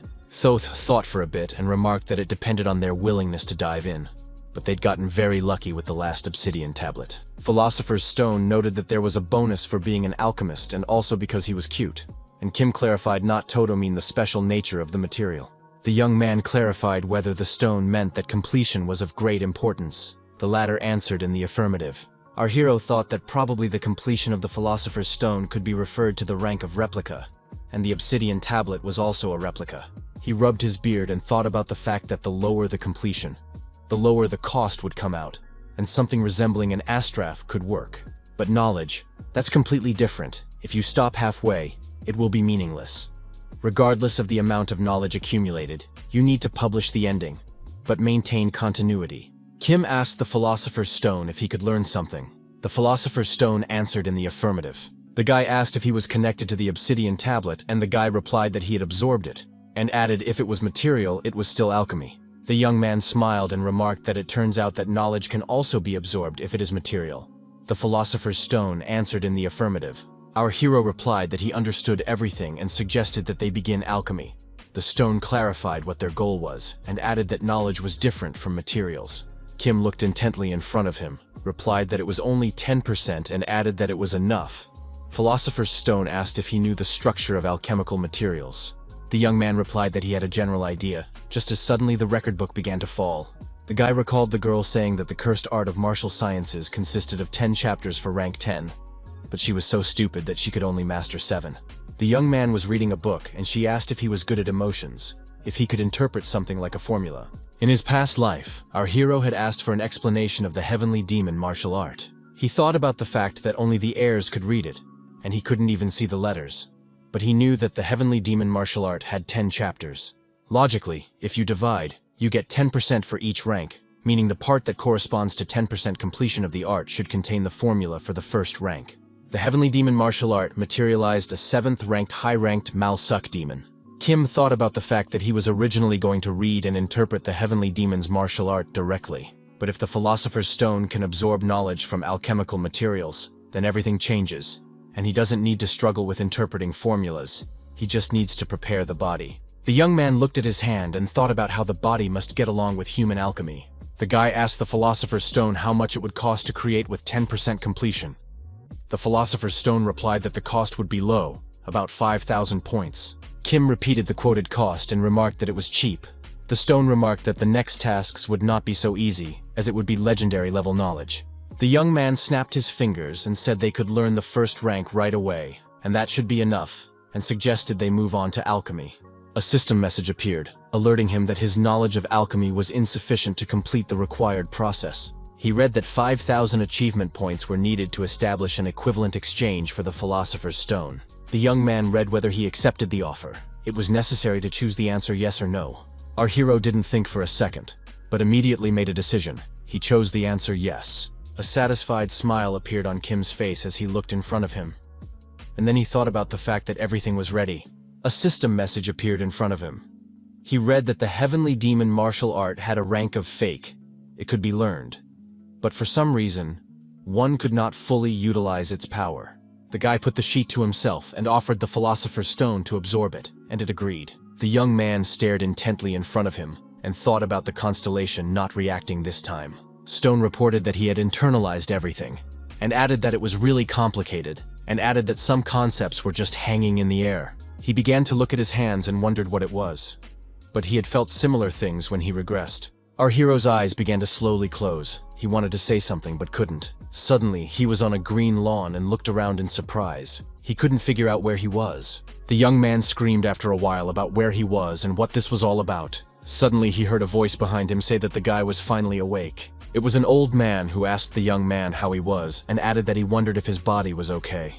The young man stood up and remarked that he was fine. The gray-haired man said that was good, and then added that he didn't look like the typical youth of our day. He waved his hand and told the guy to come closer to him and sit down beside him. In just a few seconds, Kim was beside the old man and fell to his knees in front of him. He wondered how it was that he was instantly in this position. Our hero took a hard look at his opponent, and the puzzles came together. He understood everything, and he himself said he never thought he would meet a constellation in this way, and looked at the old man. The guy laughed and said the guy talks like he knows him, stroked his beard. The young man noted that it wasn't surprising since he had mastered the heavenly demon martial art before being here. The elderly man laughed merrily and remarked that he had asked the question in vain, and added that the young man was right. He was the constellation's celestial demon. A system message appeared in front of Shimong, alerting him that he had met the constellation, and he was the first person to do so, and received 5,000 achievement points. Kim scrutinized the messages and opened his mouth in surprise. He had no words. And from the next system message, the guy learned that the constellation's celestial demon is a very dangerous creature. The young man became very tense, but was warned that they would do their best to ensure his safety, but advised to be vigilant if he tried to provoke him. The messages didn't end there, and from yet another, Kim learned that in case of an emergency, he would be evacuated to the ground immediately. The young man frowned and thought about the system warning him of danger. The old man, on the other hand, smiled evilly, gritted his teeth, and noticed that this was getting out of hand. He started fending off system messages and shouted for them to leave and not disturb him. And the young man thought about the fact that it was Master Viju's apprentice Mal Suk. The guy asked his opponent if he had summoned him because of the heavenly demon martial arts. Thoth smiled, stroked his beard, and asked if it was worth getting right down to business, and added that the young ones were all so sassy. But Kim was wrong about one thing, and noted that the one-on-one principle was good, but the heavenly demon's martial art wasn't anything outstanding. And then informed that he was more curious about the other thing, who Shimun really was. The kid opened his mouth in surprise. He lowered his head and inquired what his opponent meant. The old man noticed at once that what he was talking about. The young man pressed his lips tightly together and thought about whether the constellation was asking him about reincarnation. He realized that even Zeus and Baphomet didn't know about reincarnation, and now the celestial demon was asking about it. The old man laughed and asked if the guy was trying to seem cool in front of him, and added that he was definitely not stupid. And then asked what Kim knew about him. Our hero stared intently at his opponent and didn't know what to say.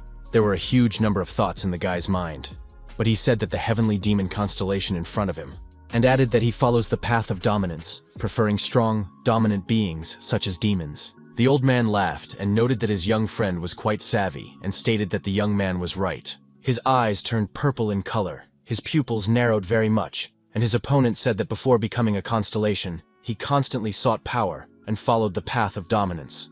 Our hero stared intently before him, a drop of sweat appearing on his face as he looked at the old man's eyes. It reminded him of that huge eye he had seen in his past life. Then it belonged to a constellation at least as powerful as a celestial demon. And an elderly man sat in front of the young man, squinting his eyes and making incomprehensible noises. As suddenly the guy found himself in some incomprehensible place, he started looking around and thought about how it was like diving into an endless abyss. He stared intently in front of him and wondered for what reason he wasn't afraid at all. The young man looked at his hand and thought about the fact that it seemed very familiar to him to the point of being strange. The old man said that as expected his marks were left on Kim, for a mortal to remain so calm in the face of the void. He touched his beard and wondered if the young man would continue to pretend he knew nothing. Our hero grimaced and stated that his title was most likely the reason. He looked confused. These words surprised the celestial demon very much. He stared intently at our hero, and the one stated that he has the title and is constantly being watched by the other party. After saying that, the old man's pupils turned white and he started laughing like a raving man. He repeated the words after the young man over and over again, laughing very loudly and unable to stop. And Kim calmly inquired if his opponent had met that creature on the other side. The sky demon abruptly stopped laughing, then smiled and calmly replied that he had met. The young man stared at him and noted that he had probably lost and asked if that was the case. The old man laughed again, took a breath, exhaled, and then declared that the kid was very cocky. His eyes lit up, and he was quiet for a moment, noting that he was brave for just talking about it. Our hero covered his eyes with his hand. He looked at the celestial demon, and thought about the terrifying aura emanating from it. He stared intently ahead, pupils very narrowed, and Kim knew not to worry. After all, if something happens to him, Baphomet won't be left out. The old man started laughing and noticed that now he understood why that constellation was interested in him. He finally realized what that madman was interested in, and remarked that the young man was right, as he had indeed lost, and added that it was very sad but a fact. The celestial demon stated that he was even more intrigued, and then asked what it was about him that caught his attention. He smiled and noted that it had taken a millennium to get him in sight. The guy even asked the old man, but he replied that Kim was a mortal and could hardly understand all this and wanted to say something about that creature, but he was silent. And then he got very angry and started talking and noisy things. Our hero couldn't understand what he meant. System messages began to appear near the celestial demon, but he waved his hand for them to disappear, and then stated that their meeting would end here and called the young man Junior. Shi Meng couldn't understand why his opponent called him that. The old man explained that the guy had inherited a heavenly martial art, and that made the young man his disciple. He turned his back and stated that he had no objections to learning the heavenly demon martial art. The old man turned to Kim again and added that he even welcomed it, for someone who caught his interest was contributing to it, and informed the young man that he was not only his apprentice, and then stated that he had an assignment. Moon looked at his opponent with bewilderment. System messages appeared in front of our heroes. The first that the celestial demon constellation was requesting a quest, and the second that the quest window had been activated. Our hero opened his mouth in bewilderment and read carefully. He thought about what kind of assignment it could be. He perused it and also learned that the reward would be 5,000 achievement points. The old man stroked his beard and asked the young man what he thought about it, and added that the assignment had been shaped according to the system's recommendations. Kim wondered if the man was worthy of the constellation's patronage, and he was still interested in Malsuk.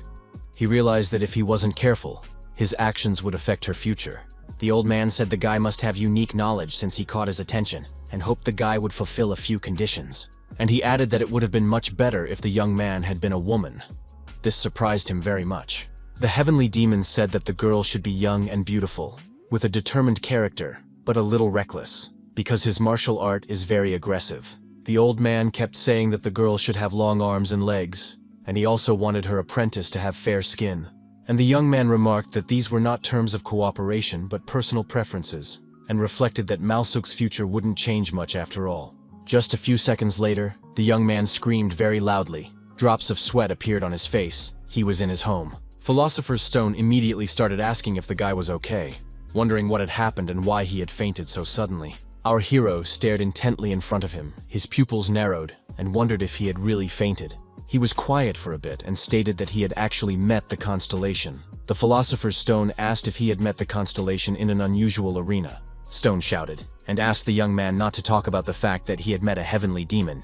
Kim wondered how it happened, and the Philosopher's Stone noted that that constellation was famous for its cruelty and madness, and recognized only strength, and then added that the heavenly demon also shows extreme insolence, and asked if the guy had heard his famous saying that it doesn't matter who you are, male or female, because the most important thing is taste. Philosopher's Stone asked if Si Moon had done something to the celestial demon. The latter replied that there was nothing of the sort. He reminisced about the past, and the stone said that it was a miracle that the young man had returned to form after his encounter with that psychopath, and if he hadn't touched him, then he was favorable to Kim. The Philosopher's Stone then asked if the young man had learned the heavenly demon's art or something. The young man held his head up and replied that nothing had happened, and added that the latter was grateful to teach him. Stone said that that constellation was rumored to be insane, and it was good for them, and also offered to concoct an elixir since they now had the skill to create magical creatures, and the guy agreed. And the Philosopher's Stone asked if he needed to be told his recipe. Kim took a vessel, began to pour something into it, and said that he didn't need to say anything. Stone asked if he could hear the serum screaming every time they removed the poison and said what they did with it. He laughed and noticed that the poison was gone and wondered where the aggressive look had gone, and called the guy a wimp since he had given up. And Si Moon noted that it was indeed strange. After a few seconds, he noticed that everything was ready, and the Philosopher's Stone noticed that it wasn't a potion, but a pill. Our hero replied that he didn't have the trained courage to turn it into liquid form, and the stone pointed out that it was based on magical creatures. The young man took the pill in his hand, twirled it, and offered to check its status. A system message appeared, stating that when consumed, the red pill had a high chance of increasing magical stats and was prepared from special blood. The young man smiled and remarked that although he had done it objectively, it was very good. And he added that it had been a long time since he had last prepared the elixir, that he was nervous but in no way expected to be able to extract such permanent performance improvements from it. Philosopher's Stone remarked that it wouldn't be easy to get statistics on a magical creature. The odds were 100%, the guy agreed. Kim put his hand on his chest and said that the first stage of the Heavenly Demon Art's secret technique was already there, and asked the stone to handle it properly after absorbing it. The one replied that the young man could trust him, and Moon put the pill in his mouth and swallowed it. In just a few seconds he was already sitting in a Turkish style, eyes closed and meditating. System messages appeared in front of him one after another, stating that the elixir's effect increased strength, agility, and stamina by 2. As the young man suddenly found himself in some dark space, he began to look around and was quite surprised. After a while, he saw some sort of silhouette in front of him and began to realize that he had found what he was looking for. The one began to gradually disappear. Our hero, at all very surprised, he could not understand what was happening. He realized that he should hurry before he disappeared, so he began to call for the Philosopher's Stone. The one came to the rescue very quickly, shouted that he knew about everything, and then notified him that he had caught it. The young man, who had drops of sweat running down his face, said it was fine, and it was a good job, and thought about what he said, which was very likely, and he almost lost it. He made the decision that he needed to create the lower Dantian first, and then move on to the Great Heavenly Technique. The Philosopher's Stone started yelling for the guy to stop and wait, and asked if Kim had created a lower Dantian around his navel. Our hero looked questioningly in front of him. He couldn't understand anything, and the stone asked if he really needed a Dantian. The young man said he had never thought about it. Stone reported that a Dantian is essentially a vessel designed to efficiently store and utilize energy, and asked why it had to be near the navel, and added that the young man had a more appropriate area. The Philosopher's Stone reported that he had alchemical weapons and the ability to absorb knowledge. Our hero smiled cheerfully and said that the stone was by far the best vessel, and then added that he was perfectly fine with using it as a tribute. Philosopher's Stone remarked that it would be better than using a normal Dantian. The guy agreed, and replied that he was an alchemist. A smile appeared on our hero's face, and he closed his eyes and thought about how his life had been changed by alchemy, and thanked him for realizing something. The guy opened his eyes very quickly as a system message appeared in front of him, alerting him that there had been a successful absorption of the characteristics of magical creatures. He also received a special magical characteristic. From the third message, he learned that there was a successful combination of the Dantian and the Philosopher's Stone. The young man opened his mouth in surprise. From the system message he learned that the power of a magical being was equal to the alchemical power of the Philosopher's Stone, and he asked if it was an attribute. Not even a minute later, a status window appeared in front of Kim. He was able to familiarize himself with his title, level, strength, stamina, vitality, and other characteristics. He looked in front of him and noticed that this was what attribute statistics looked like. Our hero remarked that attribution not only affects the display position, and the Philosopher's Stone replied that that's right, and it also affects statistics. It's not a symbiotic relationship. It's attribution. The kid said that at the moment his alchemy power was 17, so that statistic meant 8, which was about half of his alchemy power. He wondered what it all meant, and turned to the Philosopher's Stone again. He noted that it came out that as the power of alchemy increased, the stats of magical creatures would also increase. Philosopher's Stone noticed that it was similar to how his height affected him, and system messages appeared in front of the guy saying that the attribute characteristic had gotten experience points. Stone was surprised that she wasn't omnipotent, and added that rounding didn't apply, and statistics had to be clear. Kim clenched her hand into a fist, and thought this was crazy. After a few seconds he smiled and thought about the DEI that increasing the power of alchemy. Magical creatures duplicated. His eyes burned with red fire, and he thought about what he was looking forward to in the next arena. A system message appeared in front of him, which invited the guy to the Galactic Arena, and the second one notified him that its main task was survival, and 100 people would participate in it. The young man read the next message. It stated that the arena would begin as soon as all participants were ready. The guy clenched his teeth and said it was going to be survival again, and it really pissed him off. Messages from participants appeared. Someone asking about what others would do, because the sea was deep there, and the kid in the cap was carefully reading the message in front of him.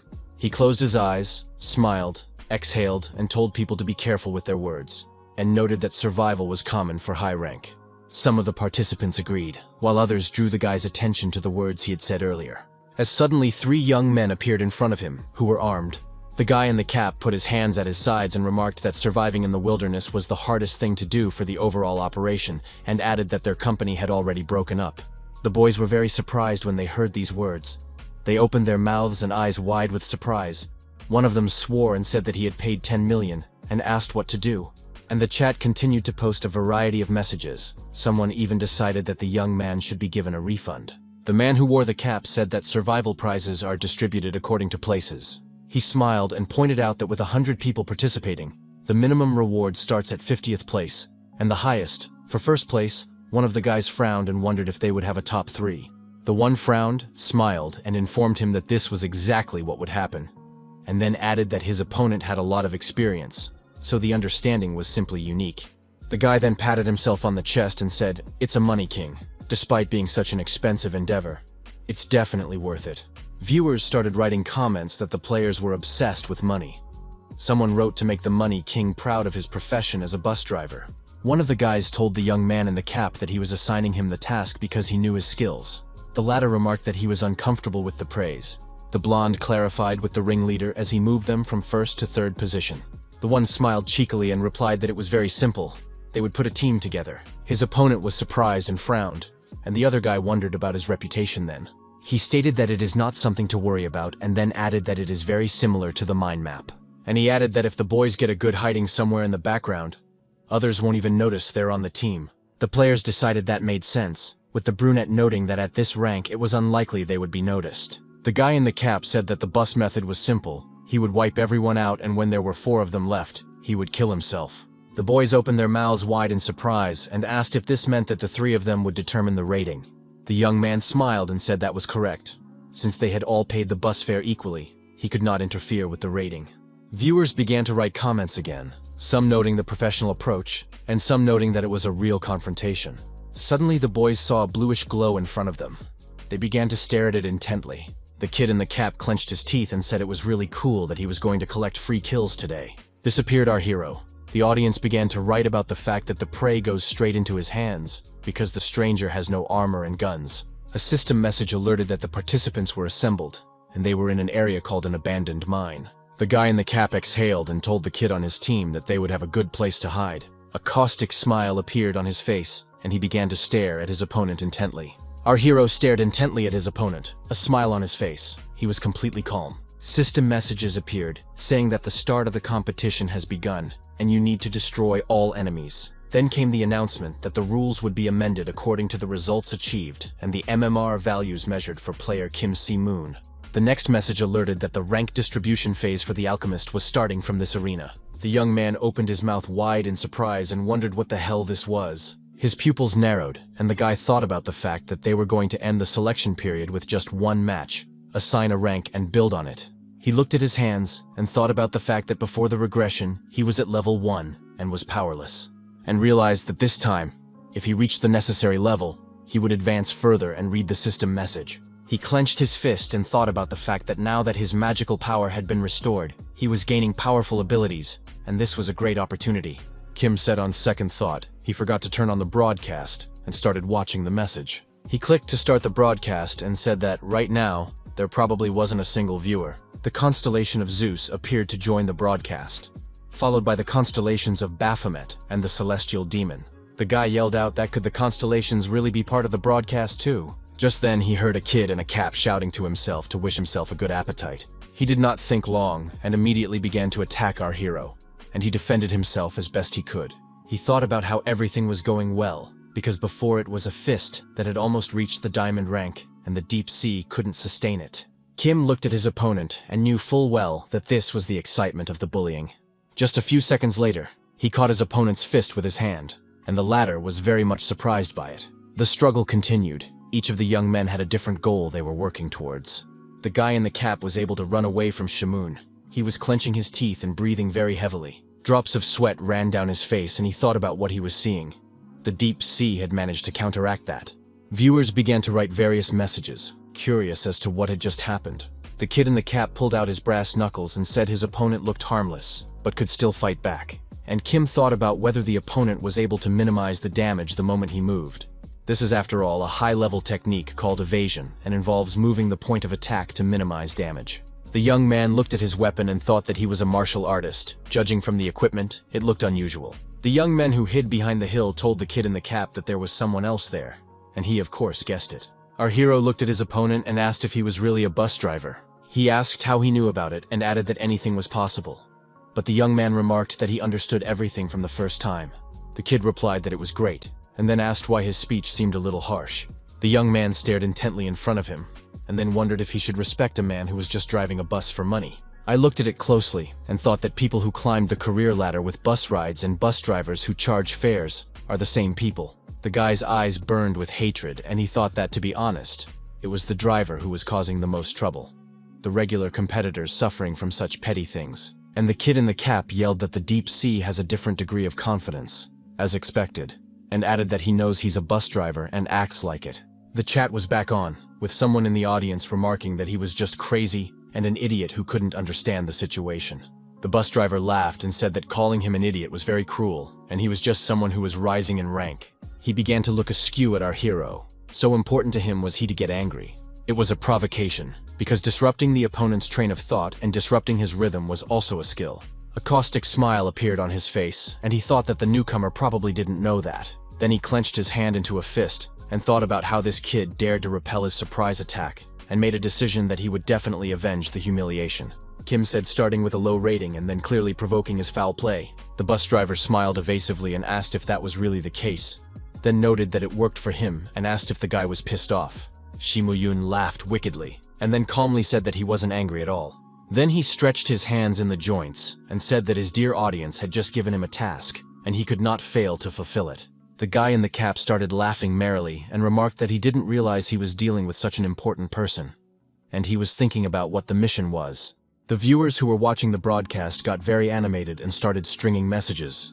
The bus driver couldn't believe that Kim was getting missions, but he calmly replied that it was all pure truth. He then folded his hand into a fist, used his skills, and asked his opponent if it impressed him. The one looked at our hero from bottom to top. His pupils narrowed greatly. He smiled evasively and answered in the affirmative. And then he clenched his hand into a fist and thought about the guy's immediate response. Once again, the battle between the young men began, with no one planning to back down from their goals. The guys looked at each other with hatred. Their pupils both narrowed very hard. The fight went on, with players hitting each other to end it quickly and become the winner. Suddenly, the bus driver screamed very loudly. He frowned. Blood started pouring out of his mouth. He leaned over and thought about his opponent dodging all attacks and taking risks. The kid in the cap looked at our hero, who was determined and thinking about who he really was. He clenched his teeth, sweat dripping down his face, and his self-confidence began to leave him as he finally realized that his opponent wasn't as simple as it seemed. The players behind him were very scared, and the bus driver was thinking about the fact that everyone was looking at him, so he should end it properly. He started running towards Kim with thoughts of doing what he was supposed to do, so he wouldn't fall face first into the mud. The guy in the cap attacked our hero and was very surprised that he dodged again, and the man looked at his opponent with a smile. He was relaxed and pleased with himself. The young man looked intently in front of him and wondered if that was it. Without waiting for a response, he folded his hand into a fist, brought it over his opponent's head, and said it was his turn. He hit him so hard that the bus driver rose several meters above the ground and hit his back against the walls of the cave, and rock began to fly off of them. The kid clenched his teeth and thought about how this was impossible. How could he even lose? He also wondered where Kim got all this power from. The guys who arrived here with him ran up and started asking if he was okay. He didn't answer them anything, only clenched his teeth harder and thought about how very humiliating this was for him. Just as suddenly, he rose to his feet, and with the speed of light, he began to approach Zimong, who was standing with his head tilted. He jumped up and shouted with all his might for him to stop running away from him and start fighting him. And our hero began to call out the divine technique of the heavenly demon and talk about martial arts. His opponent clenched his teeth, his pupils narrowed, and became like dots as he berated Kim. In just a few seconds, he started screaming like a madman and didn't know what to do.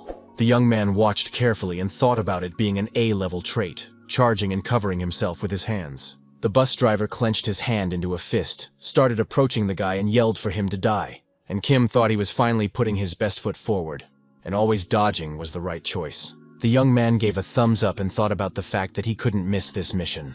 A message appeared in front of our hero that he had taken advantage of the ogre's bodily shell, and he began to attack the opponent with the Heavenly Demon Divine Technique. Just a few seconds later, his opponent began to scream very loudly, the pupils of his eyes narrowing very hard. He yelled so much that the blood ran cold in his veins. Rock began to fall to the ground where he stood. Kim's attack didn't go without a trace. A stream of blood flowed from his opponent's mouth. Viewers who watched the broadcast wrote that the bus driver is crazy. Someone missed this important event. The kid in the cap was really hurt. He was on his knees and couldn't believe what was happening. Just kept saying it was a lie. He was in a state of affect and could not believe what was happening. And after a while, he asked if he had really lost. Our hero watched carefully and saw his opponent collapse to the ground. A system message appeared, alerting that first blood had been spilled. He also learned from the message that the rewards for passing this arena would increase. He put his hands in his pockets and talked about how difficult it was to lay out the grass himself anyway. Kim read that the Heavenly Demon Constellation was satisfied with his staggering progress, and it had donated many achievement points. The young man noticed that they were giving him assignments when they were no longer enough. He smiled and thought about trying to do his best to fulfill the Celestial Demon's mission. He read about the constellation nodding satisfactorily. From another notification, he learned that the Galactic Arena would suffice him, the one who was supported by 3 high-ranking constellations, and he would receive 1,000 achievement points. The guy thought that was very generous, and maybe it was because they were high-ranking creatures. The next message alerted him that he had won the Choice of the Year award. He was puzzled as he read that he had attracted the attention of the high-ranking constellations, and as their interest grew, his future would evolve. The young man was shocked by such reports. He wondered if the title could be renewed. He read carefully and thought about the fact that every time he got an endorsement, his stats would increase by 1 point, and that was only one possibility. The guy realized that there was a trick to it. And if the supporting constellations disappeared, the options with a plus sign would correspondingly decrease, and also a decrease was also possible here. And he asked for the status window to appear in front of him and began to scrutinize it. Shimuyang saw that he had obtained endurance points, vitality points, as well as spiritual strength points. A slight smile appeared on the young man's face, and he said that it looked very much like his mana wasn't changing, and decided to think positive, and added that he wasn't losing characteristics. Kim thought about the fact that he didn't know how picky the constellations would be, but he would have to take missions as often as possible from now on. The blonde guy who was in the company of the bus driver said it couldn't be, and then asked if the Money King had lost. He asked his partners if everything that had just happened was a lie, and our hero looked bewildered at them.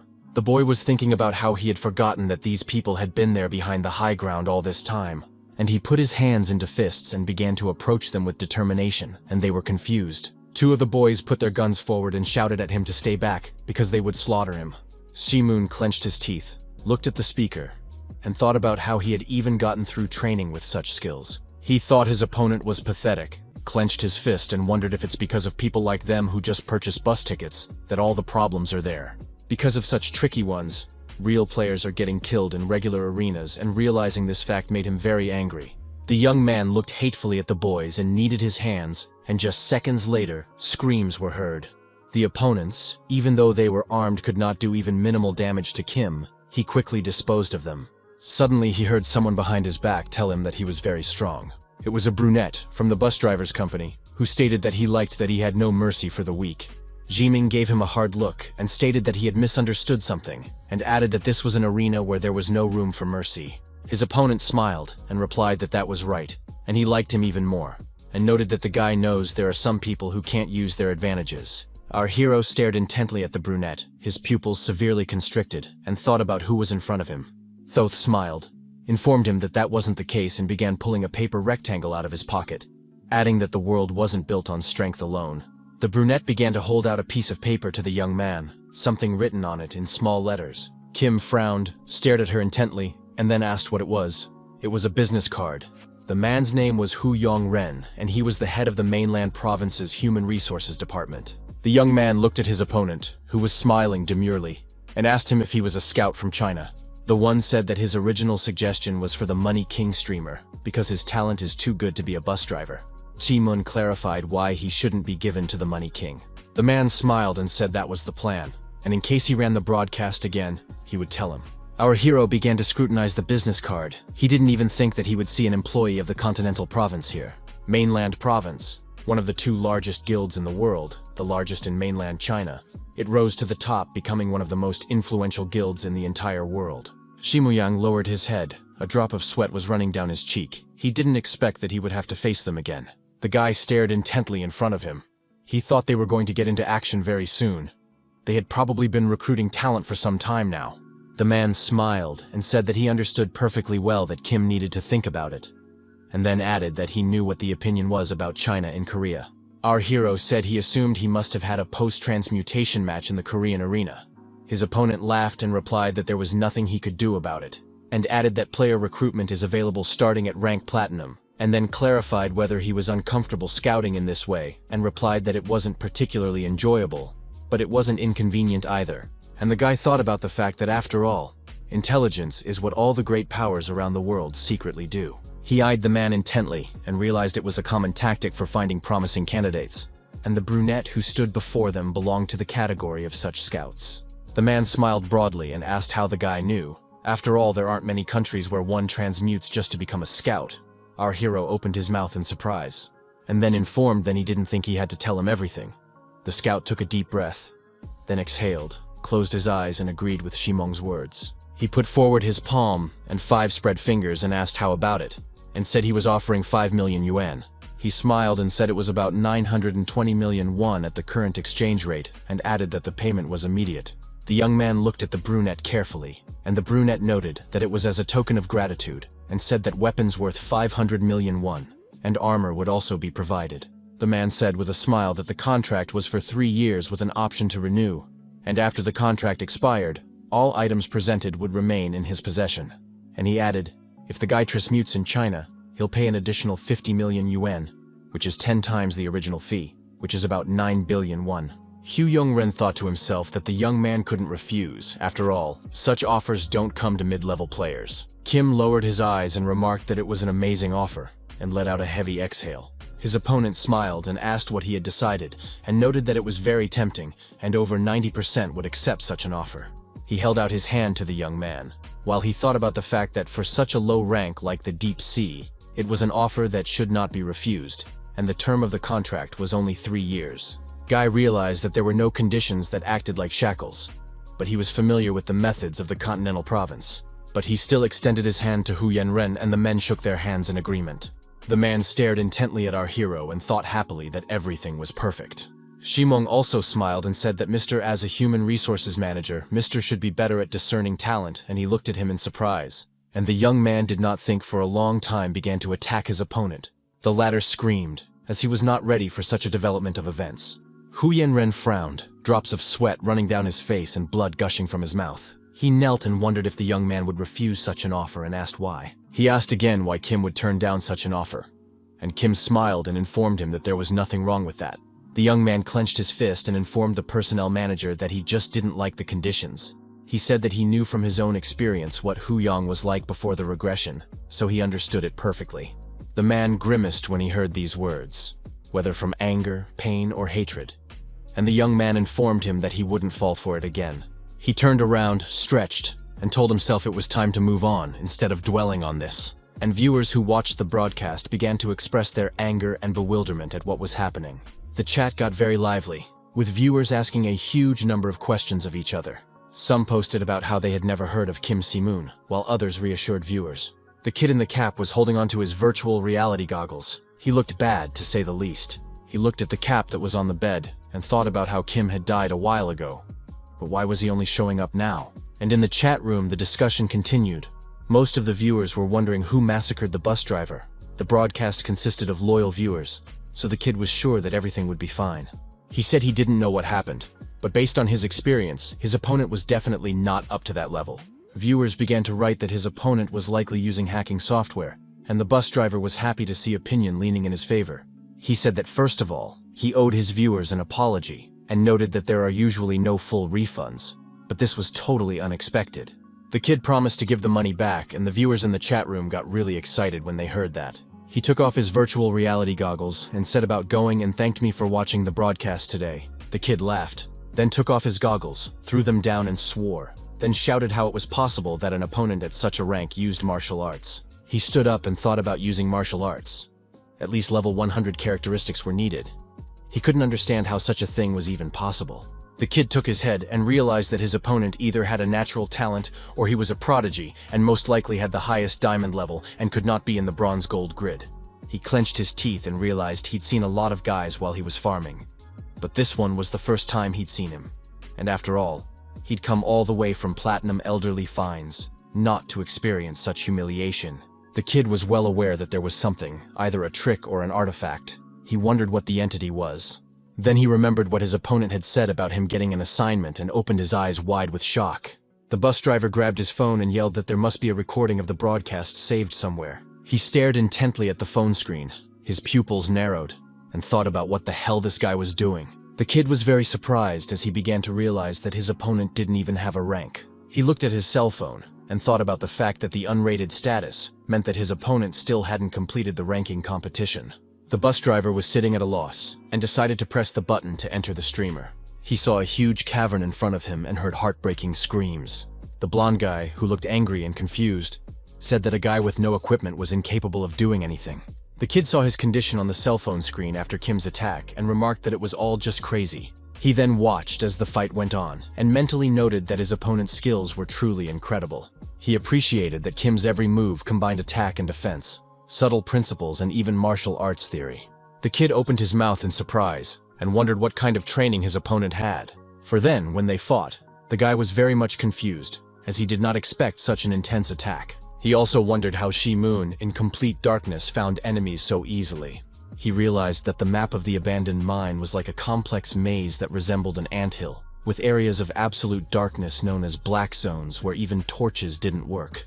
The bus driver noted that our hero didn't even stop in black zones. He remembered over and over how their fight had gone, and then asked how the enemy had gotten there. The kid stared intently at the cell phone screen, thinking over and over again about how it could be that this guy didn't have a rating. The young man looked at his cell phone screen and noted that if you pay attention, there were no comments at all from the 3 viewers here. So he decided to write a message if anyone was here. His hands were shaking very badly. Someone in the audience replied to him. He wrote that he had something to report and noted that it was a coincidence. The bus driver frowned and opened his mouth wide in surprise. He couldn't understand who was writing to him, and he himself wrote that if it was a question of a refund, he would transfer the funds today, not his account. But the opponent replied that no refund was required, and remarked that he had sent a letter with the details, and remarked to the kid to look at it later. The kid got very excited as he was expecting a letter from Hu Yongren, and shouted that he would definitely check it out. He stretched out in his computer chair, exhaled with relief, and said the fire had passed. As he suddenly heard the alert and saw the constellation managers chatting, he was very much surprised. The kid asked if they were constellations and remarked that these guys are definitely crazy for daring to use constellation names, and added that it doesn't matter how low quality the concept is, but using constellation names is over the top, and asked in chat why they have those nicknames. He was given no answer and again clarified why the managers were using constellation names, and those in response to the young man sent only question marks, but did not hurry to answer the question. The kid laughed and said they had decided to play dumb and were racking up views on purpose, and wrote in the chat that the conversation stopped because the managers have some conscience, and added that they are doing the unthinkable. That's when the manager of the Baphomet constellation showed up and asked the bus driver what the fuck he was writing. Toth clenched his teeth, clutched his cell phone to his chest, and said the managers were now swearing. The bus driver screamed very hard from pain and surprise, and blood started pouring out of his mouth. The kid was lying on the ground with his hand to his chest and kept yelling. He had hit his back really hard. Our hero clenched his hand into a fist, glared at the dude, and then wondered if he was the last one. A system message appeared in front of him, showing the arena board. It indicated which seats the players had taken. Shimu was on the first one. He cheerfully announced that he had 20 kills, and his opponent lay nearby, with no signs of life. The young man smiled and remarked that at this rate, even if he took his time, first place was behind him. He read the system message carefully and said the earlier assignment he had received had not yet been completed. He wondered what was missing, and read that he needed to demonstrate dominance.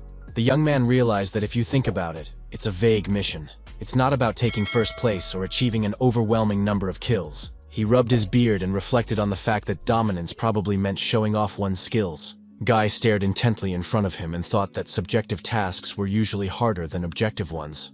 Kim said he would be fine when the arena was over and kept looking at the system message. Suddenly something distracted him, and he turned his head to the side and looked closely. Then the guy lifted his head up, his pupils narrowed, and O asked what it was. In just a few seconds, his eyes turned a bright yellow color. They burned with fire. A system message appeared, informing that the Moon Owl's bodily shell was a skill that was 13% complete. He looked in front of him and realized that he could use it to replicate the physical abilities of the Moon Owl. The crystals were eye-catching. They shimmered so much that our hero made a point of getting close to them. The boy took one of the crystals in his hand and thought about the fact that it was most likely silver ore. Philosopher's Stone asked what the object was, and the young man was very much surprised. And the stone shouted that it knew, and it was the exact item. Our hero's pupils narrowed very much. He thought about it being the same mineral, and asked as an information window appeared in front of him. The Philosopher's Stone began to ask question after question as to whether or not this was it, and our hero only sighed heavily. After a few minutes, a satisfied smile appeared on his face, and he shouted that this was it. The Philosopher's Stone was also smiling. He started to jump and then told the young man to grab it quickly. The boy stared intently at the object, and thought he didn't expect to find this in an abandoned mine. He made the decision that he needed to finish the arena first and get that checked out properly. The young man heard the sound of a system message coming in and looked up questioningly. He noted that he left the broadcast on and forgot about it, and thought he had given permission for 3 constellations to be controlled. Our hero stared intently in front of him. Suddenly his pupils narrowed and he opened his mouth in bewilderment. There were messages in chat, someone asking to be killed if they wanted constellation cosplayers, and he was threatened in return. Another viewer wrote that this is the first time he's seen douchebags cosplaying constellations. Then there was a message from Baphomet's constellation manager, that he would kick the blasphemous bastards out of here, and became very active in excluding viewers from the broadcast. The manager of the Zeus constellation wrote about how it's incredibly refreshing, and he really likes it. The young man, however, opened his mouth in surprise and thought about what was really going on. He didn't expect things to escalate like this. He just granted manager privileges to constellations to maintain the title Blood of Kings.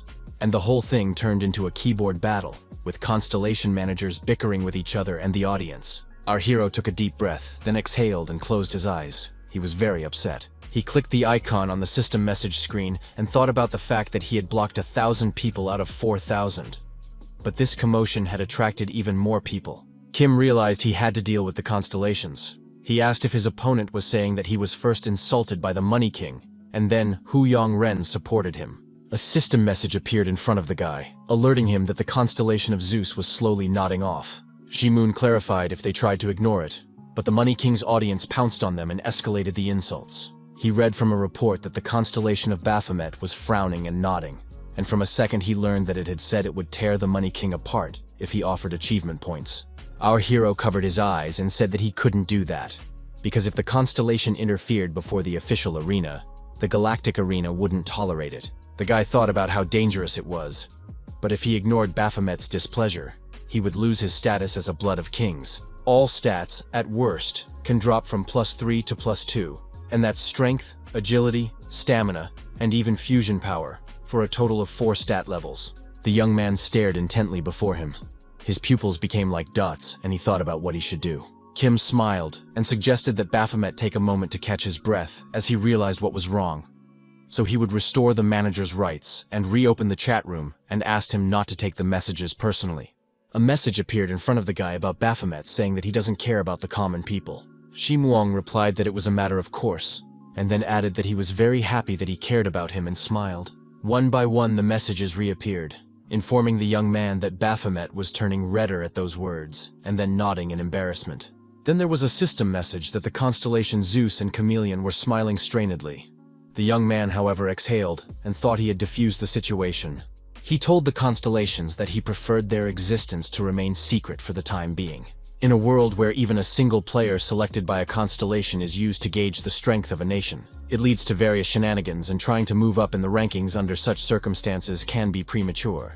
The young man looked in front of him and thought about the fact that if they couldn't have it, they would destroy it, such as human nature. He wanted to say something, but thought about the fact that anything to do with constellations should be kept from people at all costs. Our hero was thinking about something. The pause dragged on for a while he searched for the item he needed on the screen. The guy said he was counting on them, and a message appeared in front of him that the constellations agreed with his opinion. He held his hand out to the screen and said he was turning on the broadcast screen and would start over. There was a huge amount of messages from viewers on the screen, all wondering if the managers would be punished, why they did it, and if they acted on their own accord. Our hero was already live. He was smiling and reading the messages carefully. He then greeted the audience, smiled, and told them there had been a mix-up, and said that the managers tried to prepare something for him, but something went wrong, and apologized, while he thought about the fact that it was a made-up scenario they had come up with together with the constellations. Viewers began to write in the chat room their opinion on the situation. Some were amused, and others were still indignant. The young man watched the chat carefully and smiled, he thought, as the mood improved. A person with the nickname Gold sponsored Kim and wrote a post about streaming more often, and he would support. The young man received a system message that he had reached the intermediate stage of first sponsorship, and the second that he had earned 100 achievement points. The guy was very surprised, smiled, and thanked the viewer for the support. And I thought to myself that constellation support is impressive, but in the long run the support and interest of regular viewers is necessary. He stared at the monitor screen as a system message appeared in front of him, saying that the intermediate milestone of exceeding 5,000 spectators had been reached. The young man had earned 500 achievement points and thought if the broadcast grew, he could earn achievement points regularly. Viewers began chatting about how attractive he was, and his easy smile made them smile back. Kim, on the other hand, offered to focus on the game and noted that he was still new to streaming, so he would turn off the chat for a while and ask the viewers to behave correctly. The young man began to put on his virtual reality goggles and thought about how having a proper access device would really make it easier. The first system message notified of a successful sweep of the Frozen Mines arena, and the second announced that a staggering record of 25 kills had been achieved as the last survivor. Just a few seconds later, the messages began to appear one after another, and Shimwang looked confused. He read that the reward for passing increased depending on the results, and that he had completed the Chameleon Constellation mission. From the third message, Kim learned that experience points had been distributed. He then familiarized that he had earned 500 achievement points, and his bound trait Philosopher's Stone also gained experience points. Also, a system message informed our hero that the level of the Philosopher's Stone had increased by 3. The young man shouted that it was incredible, and the rewards were amazing, and that even though it was just a level test, he was surprised that the level had increased by 5 times. He thought about the fact that on top of all, the Philosopher's Stone gained 3 levels. Tell you what it was: how to earn experience for level B. The guy looked at the monitor and started reading the viewer's messages and was very much surprised. To wrote about how the player didn't prepare any waiting screens, and Simoon thought that there really weren't any illustrations or anything. He laughed and said he remembered that he didn't have a screensaver to wait for the broadcast, and added that he had only recently started streaming and hadn't had time to set it up yet. He promised to get it ready soon and add it to the broadcast. Viewers started texting again, some asked to just post selfies, and there were some who were ready to do everything for Kim. The guy thanked the audience and thought to himself that it was the first time he was getting so much attention. He realized that for someone who was stuck at the first level due to magic inability, it all seemed like a dream and it was all unbelievable. The young man put a hand to his chest and thanked him for watching his fast broadcast. He waved his hand and stated that this was the end of today's broadcast, and that he would be back next time with even better content. Viewers began texting him not to leave since it was over so quickly, and others began to say goodbye. Kim sat upright on the floor and exhaled with relief as the broadcast finally ended. He smiled and remarked that this was something he could get used to, and Philosopher's Stone remarked to the guy not to get too used to it. Shimwang put his hand on his chest and told the little prankster not to worry, and the latter reported that he wasn't joking, but was serious. The young man began to look for something among the system messages. He had something he needed to check. He reasoned that Kim's player placement stage will now end. The second message informed that based on MMR, the platinum rank is considered the most suitable. The young man watched carefully as the settings loaded and said that luckily he didn't hit platinum right away. The guy walked over to the fridge. He thought about the fact that although his results had been stunning in every game, it had only been 3. He took out a can of drink and realized that when he thought about the average level in the platinum rank, it didn't make sense to transfer him there right now. The young man looked at the system message and said the settings were taking time. After a short time, he was notified that the customizations were complete, and he was presented with 2 options. He had to choose either silver rank, where he gets a 30% reduction in experience and rewards to gold level, or gold level, where he gets a 10% bonus to experience and rewards. Our hero looked carefully in front of him and could not understand why he had to choose between 2 options. He said it was clear to anyone that the first option was much better and wanted to press the select button already. Suddenly, the young man shouted a stop to himself and began reading the messages again. His pupils narrowed with exertion. He thought that the condition, the 10% bonus to experience and rewards in the first option, seemed clear. So why was there even a second option? A bead of sweat appeared on his face from the exertion, and he thought that the second option only had penalties. The young man was well aware that the arena must have some reason to offer this. The Philosopher's Stone asked the guy why he was procrastinating, and asked if he could just confirm his choice. Kim pressed the button so hard his hand flopped, and wondered if there was a reason the system couldn't put him in gold, and had to assign him to silver instead. He was still wanting to think about something when he pulled out a huge silver-colored crystal from his inventory. It was an S-grade mithril ore, a light metal whose strength surpassed steel, had high mana permeability, and Philosopher's Stone said that the frequency was quite high. And Sea-Moon suggested he check it out, and the man noticed that he already had and asked why waste the effort. Our hero stared intently before him and replied that he had to make sure of everything. Philosopher's Stone agreed, and remarked that one should remember that mithril ore consumes a lot of fusion energy. A system message has appeared saying that Doria's mithril ore is bound to Kim Si-moon. Using it during arena combat allows you to enter the Nightmare Stone mine. Our hero read it carefully and remarked that he didn't know that. And the Philosopher's Stone remarked that this item was for entry. He was looking at the crystal and couldn't even think that it was an entrance item for a special arena. The mithril itself was amazing. But if it was also an entrance item, it was simply unbelievable. This item allows access to a special arena outside of the normal selection of players in the Galactic Arena. Of course, the explicit rewards for such an arena are on another level compared to the normal ones. The guy remembered the two options that had been presented to him, and began to realize why the second option had been created. He recalled it intently, and thought about the fact that it had even obtained an X-class rating. The young man hadn't expected it to appear at this stage. As a rule, the world knows the highest class only SSS level. It's been that way for a very long time. But based on Kim's past life, Class X will appear in about 2 to 3 years. The difference between Class X and SSS is quite simple. This was all well understood by our hero. Class X is kind of unique, proof that this item is one of a kind. Shi-moon thought that having such a grade attached to an entrance item implied that the special arena would have an exceptionally high difficulty. He rubbed his beard and said that the problem was the condition that limited entry, given that the system had specifically tied the option to silver rank. The young man looked at the system message and noticed that this item would probably become useless once it went above the silver rank. He understood that the best plan was to maximize his performance and enter before advancing to the gold rank, and already wanted to make a choice, but realized that he needed something more exciting to attract viewers, just as a system message popped up saying that the selection was complete. A system message notified that player Kim Si-moon's trial had been completed. The second message alerted that the young man had chosen option number 2. He read that a silver rank was assigned. Experience and rewards were reduced by 30% until the promotion game to gold rank took place. The system message that player Kim Si-moon has been given a silver rank has appeared again. Our hero read everything carefully. He was very serious. His eyes were burning and his pupils narrowed to dots. His lips he pressed hard. Then he read a message that due to the changed MMR, a penalty was applied, a 30% reduction in experience and rewards. This penalty only applies at silver rank. A system message appeared, notifying that the young man had received 500 achievement points. He stood very serious, clenched his hands into fists and pressed his lips together. He thought about it starting. The man said the following man created a sensation everywhere, and his partner remarked that there was no one who didn't know about him. It was said by the anchors of the TV program, representative of the national program. One commented that it was truly amazing. This year's graduating class from the academy is just extraordinary.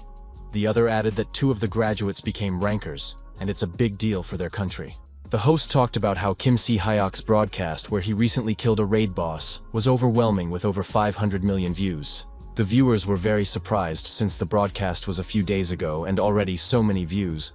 They talked about Kim Ji-hyuk being a recognized ranker. The guy reported that he was able to watch the live broadcast. His opponent said he was jealous of him, and he himself was very busy. The young man turned to Sunbae and remarked that there was no need to repeat himself. He could hear everything perfectly well as it was. The one clambered up, smiled, and said only to look at his opponent. The same one asked where his injury was. The guy in the white jacket stretched and noted that this was one of his rare respites. The man in the dark shouted that he should be saying that and asked why he was chilling in his office. The one replied to Sunbae that he was his client.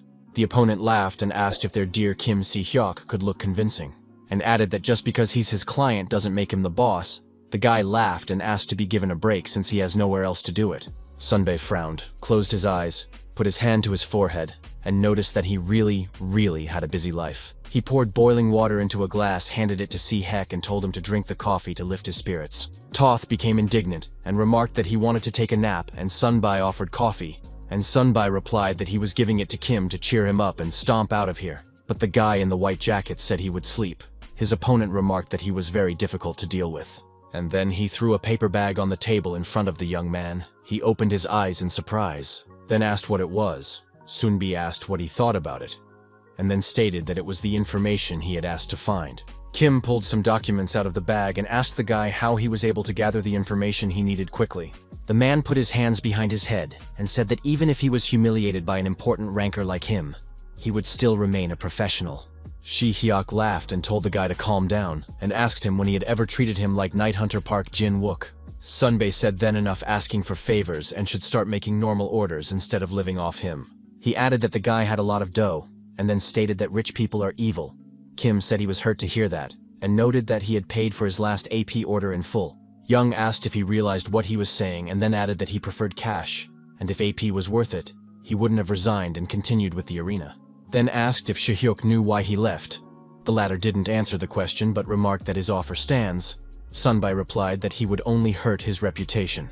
But Kim smiled and noted if anyone spoke up, they could easily get rid of them. Sunbae asked his opponent if he was planning to destroy the Korean Association or something like that, and remarked that the little guy's face and character don't match at all. Then he asked him to wait a second, and yelled for him not to speak, as he began to guess something, and Kim asked why the man was so surprised. He smiled and said that he was only just trying to regain his original position. Sunbae only frowned in surprise and opened his mouth, a drop of sweat appearing on his face. The young man thought about the fact that this kid was really thinking about taking over the association. He looked at his opponent and began to guess that Park Jin-wook knew all of this very well. The man regarded the guy in the white jacket, who was reading the paperwork carefully, and thought about his smile. Just like that, Shi-hyuk asked Sunbae if that was all he had found, and looked at his opponent intently. He clenched his teeth, frowned, answered in the affirmative, and asked if Kim had a problem. He realized that the kid was very dangerous, that his aura was enough to make a diamond ranker like him sweat, and a normal person would have passed out long ago. Si-hyuk remarked that he found something interesting, and added that he knew someone was behind it. But was it really Sung Sam? The young man continued to look very carefully at each document that was in the folder. Sunbae covered his eyes and thought that they were true to their name. Sun Sam covering his tracks so that further investigation would be impossible. Kim rose from his seat and said that he had given a clear lead, and his opponent was only able to figure out the fact that Sung Sam was involved. The man yelled that the other couldn't find that either. The guy closed his eyes and suggested Shi-hyuk to find out for himself, and then remarked, if it's related to Sung Sam, maybe Yu Jung could dig up something. The man continued to study the documents further, and calmly replied that the girl didn't know anything, then added that she didn't know then or now. Sunbae says he doesn't know what it's about, but it's likely that Jung is investigating something. Shi-hyuk stared at his opponent and revealed that Yu had no idea that Sung Sam was involved in that incident. The guy in the black t-shirt scratched his head and asked since when he and Jung had been on bad terms, and Kim replied that it had always been like that. Then he looked intently at the doors and asked Sunbae if he was waiting for someone else. Sunbae asked, wondering why and noticing that Kim was so reluctant to show up every time, that he was resting on days like this. Si-hek interrupted his opponent, his pupils shizzing, and said that it was most likely that the famous night hunter had been tracked down. As the doors suddenly opened, the man who entered apologized and clarified if he had gotten into Park Jin-wook's office. Sunbae apologized and remarked that they were closed today and offered to come back tomorrow at another time. He looked in the direction where Kim Si-hek had just sat on the chair and wondered where he had gone in such a short time. Park Jin-wook thought that the guy's stealth ability had improved since last time. Even he, the assassin, was amazed by his stealth. And after all, he wasn't a rank-level player for nothing. The stranger said he didn't know it was their day off, and Sunbae wondered if it was a sent Sun Sam or a regular bloodhound. He began to look closely at the young man who was smiling achidically, and wondered if this could be the assassin who was sent to eliminate him.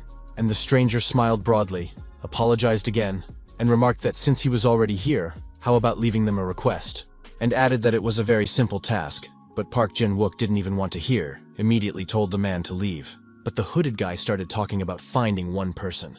But Sunbae shoved his hand under the table, his pupils narrowed very hard, and he shouted with all his might for the stranger to freeze. He started to pull out his knife and mentally swore that he had no choice but to use it. Suddenly, Kim Si-hyuk suddenly appeared in the room from nowhere.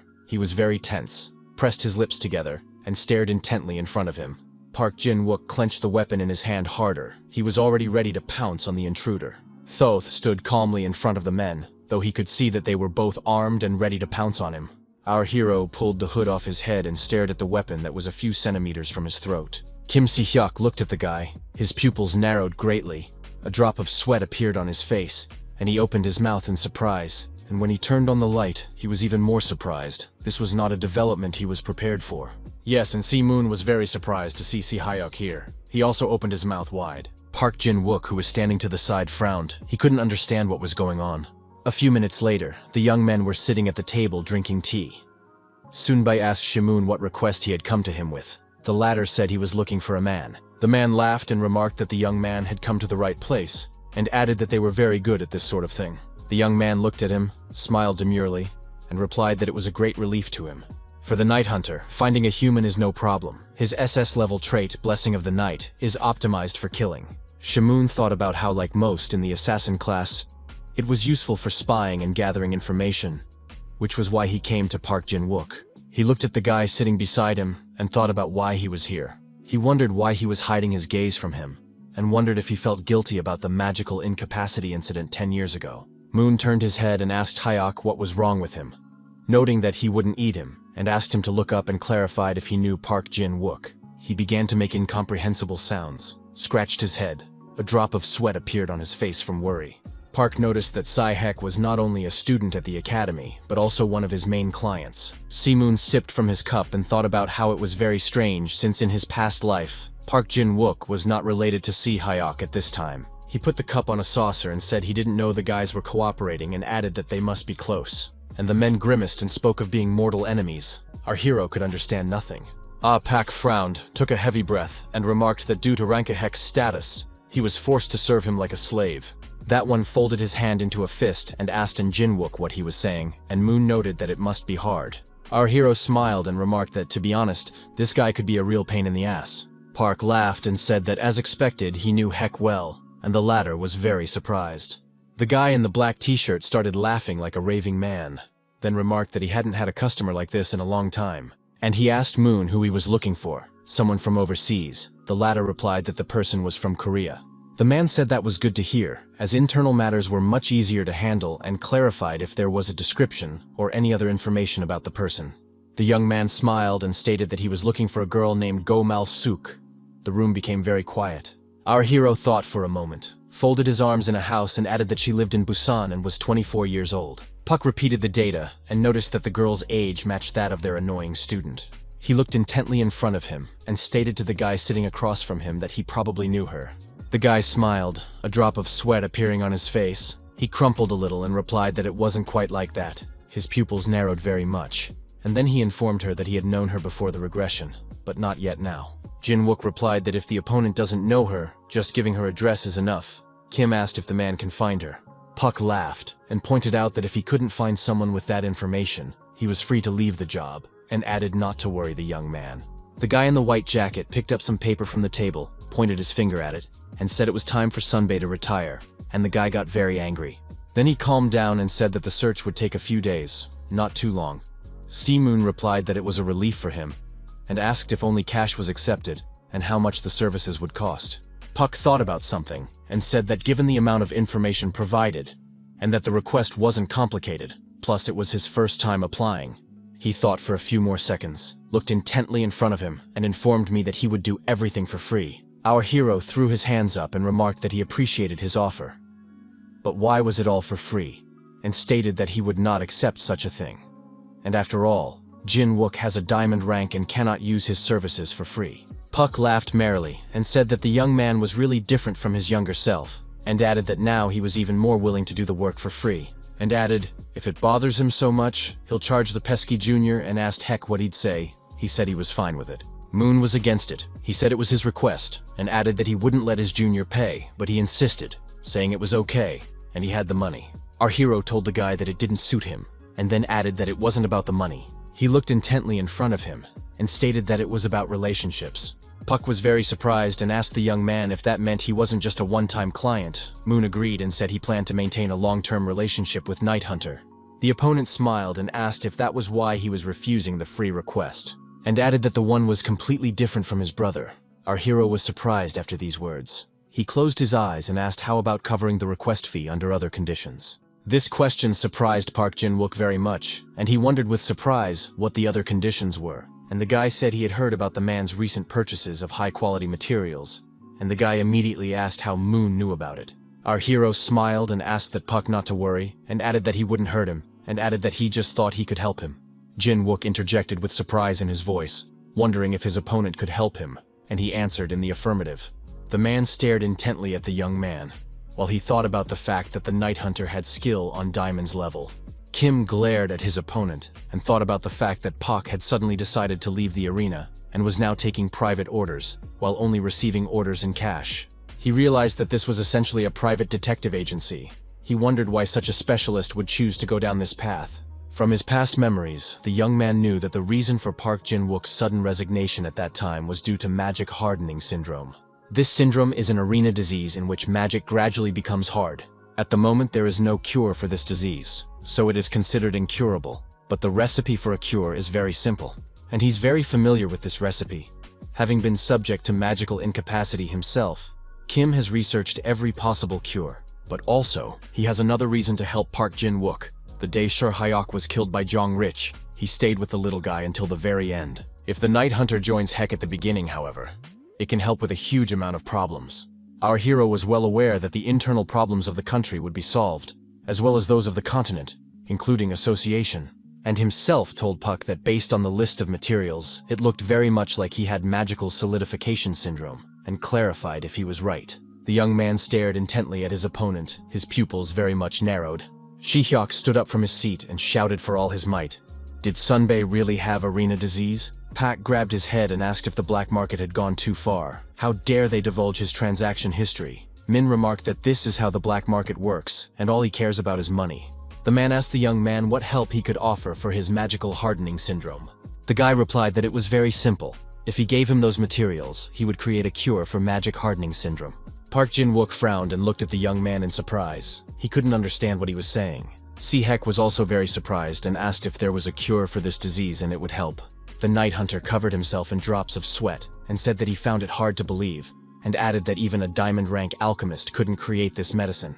Moon closed his eyes and replied that he saw no point in going into detail, and remarked that he could say with certainty that he was capable of doing so, and added, if Puck wasn't interested, he could just decline the offer, or he'd open his mouth and remark that it was unbelievable. He told Moon that he wanted to cop something from him, his voice trembling and tears streaming down his face. He asked the guy why he was offering it to him, and informed him that he had said he would fulfill his request for free. The guy smiled and said that he really liked Jin-wook's straightforwardness. The man had drops of sweat running down his face in hail, thinking about his opponent driving him crazy while being unable to read him. Our hero held out his hand to the Night Hunter and inquired about his decision. The one put his hand to his forehead and asked if he had a choice, then asked for the young man to make the medicine. The guys shook hands, with Park saying he would pass on all the ingredients as Moon had previously suggested, and his opponent saying he had made a wise choice. Our hero looked at the young man and told him not to worry, because he would still have some surplus left over, and added that he was waiting for the ingredients, and then said that he would contact Jin-wook as soon as the medicine was ready. The latter bowed and said that he would wait. After a while, Kim Si-hek and Kim Si-moon were outside. They came out of Night Hunter's office. Our hero asked his opponent if he was leaving too, and he said he didn't understand, and called him brother for the first time ever. Moon asked if he didn't understand how he could make a cure for magic hardening syndrome. The guy said that too, and then clarified why he was suddenly looking for someone.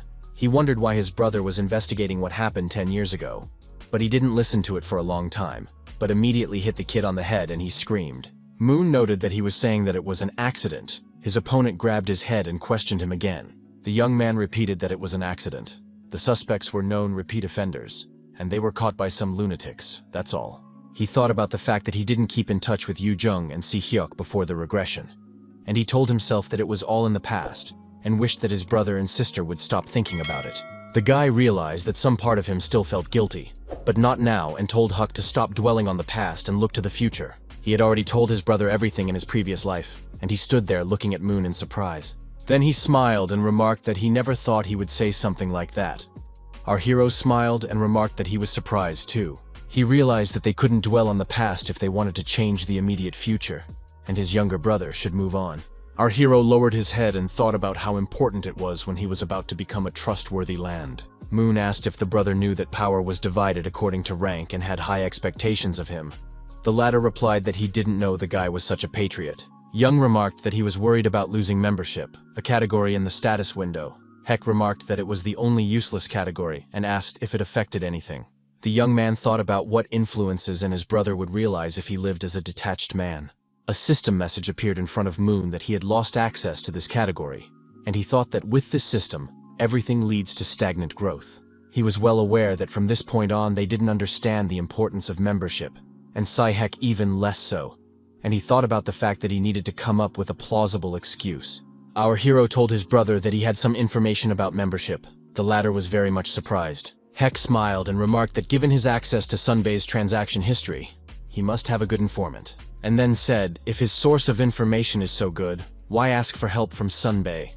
And Moon thought about his brother being as sarcastic as ever. He did not answer his opponent's question, looked at the bracelet that was on his arm, and indicated that he did not want to tell him about it, but then reached his hand to the system inventory window and reported that his brother was generous today. A system message appeared saying that the young man had gotten the mithril ore. Heck asked what it was for, but Moon interrupted him and told him to look up the information. The younger brother began to speculate about something, and our hero said that he was lucky to snatch an entry item. The latter was very much surprised and remarked that he himself had managed to get entry items several times. Suddenly, he began to guess about something.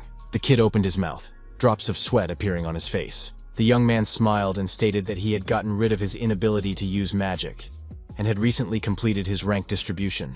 Heck was very much surprised and asked his brother if his inability to do magic was cured.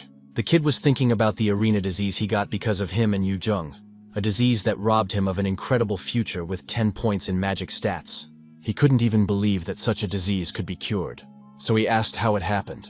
Our hero lowered his head and said his brother was making him repeat himself, and asked if he hadn't told him to stop worrying about the past. And then he wondered if he had grown up, and was now going to contradict his brother. Heck had a smile on his face and said something about being excited either way. Moon pointed to the system message and said he learned the membership information when he received that item. The kid was surprised. He asked if it was true, and then remarked that it was the first time he had seen the X-Rang. He said it looked suspicious. The young man agreed with him and remarked that he had never encountered such objects. And he added that he won't know the details until he gets in. But they say there's nothing good about losing a membership. And Heck noted that specialty arenas always provide useful information. Moon waved and remarked that he needed to get ready for the arena anyway, so he would go and ask to call him if his brother needed anything. No sooner had the young man taken a few steps than the kid started calling out to him. He scratched his head and remarked, since his brother had said about completing the distribution, he thought and wanted to add something else, but blanched. Our hero smiled and said if Heck said that, he would rumble him, and then asked if he didn't know that boosting interferes with proper growth. The younger brother laughed and said that he just wanted to give Moon some items and added that magic equipment was hard to obtain. The latter replied that he was an alchemist. He started to walk away, waved, and asked the kid to keep in touch. As he suddenly stops and calls out to Shihyuk, he asks him to wait. The young man asked what he does with the material items he gets in the arena. He replied that he saves them to go to the agora and sell, or he throws them away if they are just trash. Our hero thought it was expected, because when you become a ranker, you don't pay attention to tangible items, which mostly sell for cash. The boy told his brother that he had thought of something he could do to help him. Heck was very much surprised. After a while, he would open the doors, his eyes covered and his mouth creased. Puck, it was to him that he turned back, looked at him in surprise, then asked if the man had left. Toth asked if he was supposed to leave, then remarked that he wanted to take a break for once. Jin Wook took his head and said that the guy better take an example from his brother. The guy replied that it's impossible, and he will never be like his brother. The night hunter thought the kid was a little shit, started pulling cigarettes from his pack, and asked what he planned to do. Puck clarified if Heck planned to boo his brother, and thought to himself that no one would refuse to be booed by a rancher. But the interlocutor said that Moon doesn't want it. Jin Wook opened his mouth in surprise and almost lost his cigarette. The kid closed his eyes and said that his brother told him bluntly that he didn't want to be booed because it interfered with proper growth. The room became very quiet, and after a few minutes Puck started laughing like a raving man. Heck looked at him questioningly. Night Hunter remarked the more he learned about Moon, the more he liked him, and clarified, did someone who had just finished distribution know that? the guy said with a smile about how his brother has always been exceptional, and added that he's like that since he was young. Puck thought about the fact that despite the differences, blood played a part, and said to himself that judging from the way he had tested him before, he was an unusual person. He also asked if Moon had given up the gear. The kid replied that his brother had stated that alchemists didn't need gear, and instead discounted him some of the materials. The Night Hunter smiled and informed him that materials? That's smart. And alchemists are known for not being very reliant on equipment. And he frowned and thought about the fact that the young man clearly had his own reasons for refusing help at this level. He also thought about the fact that the guy also had the courage not to be cocky in front of the diamond ranking, and he even mentioned a cure for magic hardening that didn't exist. Mun was interesting in many ways. Heck asked the guy if the girl's name was Mal Suk by any chance. Pak replied in the affirmative and wondered why he was asking. The kid's eyes lit up, pupils narrowed very much, and he asked his opponent to study her well. Jin Wook spread his hands and said if he took the job, he doesn't do it superficially, and then asked the guy if he was asking to investigate him separately from his brother. The guy confirmed his speculation and asked to look into everything from her origins to her past, and if she was a player, her stats as well. Puck smiled and said that he didn't think the kid had such tastes, and remarked that he shouldn't steal a girl from his brother. But his opponent got angry and shouted. He became as red as a beet. Night Hunter told Heck to relax and claimed he was joking. The latter remarked that he thought his brother was hiding something. The one frowned and asked if Moon could really be hiding something, and then told him not to talk about the medicine being a lie. The kid smiled and said that he didn't mean it, he just felt like there was something he didn't know. Puck asked why he was digging into all this then. Heck rubbed his beard and didn't know what to say, and then informed him that he thought it had to do with something that happened 10 years ago.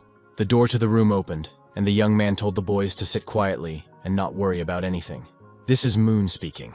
Heck was looking through the slit. He noted now that he had the same feeling now as he had then. Jin Wook stared intently at his opponent. He frowned with tension, and the latter stated that he didn't like it. The kid looked at the man and said he didn't like it if someone tried to protect him from the shadows. Our hero heard the Philosopher's Stone ask him if the young man was so happy. The latter inquired who would not be happy about the unexpected harvest, and reported that he went there with the purpose of completing the Heavenly Demon quest, and ended up with all the ingredients collected by Night Hunter Park Jin Wook. The young man thought about the fact that now they wouldn't have to worry about the ingredients of the medicine, and said that as soon as he thought about it, he immediately drooled. Philosopher's Stone remarked that Appa may look naive, but he always has a trump card or two up his sleeve. The guy said he'd take that as a compliment. The opponent said that was the compliment, that's why he was worried. Because unlike him, their handsome master really does look naive, and asked what would happen if he got cheated somewhere. The young man remarked that Heck was naive, and also added that the fellow was still very cunning. And the Philosopher's Stone asked if he was jealous, and he added that the guy wasn't worried and noted that he was only his and his heart was pure. And Kim asked him to calm down. A few minutes later, our hero came home and looked at the reagents that were on the table. Moon rubbed his beard and thought that they should set aside the elixirs, and if they played their cards right, they could make a good profit on the cure for the magic hardening syndrome. The arena disease is dragging down all ranks. High-ranking members such as Park Jin Wook are suffering. And after all, they all wish to cure the disease. The guy thought about the fact that it's not that he only wants money from his patients. He realized that when considering his future endeavors, a steady income was of utmost importance. But his main task, to stop his brother's killers, also responsible for the destruction of the land, Zhongli Qiu. The young man was sure that that mystic eye and the other offenders must answer for everything. He remembered how his brother had died then and realized that he had to live no matter what. A huge number of system messages appeared in front of him, and he thought it was all related to Heck's characteristics. The young man realized that he needed to get stronger so that this information would not happen again. He clutched his chest, and then called for the Philosopher's Stone, as he wanted to tell him something. He was quiet for a while and suggested to start synthesizing. The one got very excited, started jumping up and down, and said that he had been waiting for these words very much. As suddenly, a system message appeared in front of our hero, alerting him that his fusion power was insufficient to achieve the required fusion. The guy looked carefully in front of him and thought about the fact that he now had 10,450 achievement points. A system message appeared in front of him whether he agreed with such a proposal, and he had to choose an answer. The young man's pupils became like points, and he thought about the fact that he wanted to keep about 1,000 points at first. He realized that the obsidian tablet would become more powerful as a result of this fusion. The guy found a whopping 20% increase and thought about the fact that even now the growth was visible. Kim made the decision to go along with the system message and thought about what would happen if he made a 40% increase. A system message appeared in front of our hero that the fusion process was beginning.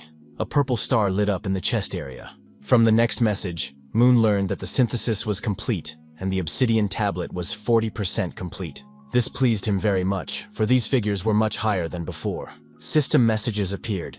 The first that the constellation of Baphomet was sending a look full of pride and approval, and the second that the constellations of Zeus and Celestial Demon were licking their lips. The young man then read that Baphomet constellation was donating 500 achievement points. The guy was surprised that constellations could write messages to donuts and laughed. He reached for the virtual reality goggles that lay nearby waiting to be used. The young man put them on his head and talked about starting then. The system message that welcomed him to the Galactic Arena immediately appeared in front of him. He was informed that he was entering the nightmare of the glowing mine arena. Also, our hero has read that entering the arena consumes the entry item Mithril or Doria. Then a system message appeared that according to the rules of the special arena, unlimited waiting time was granted. The young man was very much surprised that waiting time was provided in the specialty arenas. He looked at the system message screen in front of him and said that there was nothing in the waiting area. The Philosopher's Stone said that it was just a temporary space, and asked if he was really going to enter the special arena now, and clarified if he was in no hurry. Kim assured that he was planning to go out when the obsidian tablet reached 40%. Stone said that should be enough with human fusion, and Moon reported that his achievement points had nearly doubled. He smiled and said that it should be enough for a special silver-level arena. A drop of sweat appeared on the young man's face, and he wondered what he should call the broadcast. He remembered that the constellations had argued a lot at the last broadcast. The boy thought about that correspondence. He wondered if it had ended with the broadcast of aggression from the abyss. He pressed the button to start the broadcast and decided, as before, to keep the lights off. The young man realized that after all, he still had a low rank and was still independent, and then he saw the chat messages. Viewers immediately began to write a huge variety of messages. Some asked if the guy was booed, some demanded constellations here, and Kim was glad he didn't use an aggro name for the broadcast. When he looked at the monitor, he saw that more than 1,500 viewers were watching his broadcast, and it surprised him very much. The guy smiled as he read that someone had posted that the waiting screen was still the same. He figured it would have to be changed soon. The young man cheerfully greeted his audience. Those were very happy to see him. Kim clapped his hands and said they would be going to a special arena tonight instead of the regular arena. The audience became animated again, some asking if it was possible, and there were some who called him crazy. Our hero asked to be sympathetic if he couldn't check the chat during the arena. The guy lifted up Mithril or Doria and thus produced an arena launch. In front of the young man just a few seconds later, a message appeared that informed him that entering the arena consumed the item entrances Mithril or Doria. He looked at her and thought about the fact that you couldn't enter the special arena without an entry item, and the audience would see and understand everything. A system message appeared in front of the guy, alerting him that a location called Nightmare of the Fiery Mine was waiting for him. Then he familiarized himself with the assignment. It was very simple at first glance, and stated that the young man must survive the nightmare of the mine. The young man stared off into the distance, and just seconds later, a system message alerted that the arena was starting. The spectators were very surprised. Some couldn't understand why the player immediately entered the arena. Others were aware of the entrance item, and there were those who were worried about Moon. Our hero lifted his head up and thought about the fact that such a task as surviving the nightmare of the mine is hard to call a survival event. He reflected on the fact that as expected of a special arena, it gave no clear purpose, only abstract hints. The guy rubbed his hand on the mine wall and thought, if you don't know something, but if you understand the terms well, the net reward increases. He stared intently in front of him and realized he couldn't feel the mana in the walls or in the air. The young man began to look around, looking up and thinking about the nightmare of the mine. The thought arose in his mind that some terrible event had probably occurred in this mine. He wondered if there was some entity living here that was causing the nightmares. Our hero heard a strange sound and glanced in the direction it was coming from. It was a huge monster, with a fearsome face, and in its paws was a weapon. The young man immediately realized who was in front of him. He was very frightened as he saw the dragon. Draken. It's a special kind of dragon that is only shown to high-ranked gold. No wonder this arena is called that. For silver level, it's a real nightmare. The spectators also realized who appeared in front of the player. They knew it was too much for a special arena. System messages began to appear, that the constellation of the Celestial Demon was frowning. The constellation of Zeus was expressing displeasure, and the constellation of Baphomet was gritting its teeth in annoyance. Our hero read them, frowning. A trickle of sweat appeared on his face and he pressed his lips tightly together. And at this time, the monster pointed a huge weapon at the young man. It was ready to strike. His eyes burned with fire. He growled so that his sharp teeth could be seen and shouted that he would kill him. The young man folded his fingers, looked intently in front of him, and asked something to check. And Draken clutched his weapons harder in his hands and ran towards our hero. He was very belligerent. Our hero was completely calm. He smiled at the monster, simply putting his hand forward. Draken was waving his weapon with all his might. He was not happy that a human had come into the mine. A few seconds later, the huge axe slammed into the ground, dust rising up. And the beast looked ahead and looked for where its victim was. It was very angry. After a while, the dragon lifted its muzzle up and saw a young man hovering. This he was able to do thanks to a skill like Panther's body shell.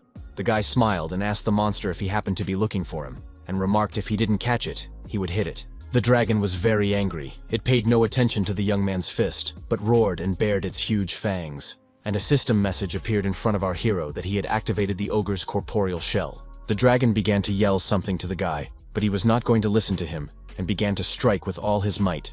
The beast began to scream very loudly in pain. It opened its mouth wide and its eyes burned with hatred. He gathered himself quickly, clutched his weapon harder, and breathed very heavily with anger. The dragon began to swing around and yelled very loudly to Kim that he was going to kill him anyway. Our hero calmly replied that this would not be the case, and at the last moment was able to dodge the huge axe. The monster did not give up. It struck again and again, but the young man masterfully evaded them.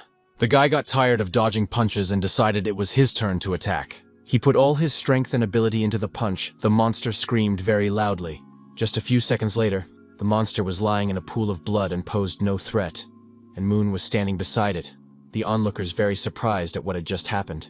Kim stood in front of the system messages and thought about the fact that he couldn't imagine killing Draken with a single blow, and realized that it was really useful to switch between body shells in a timely manner. The obsidian tablet's completion reached 40%, unlocked the bodily shell ability. As the name suggests, it allows you to use multiple shells at the same time. The guy smiled and thought about how it was definitely different from standard use. And yes, the increase in strength was very noticeable. System messages appeared in front of him. From the first, he learned that the constellation of the celestial demon was smirking faintly, and from the second that the constellation of Zeus was nodding contentedly. Then the young man read that the constellation of Baphomet was cackling. All the constellations began to whisper among themselves. Kim got very excited as they collectively donated 1,000 achievement points to him.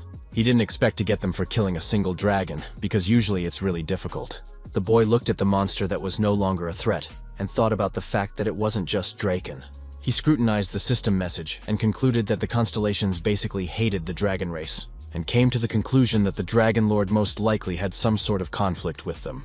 The young man recalled a mass outbreak in his past life in Germany. It was then that dragons first appeared on Earth, and there were a huge number of them. The creature, before which even mighty dragons bowed their heads, destroyed not only Germany, but half of Europe in just one day, a moment the whole world remembers.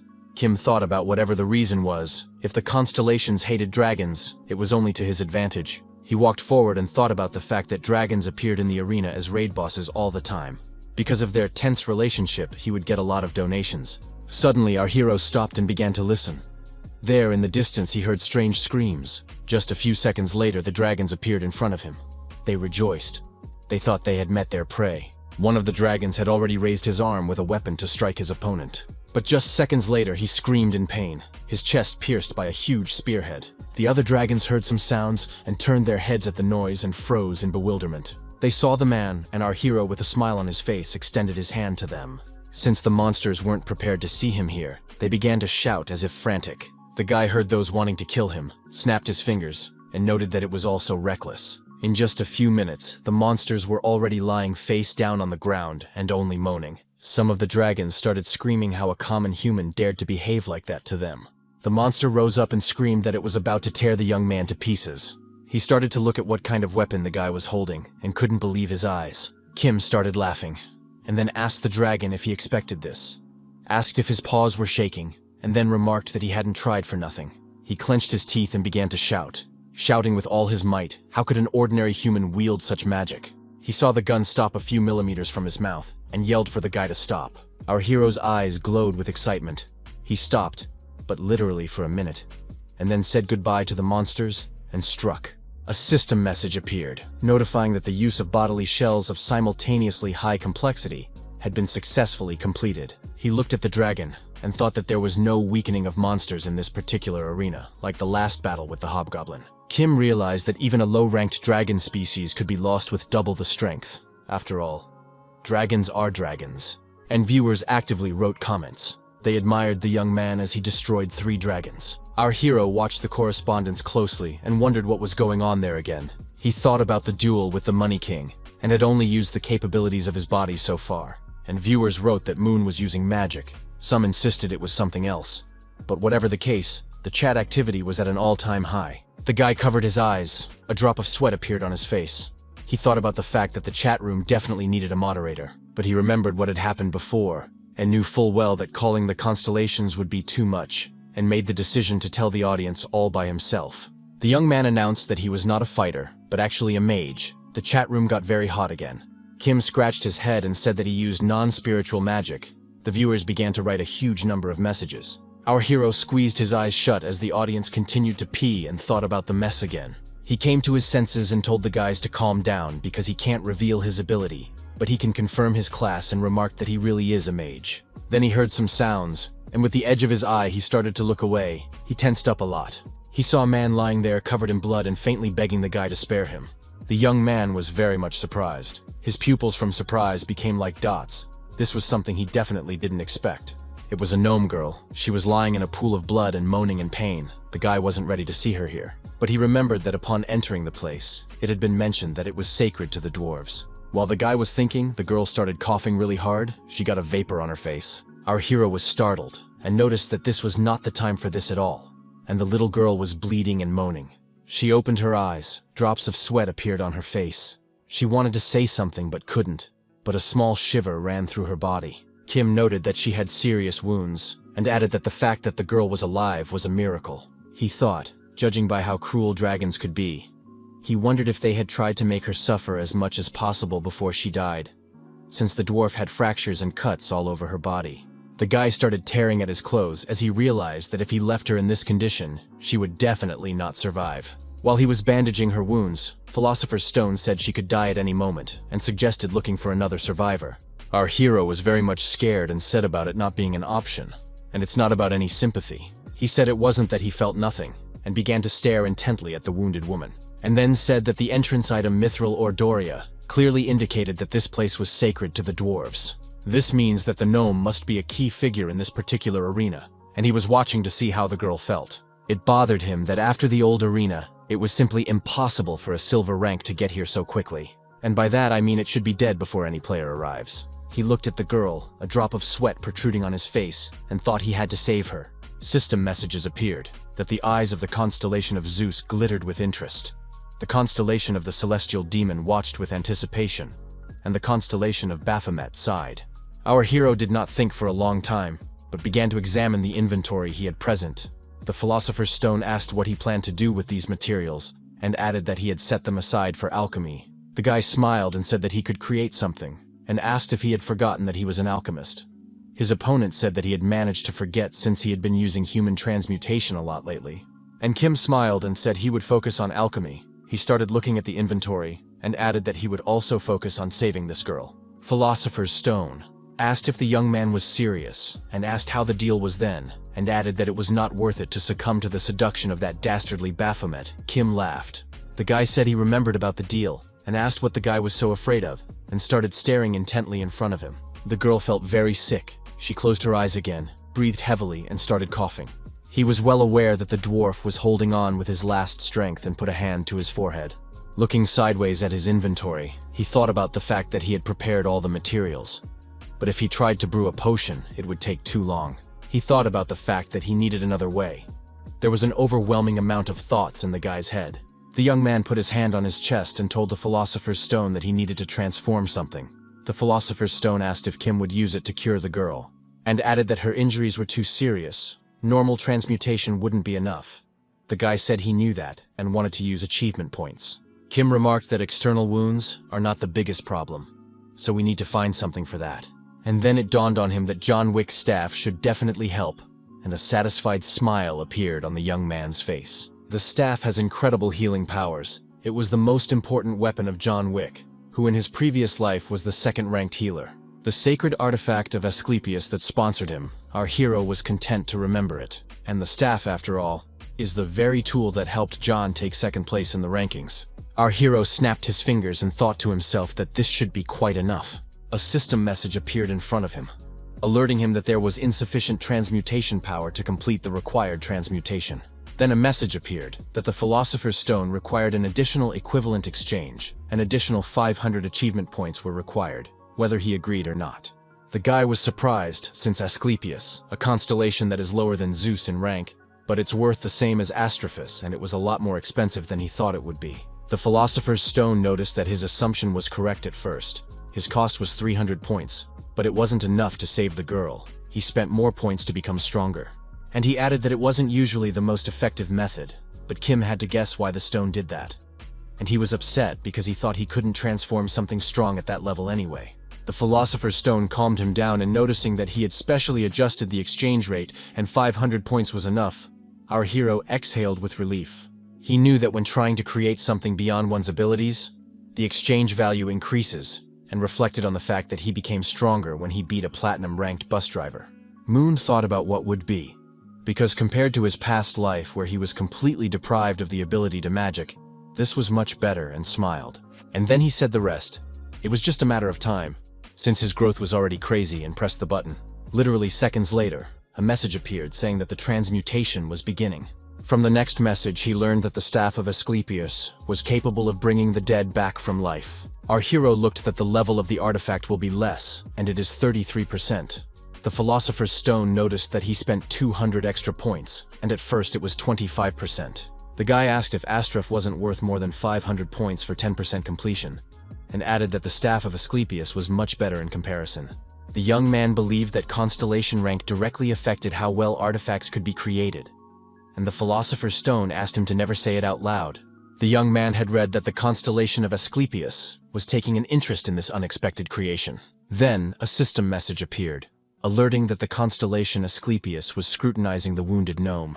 The boy held the staff up to the girl, and read that the eyes of the constellation Asclepius sparkled as he acknowledged his presence. The girl's face was illuminated by the greenish light of the staff. There were droplets of sweat on her face, and she was breathing from her last strength. Our hero pointed his staff in her direction and waited for it to take effect, for just a little more, and the victim would have died. From the outside, it might have seemed as if green light was shooting through the dwarf's body like lightning. But in just a few seconds, her wounds began to heal, one by one. The young man was very much surprised, he thought to himself. This is simply amazing. The girl seemed to float, and the scratches and wounds on her body disappeared one by one. Kim thought it was amazing. He was more impressed by it than what he had seen on the streamers from his past life. Meanwhile, the staff in his hands began to melt like a snowman in the sunlight. After a few seconds, he had nothing in his hands, and the guy thought that it was a shame that it was no use to him. But it was good that at least everything worked, and the girl was alive. And that was the most important thing. And the chat was revitalized, because the audience had a chance to watch what was going on. They couldn't figure out what was going on. As suddenly the girl began to slowly open her eyes and then asked where she was. Our hero got very excited, smiled, and asked the stranger if she was awake. The girl sat up abruptly, her eyes became huge, and asked if the man in front of her, not getting an answer. Stammering, asked how he got here. Drops of sweat appeared on her face. She stared intently at the young man, and then began to remember what had happened. The dwarf grabbed her head and screamed that they were being attacked by Draken, and looked at the young man in horror. Kim smiled and asked for the girl to calm down, and added that she was safe now, but she asked what he meant. The guy turned his head to the side, and the dwarf looked over there. She opened her eyes wide in surprise. She was quiet for a moment, and told him not to tell her that he had killed them all by himself, and Moon claimed to have dealt with each one. And then he added that the girl was safe now, and the girl ran up to the young man and grabbed his legs, grabbed at her clothes and began to cry. Tears streamed from her eyes, and she begged the young man to help them. Our hero looked down at the dwarf. He was very much surprised and couldn't understand what was going on. The girl, along with the young man, approached the dragons, her mouth opened wide in surprise. She opened her eyes wide and said it was amazing and unbelievable that a guy could kill all those drakens. The young man said nothing, pointed his hand in the direction, and asked Marnell, that was the dwarf's name, if they were going the right way. The one came closer to him and informed him that everything was correct and they were almost there, and added that it wasn't much longer and they would reach the center of the mine, and told him to follow her. The boy smiled and thought about the center of the mine and the fact that his guess was right. He looked in front of him, a huge passageway gaping in front of him, and wondered if there must be something very important in there for the sweep of the special arena. The young man asked that Marnell wait a moment, and himself looked up and asked if the girl was sure they were going the right way, and added that the place they needed was enclosed by a wall and asked again if that was where they had come. He stared intently in front of him and thought about the fact that it looked like someone had shut him down on purpose and realized it was strange. And Marnell smiled and said, "Did he know there was an old saying about a wise dwarf digging 9 tunnels?" She put her hand in the wall and asked our hero to give her a moment. Doors began to gradually open in front of the young man, and he wondered if this was a secret passage. The girl reported that only elders could use it, but it was an emergency. And Kim noticed that she said it would take forever to get to the center. The dwarf smiled and said that this place was crawling with dragons right now, and noted that the elders would understand. Our hero smiled, looked intently at the girl, and thought about what a bright and energetic child was in front of him. And Marnell ran forward and shouted that she must hurry, and the lad hoped that her hope would remain unshaken. The girl said that when they got to the center of the mine this way, they would need to rebuild the defenses to keep the Drakens from wandering in here, and added that they would then wait for reinforcements from the Iron Anvil, and remarked that maybe even the attentive guys would hear about it. Suddenly, Marnell's face changed and she shouted very loudly that this couldn't be happening. She shouted that phrase several times, all because she saw the ruined mine. The girl ran as hard as she could towards her and screamed that not this, but there was only ruins in front of her. She ran closer and screamed that the core had to be intact, tears rolling from her eyes. Suddenly the dwarf froze, opened her mouth in surprise, and large drops of tears began to flow from her eyes. "To my great regret, the core was not whole, it split in two," Marnell sobbed, and Moon looked at him and thought about the fact that repairing him was out of the question at this point. He took a closer look and thought the design seemed familiar and was glad he had gotten the exact same item from the last arena. The girl was sobbing as hard as she could. She said it was the end and they were doomed. Tears were streaming from her eyes. Our hero approached her and started asking about the core the dwarf was talking about, but she couldn't understand what the guy wanted from her. The young man reached out with his own, whole core, forward.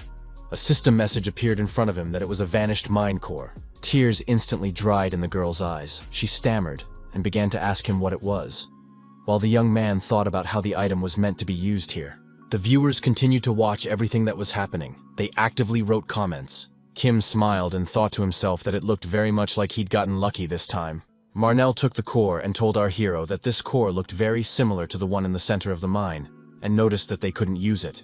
The guy asked if it was all because the item had no mana. The girl replied in the affirmative, and then added that it was about earth energy, and added that the core of the mine was a crystallization of the earth's energy, and our hero agreed with her.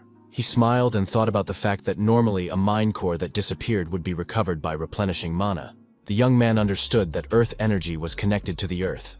The onlookers began to actively write chat messages again, and Moon thought about the fact that if they filled the core with energy, they would see the true power of the mine core. The young man looked at the screen and thought about the fact that at first there were 2,000 viewers on the stream, and now there are more than 8, and realized that sharing information is useful.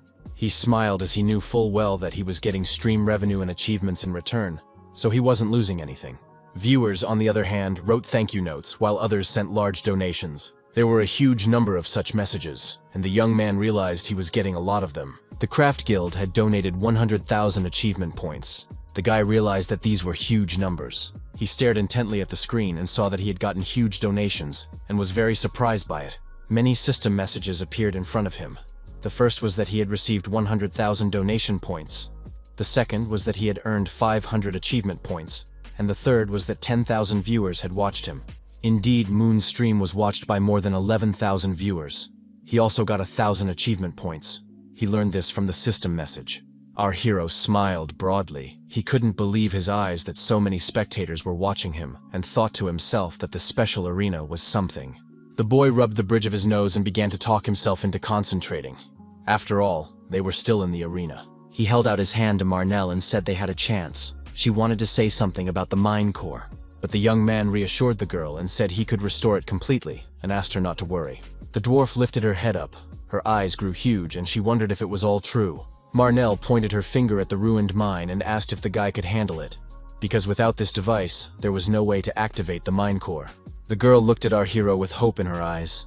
She waited for an answer with tightly pressed lips. She clenched her hand into a fist and said that she realized that the Earth engine was not yet fully destroyed, and she needed to subdue it. Marnell began to run and shouted that she was off to get her tools, and our hero looked on in amazement as she followed. He squeezed the core and turned to the Philosopher's Stone, asking it if the core of the mind could be restored. The latter replied that anything was possible. If you transmute the Earth's energy, it would immediately return to its original form. The guy asked if this was possible. The stone replied that it wasn't for all types of energy, but with Earth energy it could be done. Kim couldn't believe it was actually working, but decided to proceed with the transmutation. Stone stated that there was nothing complicated, and he would quickly figure out the task. The guy lifted the core closer to his face and closed his eyes. The core illuminated everything with a golden color. It hovered in the young man's hand, and he thought that was how pure Earth energy felt. A description appeared before him, that the mind core, a crystallized form of Earth energy, was able to regenerate itself thanks to dwarven technology. Moon thought about it. No wonder the core has the ability to regenerate. After all, it's used as a power source. Just then, Marnell came running in with a huge hammer and struck it with all her might, then shouted to the young man to watch. Then the girl started wiping the drops of sweat on her face and asked Kim if he needed her help. Here she looked at the core and opened her mouth in surprise, then wondered if he'd had time to repair it. She walked over to mine, started wielding a tool, and said she would be done soon. Moon laughed and asked how she could lose to Draken with such strength. Marnell didn't hear the question and asked for a repeat, but the young man asked where he should put the mind core. She asked if he could see that groove in the center and told him to put the yarrow in there and the engine would start. Our hero held the cannonball stronger in his hands, agreed with the girl, and began to approach the mine with a smile. The young man began to put it in and alerted Marvel that they were beginning the process. Everything around them lit up with a golden light. The guy looked at everything that was happening with astonishment, and the girl smiled. A powerful beam of light came from the mine to the very top. The young men saw everything around them light up. Marvel shouted that it was a relief because everything was working as it should, but our hero wasn't so happy. He looked up and opened his mouth in surprise. He couldn't even get a word out. The guy saw a cannon, but the girl corrected him and said that it was a defense tower, for here was an important place with an intelligent engine. Our hero, with drops of sweat appearing on his face, pointed his finger in the direction and asked what the creepy thing was. The girl said it's a melee device to eliminate invaders that the tower can't handle. It's always set up next to the towers. Marvel smiled and said that they were ultra-high temperature blades. Even a sturdy dwarf could be cut in two with a single blow. The dwarf began to say something in an incomprehensible language, and our hero only laughed merrily. She noticed that when the entire defense system of the place is activated, the mine's defense system just turns on and starts attacking unregistered invaders. If necessary, the melee device is activated and all cannons start working, and opponents such as dragons, for example, get what they deserve and die. The guy remarked that efficiency was at an all-time high, and the girl smiled and replied that that was the plan. A system message appeared in front of our hero that he had passed the special arena nightmare of the glowing mine in a completely unexpected way. He read that due to passing this arena's fate would change significantly.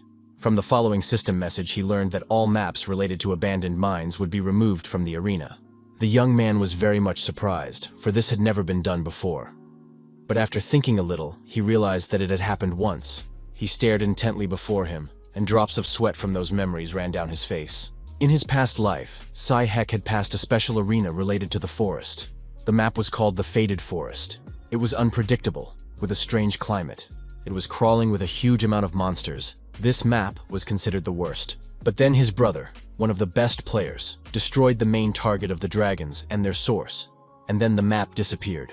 Kim thought about the fact that this was a few years after the main arena had started, and now the arena hadn't even started, and the maps were already being deleted. A system message appeared that the Galactic Arena was calling an emergency meeting, and a second that the council was demanding a final decision on the case of player Kim Si-moon. Our hero opened his mouth in surprise, as this request was supported by the majority of the members. The young man read that the total would be announced the next time he passed the arena. Kim read that the constellation of Baphomet began to laugh and noticed that the lizards were furious. The constellation of the Sky Demon said it was no time to rejoice, and then asked what if they acted. The constellation of Baphomet replied that they would not do so, and the constellation of Zeus supported it. The young man read the constellation's messages carefully. He was very much surprised. What the constellations were saying took him very much aback, for it was very much not simple. The guy was scared. He clenched his hand into a fist and thought about the fact that after this event he might become the target of the Dragon Lord. He realized that those were his enemies anyway. The Baphomet constellation noticed that Moon was a promising guy. and the Heavenly Demon Constellation agreed with him. And the 3 constellations donated 5,000 achievement points to Kim. The guy opened his mouth wide with bewilderment. He thought about whether it was because of the special arena. Just then he heard Marvel calling him. She was very scared, and started asking what was happening to his body. The young man looked at himself and couldn't understand what was going on. The dwarf began to grab at his clothes. She could do nothing. She cried out of helplessness. Kim tells her not to worry, and he's just going back to where he belongs. The girl was crying hard. She asked if he was just leaving like that and wanted to add something else. Then she closed her eyes and thought that her savior should return to his place, for she was a dwarf, and dwarves do not forget kindness. Marnell folded her hands into fists and asked that the young man at least tell her his name. The guy, who was already almost half gone, smiled and called his name, and the dwarf repeated it after him. Though the girl still had tears in her eyes, she smiled back and let him know she would remember him. Our hero also smiled back. He waved and wished Marnell good luck. The girl waved back with one hand, wiped her tears with the other, and wished the young man good luck. A few seconds later, she found herself alone in a huge hall, repeating the guy's name over and over again. And in the chat room, viewers were texting very actively. Kim said that was it for today, and he cut off the air. He got up from his chair, turned to the window where it was already very heavy, stretched, and remarked that he was done for the day. The guy laid down on the bed and said that when there are so many onlookers, it's hard to respond to everyone. He thought about the fact that he now understood why the streamers didn't read all the chat messages, because he couldn't even think that there would be 18,000 viewers today. The young man thought that the more one reacted, the more people would pull up, and in the future he would have to be more careful, and decided to prepare the background and music to finish the broadcast. A message appeared in front of Kim that he had passed the Special Arena Nightmare Glowing Mine Nightmare in an unusual way, and received 1,000 points. But then he was informed then the award was being reconsidered because it was an unconventional way of doing things. Our hero scratched his beard and thought that they didn't even expect him to recover the intelligent engine. He smiled and reflected on the fact that saving Marnell had been the right decision. Even this great galactic arena of theirs couldn't have predicted that he could handle dragons so quickly, and she hadn't even counted on the option of Arnell staying alive.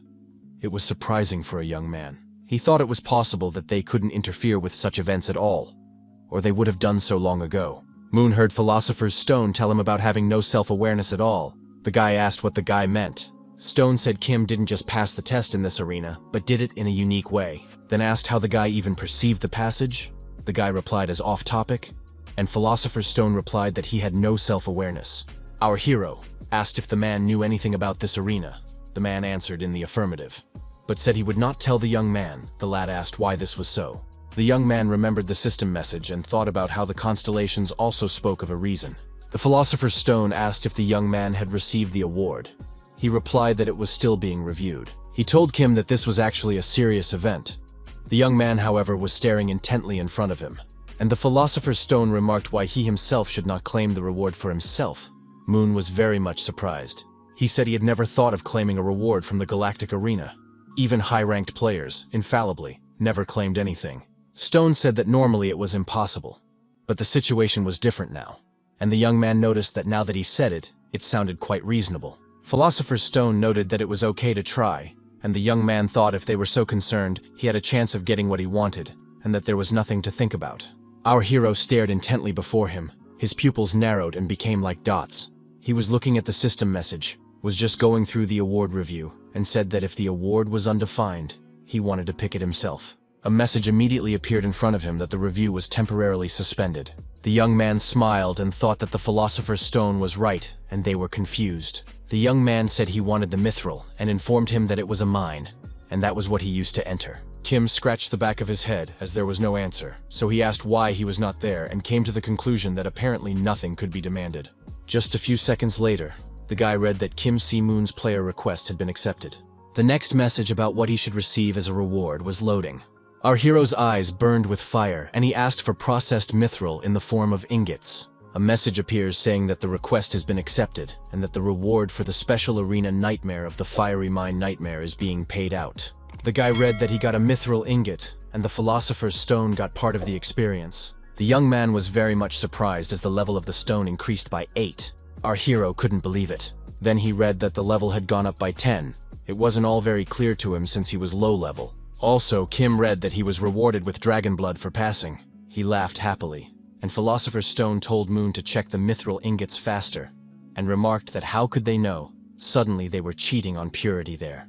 The young man told the man to be honest, and asked if he had specifically offered to take the mithril simply because he wanted it himself. The guy remarked that he didn't need it, and the philosopher's stone remarked that it was for the future, and it could be used anywhere. The young man held it in his hands and examined it, and the stone noticed that the mithril had 100% purity, and adding that he'd lick him to bits if he had a tongue. Our hero only laughed wickedly, and then asked how to use mithril at all, thought about it for a bit, and noted that it would be an interesting experiment.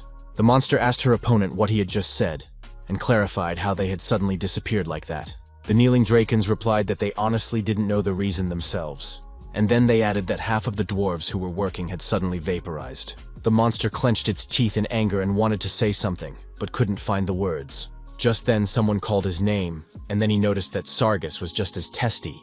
The Deviless fixed her hair and told the monster not to scare the kids, but he clenched his teeth, frowned, and asked what brought Mrs. Defina to his backwater. Toss smiled and remarked that she didn't seem particularly welcome, and added that if there was a problem, it wasn't surprising. Sargus replied that it wasn't something she should worry about, and the Deviless only laughed in response, and then inquired if the fresh report did not concern the Black Cousin, and the monster hesitated after these words. Sargus said the Black Cousin is under his jurisdiction, and he serves the 3 Dragon Lords. Defina noted that the Black Cousin belonged to their Mr. Nidhogg, and asked if her opponent had forgotten that. She moved closer to Sargus, and told her not to get so worked up, and remarked that she didn't come here of her own free will. Toth clenched his teeth, frowned, and thought about the fact that a wily snake never appears without a reason. He looked at Defina and thought that she was the herald of the 5th Dragon Lord Nidhogg. A messenger of that level would not move without a good reason. Sargus asked if the Dragon Lords had already, but he didn't get a chance to finish, as the demoness said they were aware of the problem with the Black Forge. And the monster lowered his head and thought that the disappearance of the dwarves was the information he had just gotten. He wondered how the Dragon Lords knew about it, and sent a messenger. Defina smiled and said, "How is it that Sargus still doesn't understand them?" She looked at the monster and smiled evilly as she felt her superiority, and then added that, to great regret, a communication channel had also been destroyed.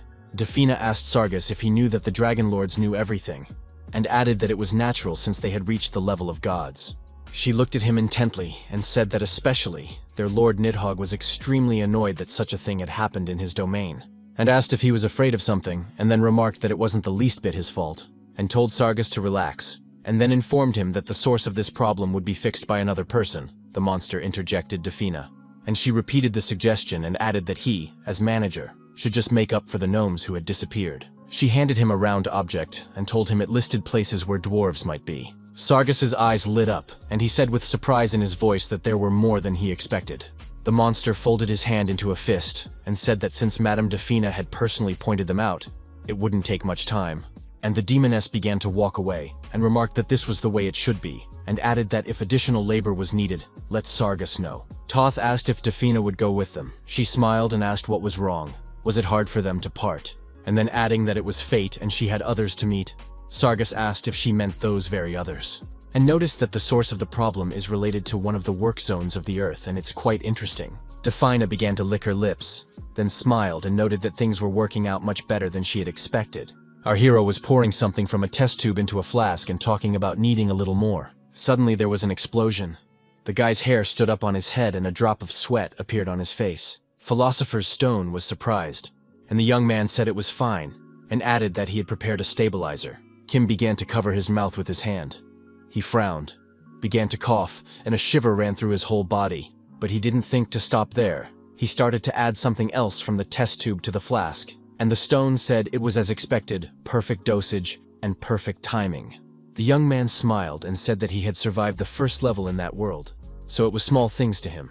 And Philosopher's Stone remarked that he lacked self-awareness, and added that you need to tell yourself often what a great guy he is. The guy immediately said he was great, and the rock complimented him. Kim began to pour from vial to vial, and noticed that it was time to call it a day. He took the pipette, and a system message appeared in front of him that he was using 2 drops of purified basilisk venom. He wondered if it was definitely 2 drops.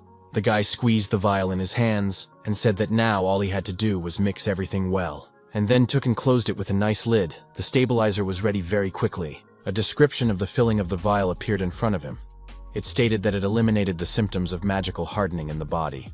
The young man told the Philosopher's Stone to look at that color, and the Philosopher's Stone remarked that it turned out just perfectly. Kim started looking at the vial of solution, smiled and said he liked everything. He thought that just as expected from the diamond rating, the ingredients that Park Jin-wook sent were not only of excellent quality, but also in abundance. The young man knew it meant that his desire to be healed was justified. Then he looked at the ingredient and thought about the fact that because of this, he had enough for other elixirs. Moon reached out and said he would make the other potions later, but for now he needed to pick a name. He began to type letters and thought about what was natural.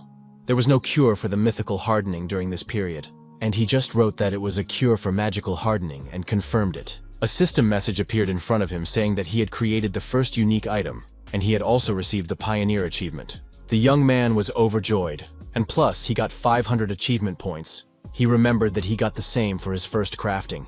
Kim smiled and thought about the fact that it still worked repeatedly. He had heard about it somewhere, and remembered it was on a famous player's stream.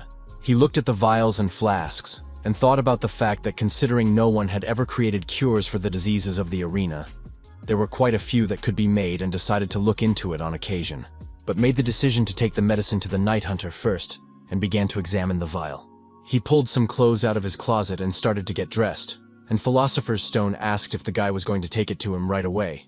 The guy replied that while he was getting it ready, Puck contacted him. The young man looked at his cell phone screen.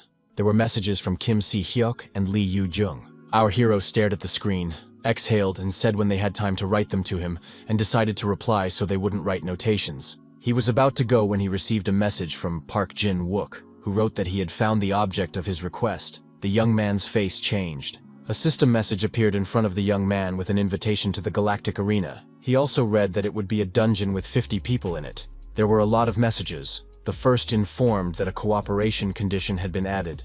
The second that teams would have 5 people each, and the third that the arena would launch when everyone was gathered. Our hero began to look around and said that this time he was in a forest.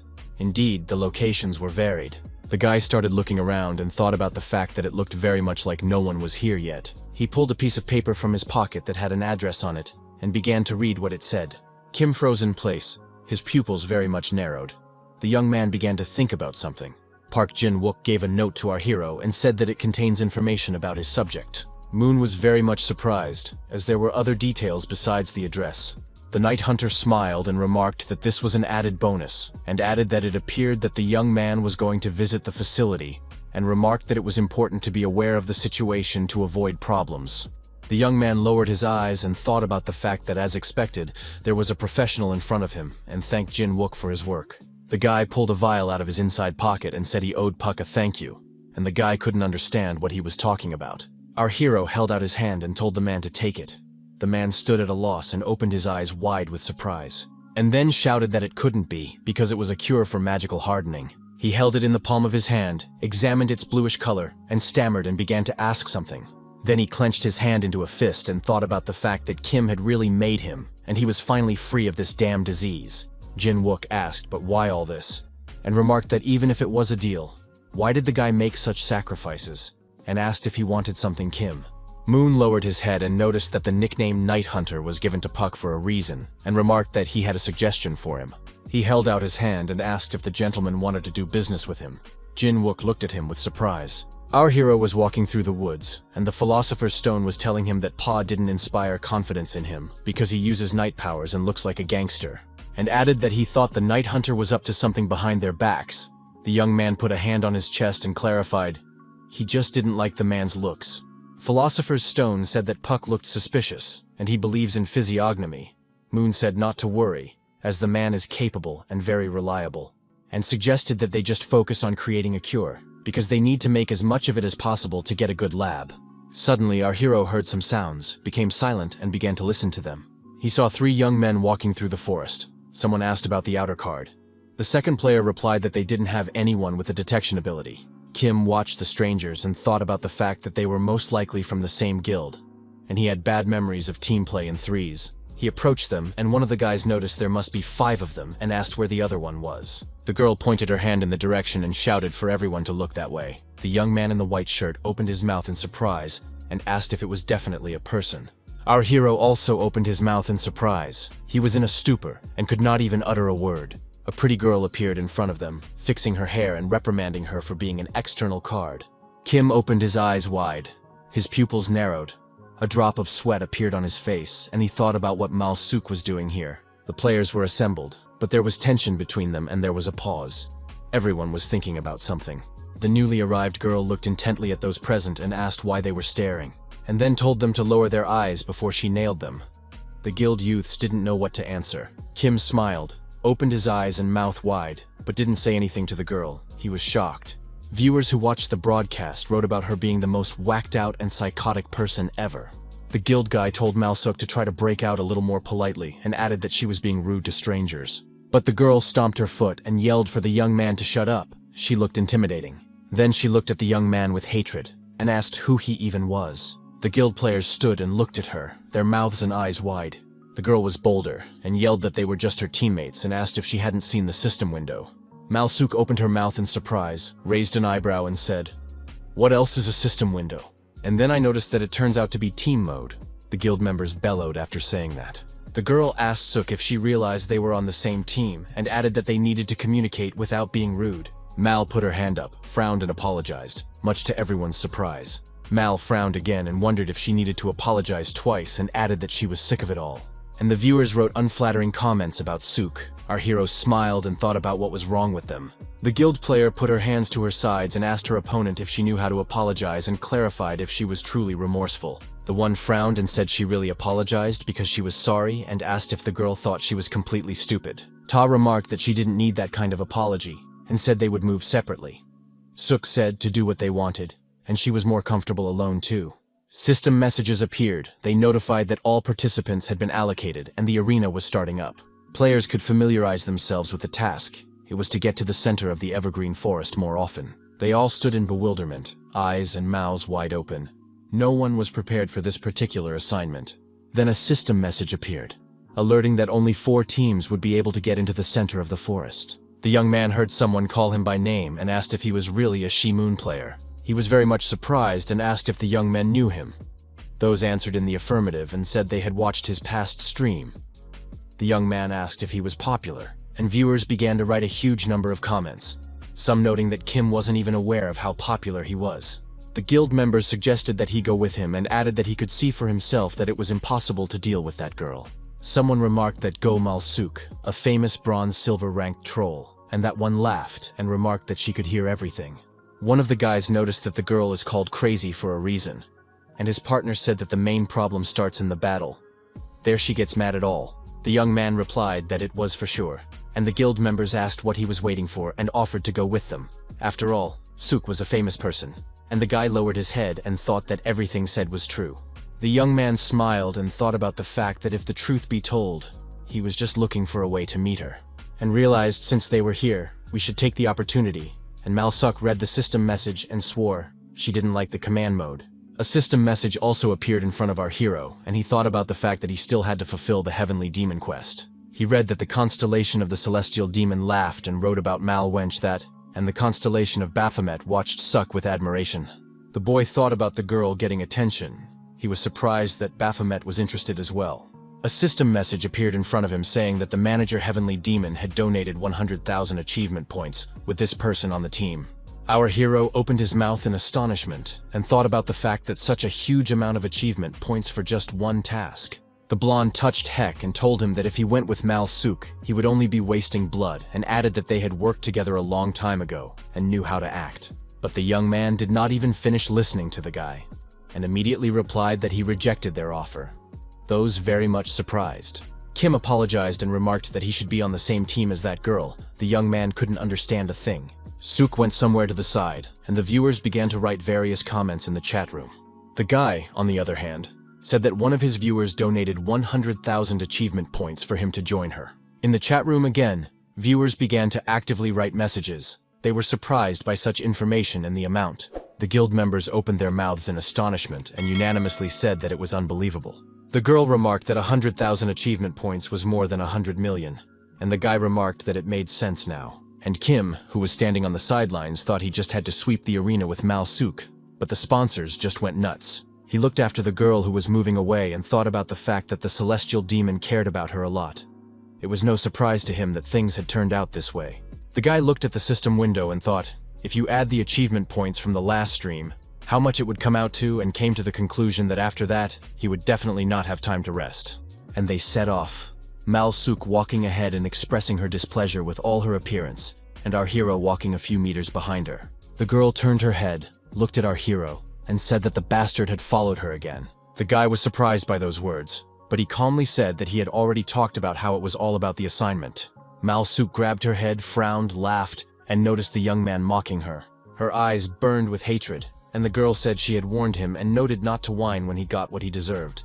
The young man began to smile, squinted his eyes, and began to agree with what the girl was saying. She swore and said he was annoying her. Suddenly they heard some sounds above and raised their heads in bewilderment. The boy heard the voice of the Philosopher's Stone, and Kim thought about the fact that he also felt it. He realized that they were the guardians of the Silver Rank Evergreen Forest, so the young man stopped. Mal-suk also stopped and stood wary. The young men heard someone talking about being humans. It was the elves asking how such a harmful creature to nature got here. And the most important one suggested dealing with the humans. Our hero tensed up, drops of sweat appearing on his face, and thought about the fact that for keepers this could be dangerous. Anyone who has ever encountered these guardians will never consider them cute and harmless. And one of the monsters shouted that it was cleanup time, and ordered that not a piece of flesh be left behind, and added that they should kill everyone. The young man thought about the fact that they call for 2 thorny vines for each keeper, so 8 vines. He realized that along with the keepers, that's 12 enemies, and these 2 on the team were a real deadly bunch. The chief among the monsters began to laugh and shouted for his vines to attack. Kim looked at the girl and thought about the fact that now he would get to see what Mal-suk was capable of. And the girl took the fight. The viewers who watched it all wrote about how she was holding up beautifully. There were those who wished the trolls dead, and those who asked the guy to help Suk. But the young man folded his arms across his chest and thought about the girl having to activate her ability. One of the keepers laughed, pointed her finger in the direction, and told everyone to look at how much blood there was. Mal-suk was there, and the monster noticed that it was a piece of trash that needed to be removed. The guardian shouted to the vines to finish the girl as soon as possible, and bid her farewell. But Suk was able to put her arm out at the very last moment and stop the thorny vine. She felt very bad. The guardians of the forest watched it all very carefully. They opened their mouths in amazement, and could not believe their own eyes. And the girl rose from her seat and began to run forward while destroying everything in her path. The monsters also got in on the action, with the audience watching it all closely, and some even feeling sorry for the monsters. Moon ran forward like lightning and destroyed everyone and everything in her path. Our hero thought about the girl fighting even more fiercely than in their first meeting. He hadn't seen her in a long time, but she was still just as scary. The vines lay to the side, battered to pieces. They no longer posed any danger to the players. One of the guardians of the forest was still alive. She looked at everything that had happened and said that this couldn't happen, and it wasn't human that did it. She looked at Mal and talked about being a monster, the girl's eyes glowing with hatred. The behemoth rolled its 2-toothed maw and shouted for Suk to stay away from it. It looked around, began to ask the vines why they were standing, and ordered the girl to stop. But those did not react in any way. So the guardian of the forest made a decision to run while there was a chance. She was well aware that alone with this monster cannot cope with this monster. She thought to find help as quickly as possible, but suddenly began to cough as a huge spike pierced her small body. Our hero pointed his hand forward, smiled caustically, and asked her where she was going. Just a moment later, his expression changed, and he thought about the fact that if Mal-suk's fight dragged on, it would be bad because she was holding on thanks to her specialty. But after the fight, she would collapse. The guy turned his head and saw the girl.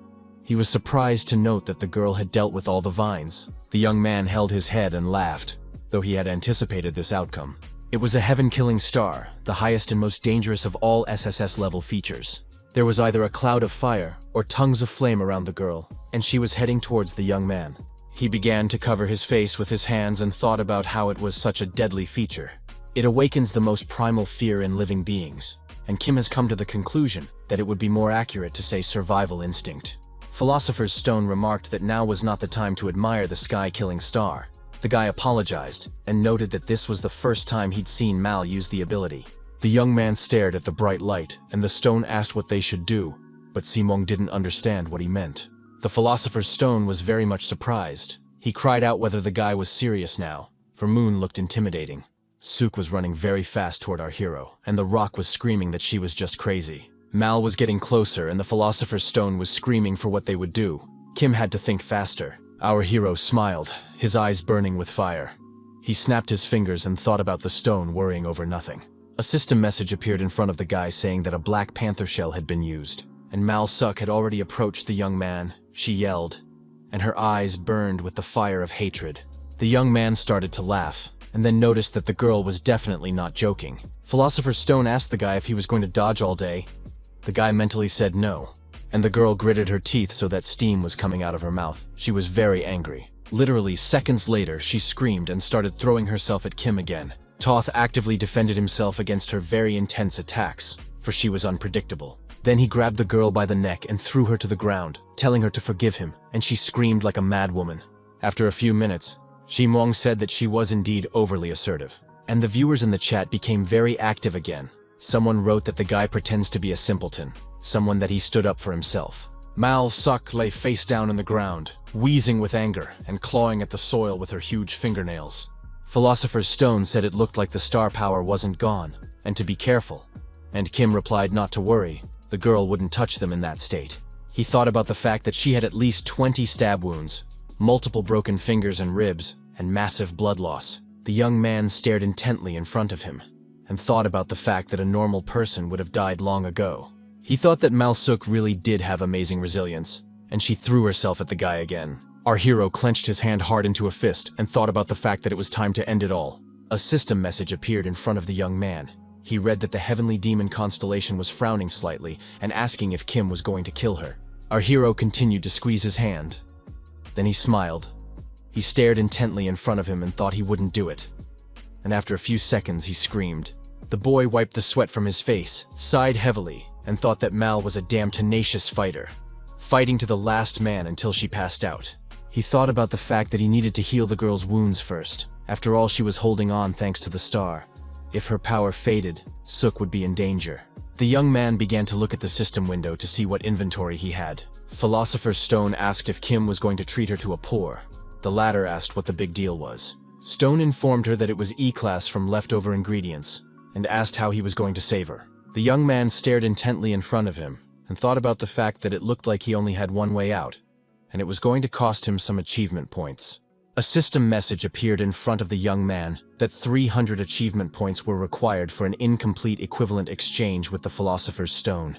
He thought of the 300 points needed, because Suk's injuries were easier than Marnell's were, since fewer points were needed. He looked at the system window and thought about the fact that wasn't the usual equal exchange originally intended.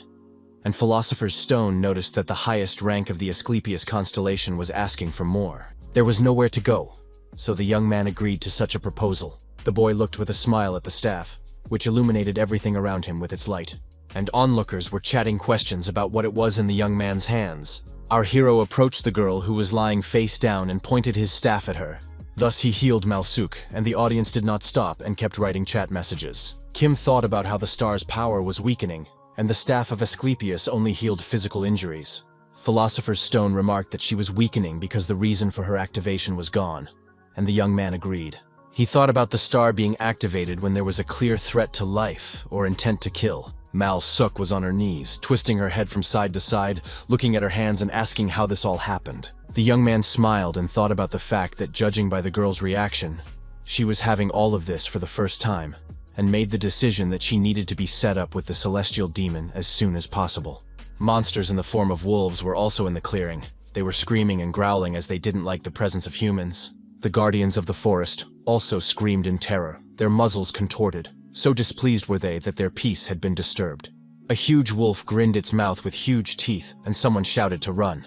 But he did not damage anyone. Our hero very quickly dealt with him, only asking why there are so many monsters here. Mal Suk rubbed her face and thought about how the guy was pretty good at swinging his fists. She wondered if he was a mage or a fighter, and the young man had called her along. Ta smiled and thought she didn't know what kind of creature was in front of her, but she wouldn't lose to this lowlife. Suddenly there was a huge polar bear in the clearing, which was canting its huge maw. The girl thought she was going to show who was boss. Her eyes burned with a fire of hatred, and she had a caustic smile on her face. But just a few seconds later, her expression changed. She opened her eyes wide. Mal Suk stood confused and scared. She opened her mouth and didn't know what to do. She stood at a loss. Literally a few meters away from her, a huge bear fell with a huge noise. Our hero looked towards the girl and calmly told her to finish the monster. Mal Suk started yelling that it was her booty and asking why the guy was picking on her. And Kim calmly replied that the two of them would have to go downtown. The girl got angry, clenched her teeth, frowned, and asked what other nonsense he was talking about. Shi-moon said that those three from the same guild died. The Skipron failed. That's why there are so many monsters here. Malsuk noticed that she was still wondering why the place was so crawling with monsters. She called the players assholes who get smart and then die like that, and remarked that they'd better wait since they're so weak. A system message appeared in front of them, announcing that the entrance to the center of the evergreen thicket was open. The guy offered to come in, since they are the main thing to take the first place. But the girl did not answer his questions. The young man began to walk toward the entrance, and Malsuk shouted for him to wait and not leave her alone.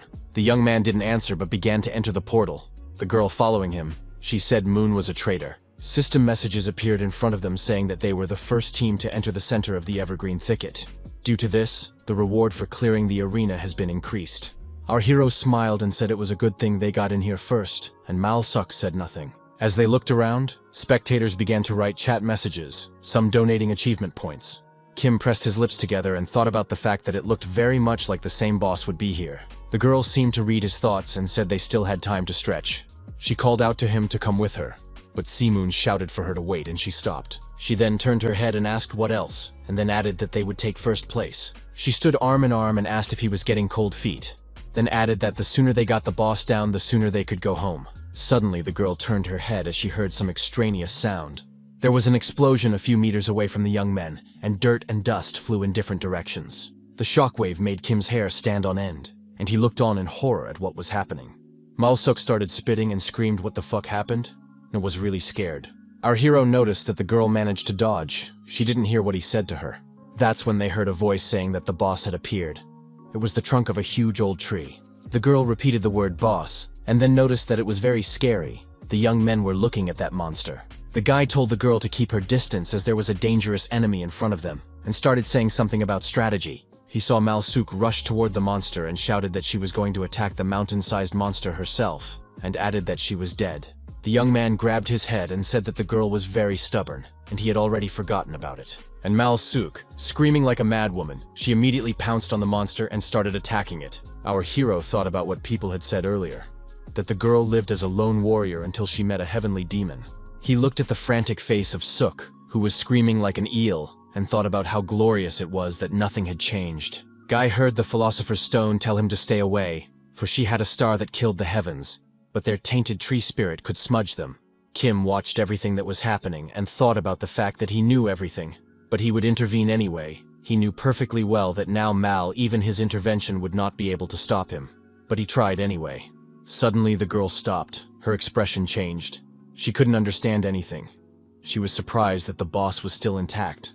While she stood there bewildered, the monster struck her hard with its huge, thick branch. Shimwang watched everything that was happening and thought about the fact that the tainted tree spirit had a high resistance to physical attacks. He looked at the girl and realized that for a melee enthusiast, this was a real blow.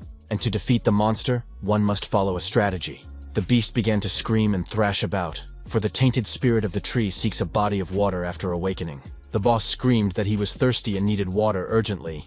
He's a defiled tree spirit, but pure water is like poison to the defiled, as it is to the unclean or to demons, so everything is meaningless. This ash giant will purify itself no matter how difficult, and regain its original form, and also lose its high physical immunity. The guy thought about the best way to defeat a tainted tree spirit. Attack it when it was drinking water, but you have to wait until it starts drinking.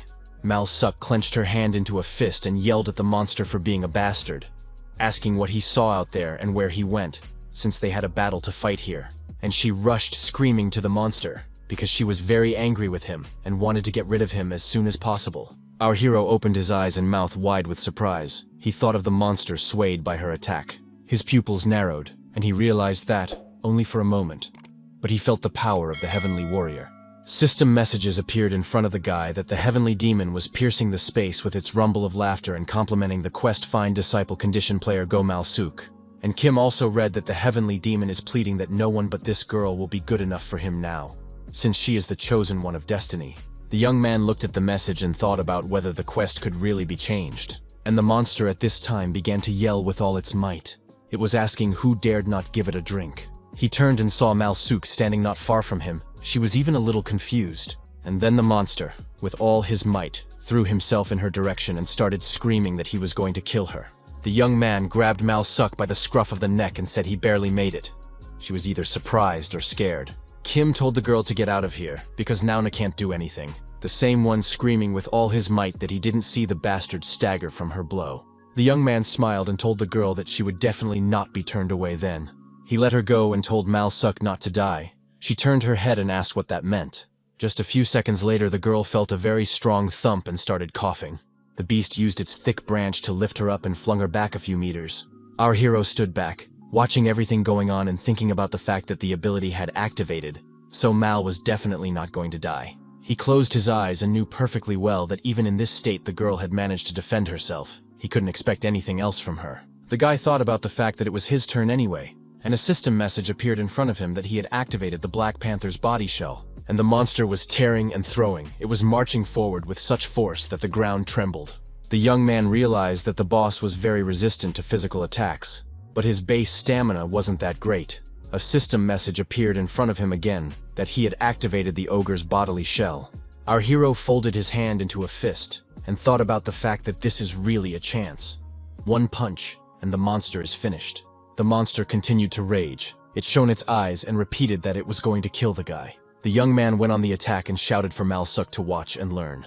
Near the monster itself, he stopped and said that that punch should have looked like this. Our hero shouted that it was a heavenly strike, and struck the opponent with all his might. And this strike was also called the Iron King strike. And from the monster, small pieces of trunk, dirt, and dust flew in different directions. A system message appeared in front of the guy saying that the boss had been killed in one hit. The young man was very excited as he received the One Punch Man achievement. He read from the system messages that he had received 500 achievement points, and that the dried shell had not had time to drink the purification source and had fallen with one hit. The guy has familiarized himself with the fact that he has fulfilled the special conditions, and the hidden boss, the maddened forest guardian Muri, is about to appear. The young man was definitely not prepared for this. He opened his mouth wide in surprise. Hidden bosses. These are creatures of a higher level than is assumed for the current rank.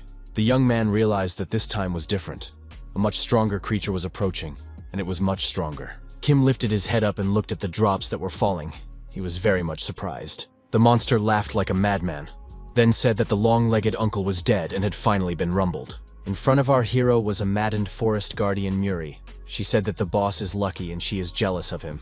Kim looked at it and thought about how it was probably dragonborn, then read that the constellation Zeus wrinkled his nose in disgust. From the next message, he learned that the heavenly demon constellation was frowning its eyebrows, and the Baphomet constellation was smiling with bloodthirsty pleasure.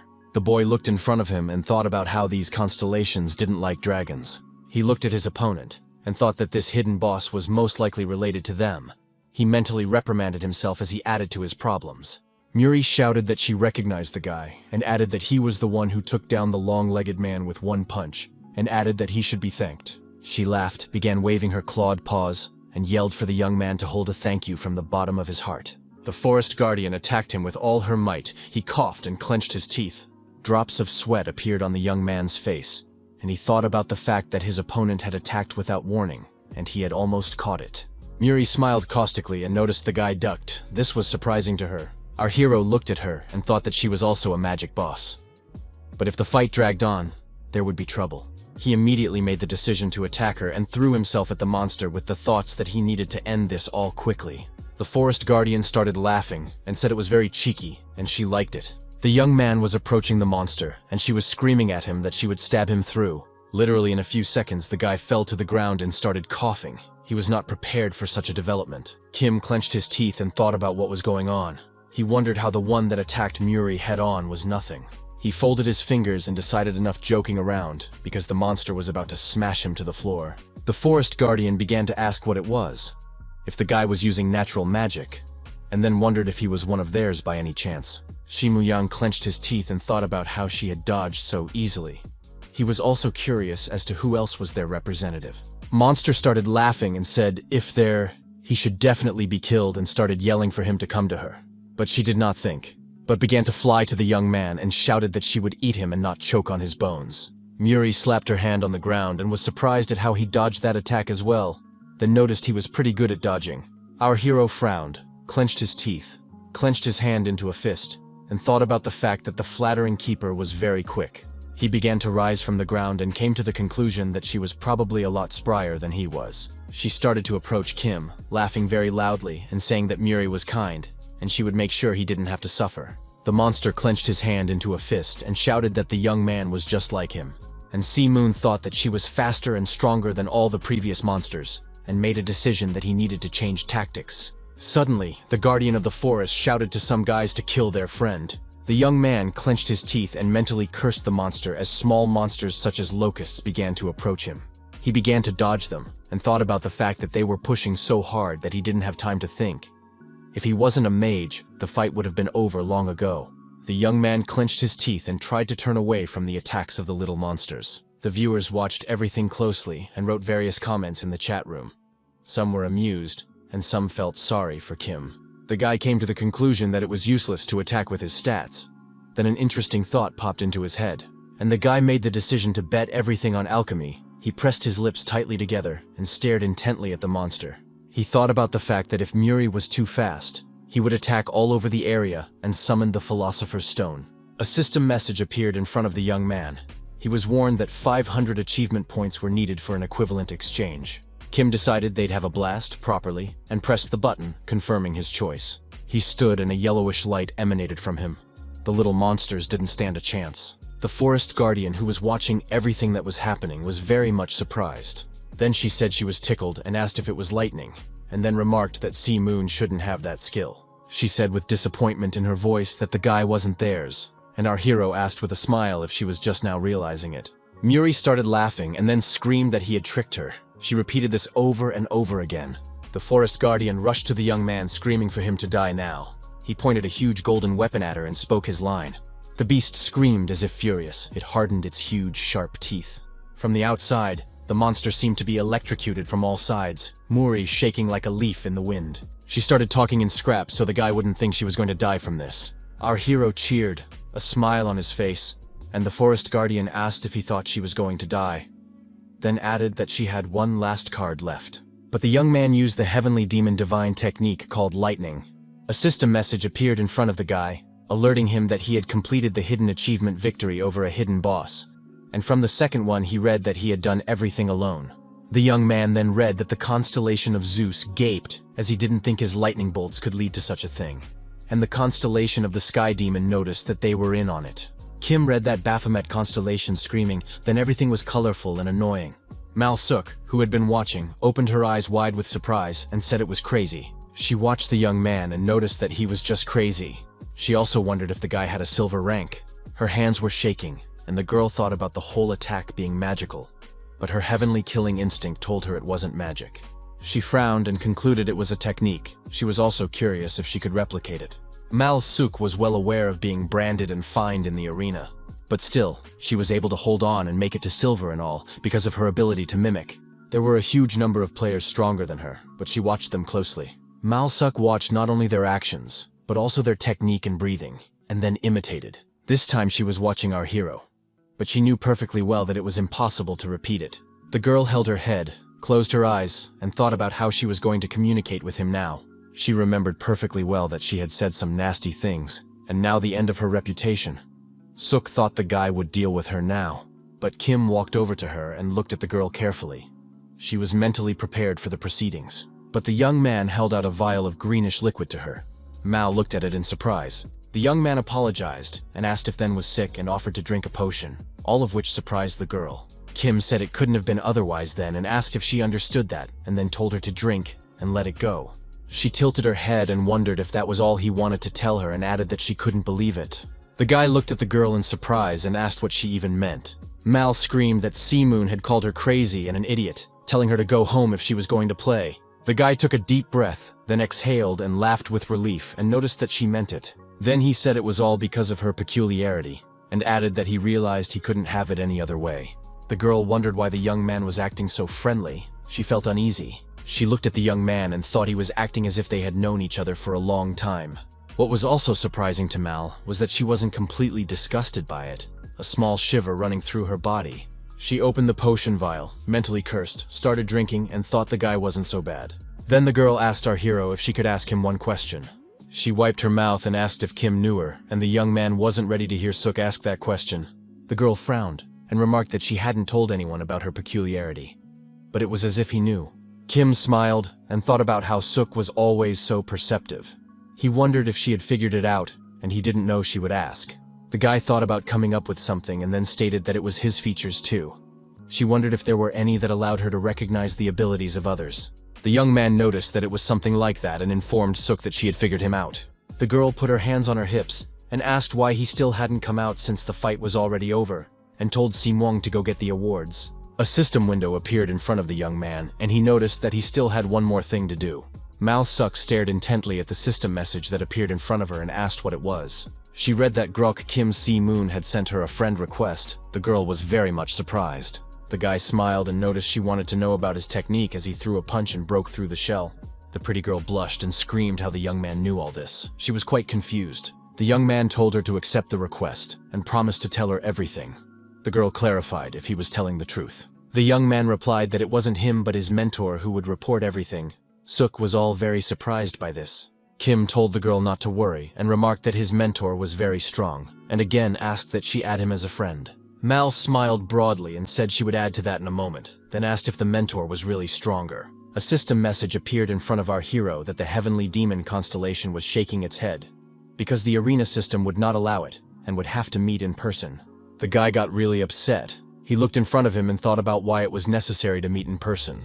From the next message, he learned that this was not an official arena. Connecting with patrons outside the rules required a cost. It was a pity to waste effort. Moon began to smile after reading it, and thought about the fact that there was such a prohibition there. It came out who used to meet constellations did it at their expense, and he got new information.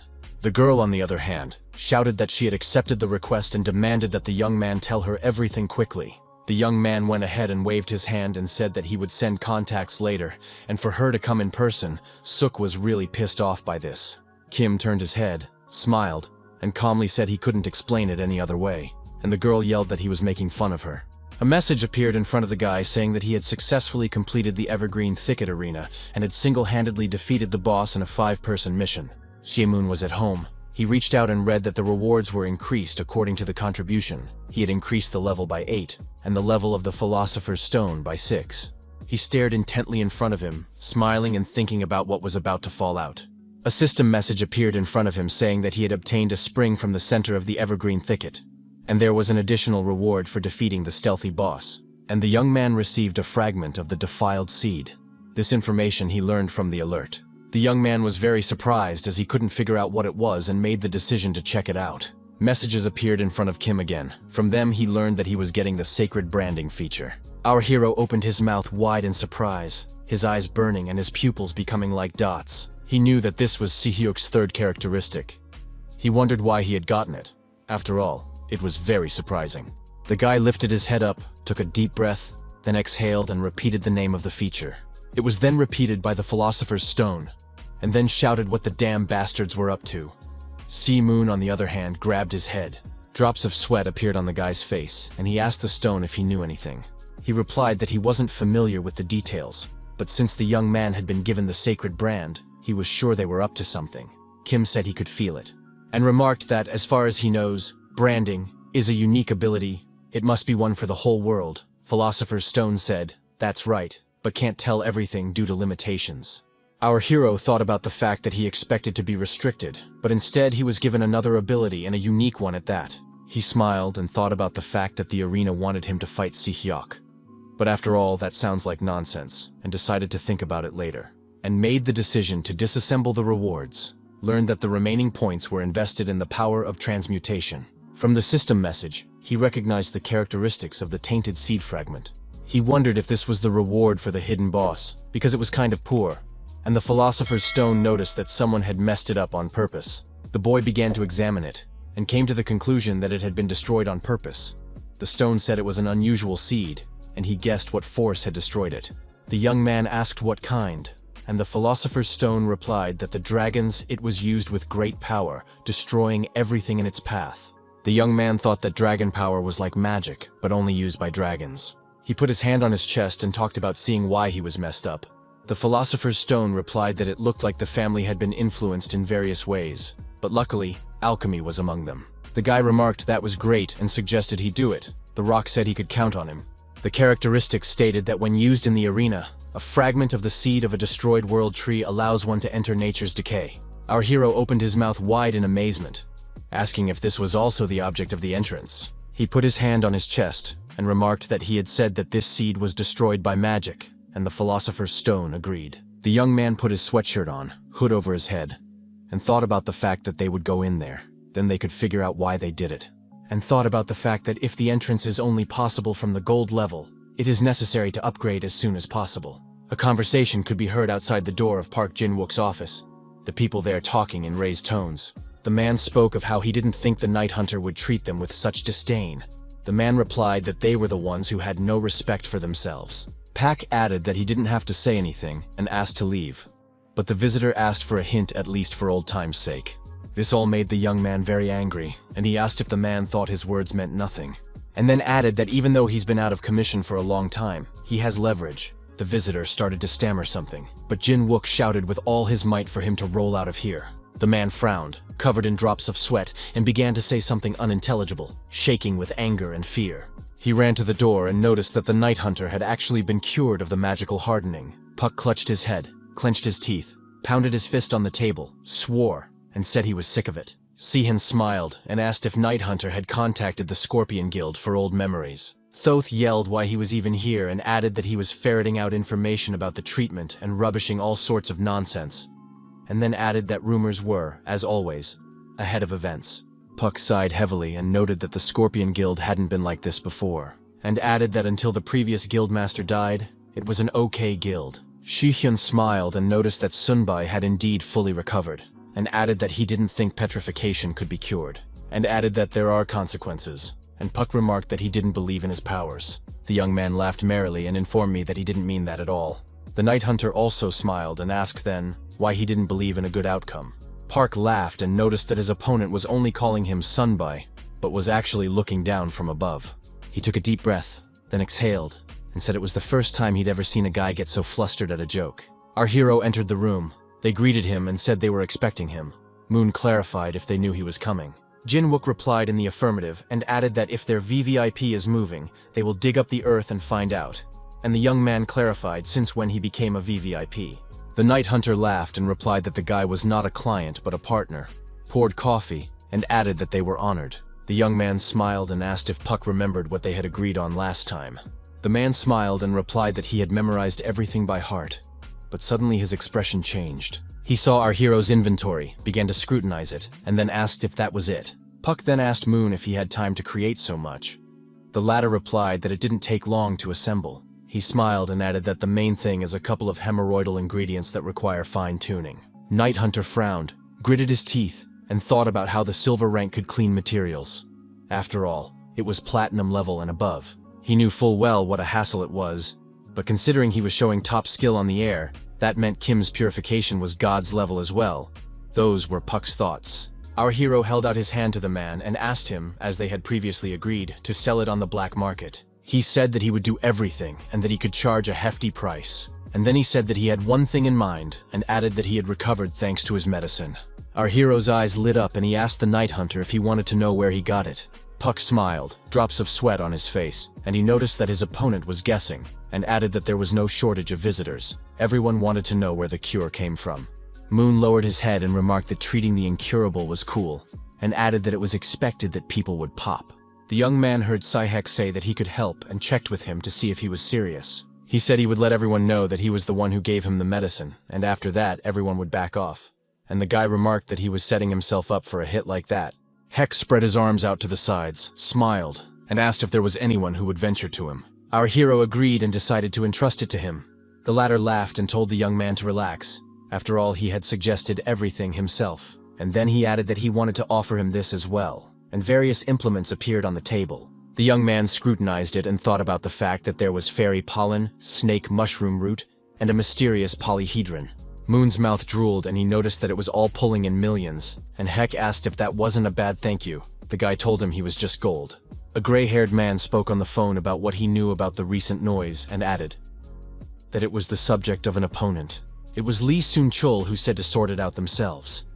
At least disguise it as an assassination. At least stage an accident. And then just send a shipment of finished goods. He turned off his phone and angrily threw it against the wall and said that a fucking awakened man had decided he was a god. And then added that it was because of Chinese people like that they were suffering. Yu walked into his office and remarked that heads could fly for such remarks. Lee soon asked the girl why she suddenly appeared and added that she was usually unreachable. She clarified with him if he understood that. The man said dogs stay dogs. One little thing you can't settle, and yet you call yourself a granddaughter. He wanted to add something else, but the girl threw some papers on the table in front of him. Chul immediately began to study them, and Yu said whatever he did there, not to use the name of the Sung Sam Guild for double contracts and shenanigans again. She put her hands at her sides and minted that Sung Sam, this was her guild, and Lee soon asked her granddaughter if she knew that Si-moon possessed special powers. He replied that he wasn't, because after that incident he was magically helpless. The man calmly replied that he was, but rumors had reached him, and that meant things had changed. Chul looked intently in front of him and wondered if the guy was really cured. The girl said that everyone said it was true. The man asked if she was joking, and Yu wondered why he was suddenly curious about Moon. But she knew she shouldn't let the old man near her brother. She was well aware of how tough he could be. He would chain a guy up and treat him like a slave. Yu stared intently in front of her, and wondered if this might be a way to get her out of the way, and came to the conclusion that she should finish her investigation soon. The presenters talked about how the interest in the current selection for the controversial is prohibitive, because there is still news that Korea's most popular ranker is participating. They also noted that interest overseas is also huge, and Moon asked Heck if he was involved in this selection. The man answered in the affirmative and asked if he hadn't told him about it. Our hero smiled and remarked, how could it not be understood if he was looking so intently at the arena? Hyuk reached out and replied that at first, he wasn't interested in all this, but Yu Jung had prepared everything in advance, although what else was there to expect from this vixen? He started to yawn and said that Moon knew he wasn't in the guild, unlike her. Suddenly, the young man stood up abruptly and called his opponent by name. The latter was very much surprised, and the young man inquired if he had placed bets, a question that surprised Heck very much. He scratched his head, smiled, and replied that there was nothing to hide from Moon, and then asked how he would know everything thoroughly, even though he wasn't telling anything. And then he said that he thought about other matches, and decided to make a small bet on his own. And our hero noticed that the guy pretended to be lazy, and quietly pulled it off. The young man looked intently at Heck, and asked what he ended up betting on. His opponent closed his eyes, took a deep breath, then exhaled, and replied that he had bet on a complete victory, and then added that there was no one among the contestants who could beat him one-on-one. The Night Hunter started laughing and called Heck cocky, then added that he had bet on him too. Pak said although the guy is cocky, he's definitely not short on ability, and he thinks it won't come down to a fourth match. Our hero laughed and then asked if that was the case. His opponent didn't know what to say. Moon's pupils narrowed and became like dots. He smiled and said he had a different opinion on the matter. On selection day, the young men were talking about how the crowd was yelling. A guy asked Heck if he had changed his bet. He said he hadn't. His opponent frowned and noticed that he ignored the words of his older brother, whom he respects like him. Toth asked if the guy listened to his VVIP client, who was like a deity. The young man laughed and remarked that it was the first time he had ignored their VVIP customer. And the audience was screaming and waiting for the competition. The guy at the time said that Si-moon is an amazing person, but he can't imagine Heck losing. His opponent agreed with those words, and the man noticed the young man standing smiling at the camera. And Heck's opponent wasn't anyone there, but the deputy guild leader Scorpius, who could hear the fans shouting. He turned his head at the guys, and his opponent said to Heck, "Can he lose to such an old first-generation veteran?" The host of the competition shouted that the long-awaited selection for the national team was now beginning. The spectators started waving their hands and cheerfully shouting. They wanted to see the competition very badly. The opponent told Ki-si Hyuk that they had not seen each other for a long time, and he had a weapon in his hand. The man noted that this was the first time they would be fighting. His name was Kim Jung-jun. The young man smiled and remarked that it was very strange that they had never crossed paths in the arena, and added that it would be fun. The deputy guild leader of the Scorpion Guild smiled eagerly, and replied that the guy had risen to the top in a short period of time. But the guy looked calmly at his opponent. A smile appeared on his face and his pupils narrowed. He didn't bother to respond to the guild deputy head's backpedaling, and began to bare his weapon. He only needed a few seconds to attack his opponent. Night Hunter opened his mouth wide in surprise, a drop of sweat appearing on his face. The viewers in the audience were also shocked and talked about how Kim Si-hyuk surprised them a lot, ending everything with one punch. They were shouting how he even used such a sword technique. And the guy at the same time was thinking about his brother's money that he had lost. But before Heck could even finish his thought, his opponent pierced him through with his weapon. The deputy guild leader smiled caustically and said that this was why the youths were worthless. Kim Si-Heck was covered in drops of sweat and thought about what was going on. He wondered how his invisible cut technique failed to work. He remembered his brother saying that no matter how hard a guy tried, he wouldn't be able to finish the tournament with a clean win. The young man remembered how Moon had stated that he would lose the first fight, and that was impossible for a player. The deputy head of the Scorpion Guild stood and looked at the defeated Heck. The hall became quiet. Some of the audience closed their eyes, some their mouths, some had drops on their faces. They were shocked. Just a few minutes later, they came to their senses and started yelling the names of the players. The presenters of this action shouted into the microphone that it was an incredible turnaround, and reported that Kim Jung-joon won the first match. They pointed out that Kim Si-Heck wasn't bad, it was just that Kim Jung-joon was too good. Our hero watched the broadcast of the fight and thought about the fact that he was a little worried that the future would change because of the information he bawled to him. But luckily everything was fine. The guy smiled and thought about the fact that his brother had even used the invisible cut technique. The young man continued to watch the broadcast further and heard the presenters talking about Heck looking confused, all because of the huge gap between the players.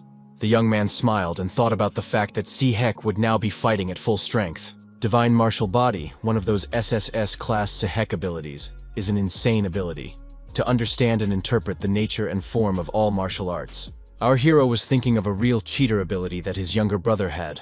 Just as suddenly, the young man heard his brother chop the enemy into 4 pieces. The anchors reported that, as expected, the swift victory was given to Kim Si-Hyok, and the young man was very happy about it. And the reporter added that this was how the first-generation giant fell from Olympus. So the guy decided to check the bet. He exchanged 175,000 AR, which is about 200 million won. The young man familiarized himself with the fact that most were betting on his brother's total victory. He stared at his cell phone screen and tried to calculate what his winnings would be. Literally seconds later, he screamed very loudly and then started swearing. He read that he had won the jackpot, namely 4,600,000,000. The boy opened his mouth in surprise as he couldn't believe what was happening. And then he told Philosopher's Stone that if he needed rare ingredients, he'd let him know, and remarked that today was his treat. And the man shouted that he had enough of what Moon had already given him. The young man came home, looked around and thought about the fact that 4,600,000,000 can buy a bigger apartment. He closed his eyes and dreamed of a spacious place to live. For he had struggled to get this place too. Philosopher's Stone remarked that he realized the young man was very pleased, and then remarked that everything was worth checking out, and walked over to the device for which he used the achievement points, and stood in front of it. Our hero began to consider how the fermentation had gone. The Philosopher's Stone noted that, on the face of it, everything was just perfect. The guy opened the device, pulled out a tray of potion, and Stone told him to look at the color. Elixir Moon Color. Increases dexterity. Increases flexibility when first taken. Created from moonstone dust and shadow herbs. The young man took it in his hands, began to look at it with surprise and noted its B+ grade. He was very much pleased by the fact that the elixir had an additional effect. In front of Kim there was a report on the characteristics of the elixir Fury of Bestiary. It increases stamina the first time it is taken. The effectiveness is enhanced by high-level alchemy. The third elixir had the name Elixir of the Immortals. The first time it was taken, it increased stamina and regeneration. It was created on the basis of purified mithril, suitable for consumption. The Philosopher's Stone noticed that the grade of the elixir had increased significantly. Moon laughed and said that the potion now had a grade A rating, and noted that it was likely the mithril that played the key role. Stone remarked that he was very much surprised when the guy said he could recycle it back to its natural state, since people didn't recycle mithril. Our hero opened a vial of elixir, said he would pump, and began to drink it straight from the throat. Several system messages appeared in front of him, which he began to read with great interest. He gained additional points to strength, agility, endurance, increased flexibility, and enhanced his own regeneration. The guy got really excited and said he could feel himself getting stronger. Moon remarked that he was very glad he had emphasized on endurance. Now the strain of transmutation on the body would be less. He read that he had gotten 1,000 achievement points, and that his title of Alchemy Pioneer had been improved. He was pleased that the title improved and he received points. Also, the young man was able to familiarize himself with the characteristics of the updated title. Our hero said it's a buzz and remarked that he'd look into the arena now to check out the pumping. He began to put on the mask and indicated that he wanted to see how much stronger he had gotten. A few seconds later, a system message appeared in front of him, inviting him to the Galactic Arena. And then the young man read that today's mode was Arena Survival. He looked in front of him and then familiarized himself with the fact that the number of participants was 100. He looked at those gathered, and the system message in front of him reappeared, announcing that the game would begin when everyone was gathered. Viewers immediately started reading the chat messages. Someone wrote about waiting for the stream. There were also those who wrote off topic. Kim smiled and told the guys that this was his first time in survival, and he was a little nervous. Not everyone believed it, and someone asked if the guy wanted to take the top spot, and Moon remarked that the matches have gotten tougher lately. A message appeared in front of our hero that he was in a promotion match. The young man was not prepared for such a development and could not believe it. He even screamed. Someone in the audience was also surprised, and the young man was thinking of rank promotion. The guy got a system message in front of him that he couldn't be regulated by the MMR system at the silver rank. And from the second he learned that he would be promoted to gold if he made the top 10. The young man smiled and thought about the fact that he would get a fine if he failed. He realized the pumping was already too strong. He didn't care since he planned to do it anyway. A message appeared saying that the match was starting, and a second one saying that the location was called Dark Sewers. The player began to cover his nose and mouth with his clothes, as he couldn't stand that nauseating odor. His partner told him to keep his voice down because someone might hear them, and the guy noticed that it was very dark. The guy told the other player to stick close by and he could handle it. The guy replied that he wished he had eyesight like his. The young man remarked that this is a dark area and you need to score points while you can, and then when the players are down, they will pile on. The kid asked if they were playing for survival. The kid replied, how could it be otherwise, and asked if the kid had seen the arena rankings. The main man noticed that 2 monsters had come into the match. He frowned and gritted his teeth. His partner asked why they were ticking so openly, since they could run into a known area at any moment, but the young man replied that it was a dark zone and let them not snap their teeth. The guy started asking again what would happen if they spotted them first, and the ringleader said there was a corner. Whoever took it first won. The kid stood scared. He changed in his face, pointed his finger forward, and noticed that there was something scary up ahead, and asked if his partner saw it. The young man was shaking with fear. He blinked, his pupils narrowing hard, asking over and over again if his partner had seen it. He said something was moving, but the guy in charge said he couldn't see anything and asked if the guy was sure. He replied that he had definitely seen it and wanted to say something, but did not have time, and drops of blood splashed on the leader's face. The young man turned his head back and saw the kid lying in a puddle and yelled frantically. After a few seconds, he himself fell into the water and saw the monster approaching him and yelled at him to stay back. The guy put his hand forward, his face covered in droplets of sweat, and began screaming as hard as he could to keep the monster away. But the assailant had no thought of retreating, so the kid looked at him with fear and shouted as if frantic. Our hero was staring intently in front of him, and the audience wrote in the chat that even in this mode he takes everyone out. Kim stood quietly in front of the system message and said he needed to check something. He found out that first place went to Choi Jin-soo, who had 13 kills, and second place was him with 10 kills. The guy didn't expect the first place to be taken away from him. The guy looked in front of him, then changed his face as the name of his opponent was familiar to him. Then he remembered it was the King of Beasts, a former UFC heavyweight fighter. He is a member of the Sacred Trinity, second only to Sun Sam's guild. He had an SS-class beast form that allowed him to transform into any animal. The young man thought about the fact that back then he was still a silver rank, although he also had a slow start. But even then, his physical strength was below level. Our hero rubbed his forehead and swore. He thought about how he wanted to enjoy his improved stats. Then he started laughing, and began to realize that it looked like things were taking a different turn. Kim closed his eyes and turned to the Philosopher's Stone to make a preliminary calculation.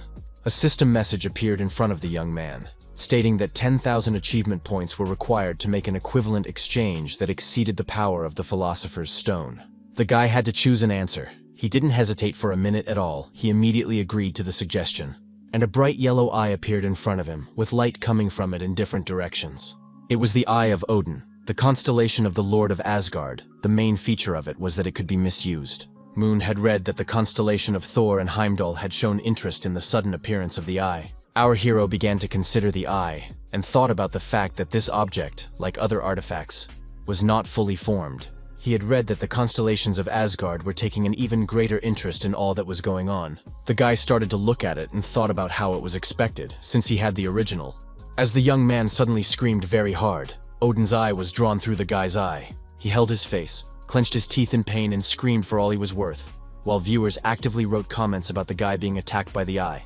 Literally seconds later, Moon felt fine, but his eye was completely different from before. System messages appeared before the young man. From one, he learned that Odin's constellation was smiling innocently, and from the second that Odin's eye was requesting a binding. The young man was very much surprised. From shock, he even opened his mouth and examined his hands. Philosopher's Stone asked if the guy would agree to such a proposal, and the guy smiled and answered in the affirmative. Odin is known for wielding many artifacts. Of all the powerful artifacts, Odin's eye was chosen, and for a reason. It happened a long time ago, back during the Dragon Emperor's coming to Europe. It destroyed half of Europe in just one day. The continent was on the verge of total collapse. At the order of Fabian, who used the Eye of Odin, the Emperor was driven away. They were then able to eliminate the core of the adventuring. Thus it was brought back. Fabian had a very high rank back then. This young man was a patron of the Odin. That's when he revealed why he chose Odin's eye as his primary weapon, Kima thought to himself. He opened his eyes and thought about what was the best choice for him right now, and smiled. A system message appeared in front of our hero stating that Odin's eye was bound, and that synchronization with the Philosopher's Stone had occurred, and a new ability was being registered. The guy was insanely happy about it. A satisfied smile appeared on his face. He thought about how his vision had become much clearer. The system message that he was receiving the ability of Odin's eye reappeared in front of the young man. Kim was well aware that it was crazy, and viewers started chatting about his eye glowing. Our hero began to guess how Fabian had found the Emperor's weakness, and thought about looking for the type. The one was just looking around and noted that he had cleaned up the whole neighborhood, and added that at this rate he would take the top spot again. A system message appeared in front of the guy, and he saw that Kim Si-moon had 24 kills, and noted that he had just been in second place. So how did all this happen? Choi Jin-soo clenched his teeth and said that it looked like his opponent knew how to fight. Just a few minutes later, he turned into a wolf, and remarked that he hoped Kim was a fighter and not a mage. The beast began to move its head from side to side and listen to different rustles. It gazed into the darkness and thought that there was someone there. The monster's eyes burned with the red fire of hatred. It bared its huge, sharp teeth and realized that it had detected an enemy. He tossed to where he felt his presence and thought to himself. The wolf thought that his opponent was most likely a mage, and it made him very angry, because the latter was hiding his aura, yet predicting his movements. The monster was very angry. It was darting from side to side and wondering where Kim was hiding. It rejoiced greatly as it saw the silhouette of a young man there in the distance. With cries of lousy ratty wolf began to approach our hero. Just a little more and he will devour him. But just a minute later the wolf stood back and only coughed, all his spunk gone. And Moon said with a smile that it was incredible, because he could see even better at close range. Although he wasn't used to the artifact, he already liked everything. The wolf wondered what it was that the enemy was completely reading his movements. He wondered what this ability even was. But he himself threw himself into the attack and began shouting that such cheap tricks wouldn't work on him, and called the young man a cursed mage. Kim, on the other hand, smiled, gave his opponent a hard look and replied that he wasn't a mage, snapped his fingers and asked if he could take it. And our hero used his skills to attack the wolf. But suddenly the young man couldn't move. He started screaming like an eel, as he was also frightened. Choi Jin-soo said he caught the rat cub and asked if Kim Moon was in front of him, and remarked that he had to fumble because of our hero. And he screamed for all his might that the guy should die as quickly as possible. But the one used a skill like Ogre Body Shell, and thought that the opponent was going to fight with such dead hands. The wolf gritted his teeth, sweat dripping down his muzzle as he wondered what kind of man was standing in front of him. It wasn't easy for our hero either. He clenched his teeth and thought that, as expected of the Beast King, he was a strong opponent. It was good that he was able to fight back now. The guy was well aware that he needed to find his weak spot as quickly as possible. And the wolf wrinkled his nose, his eyes burning with hatred, and yelled very loudly that Moon was a loon. His jaws were over the young man's head and he was asking if the guy thought he would fall for the trick again.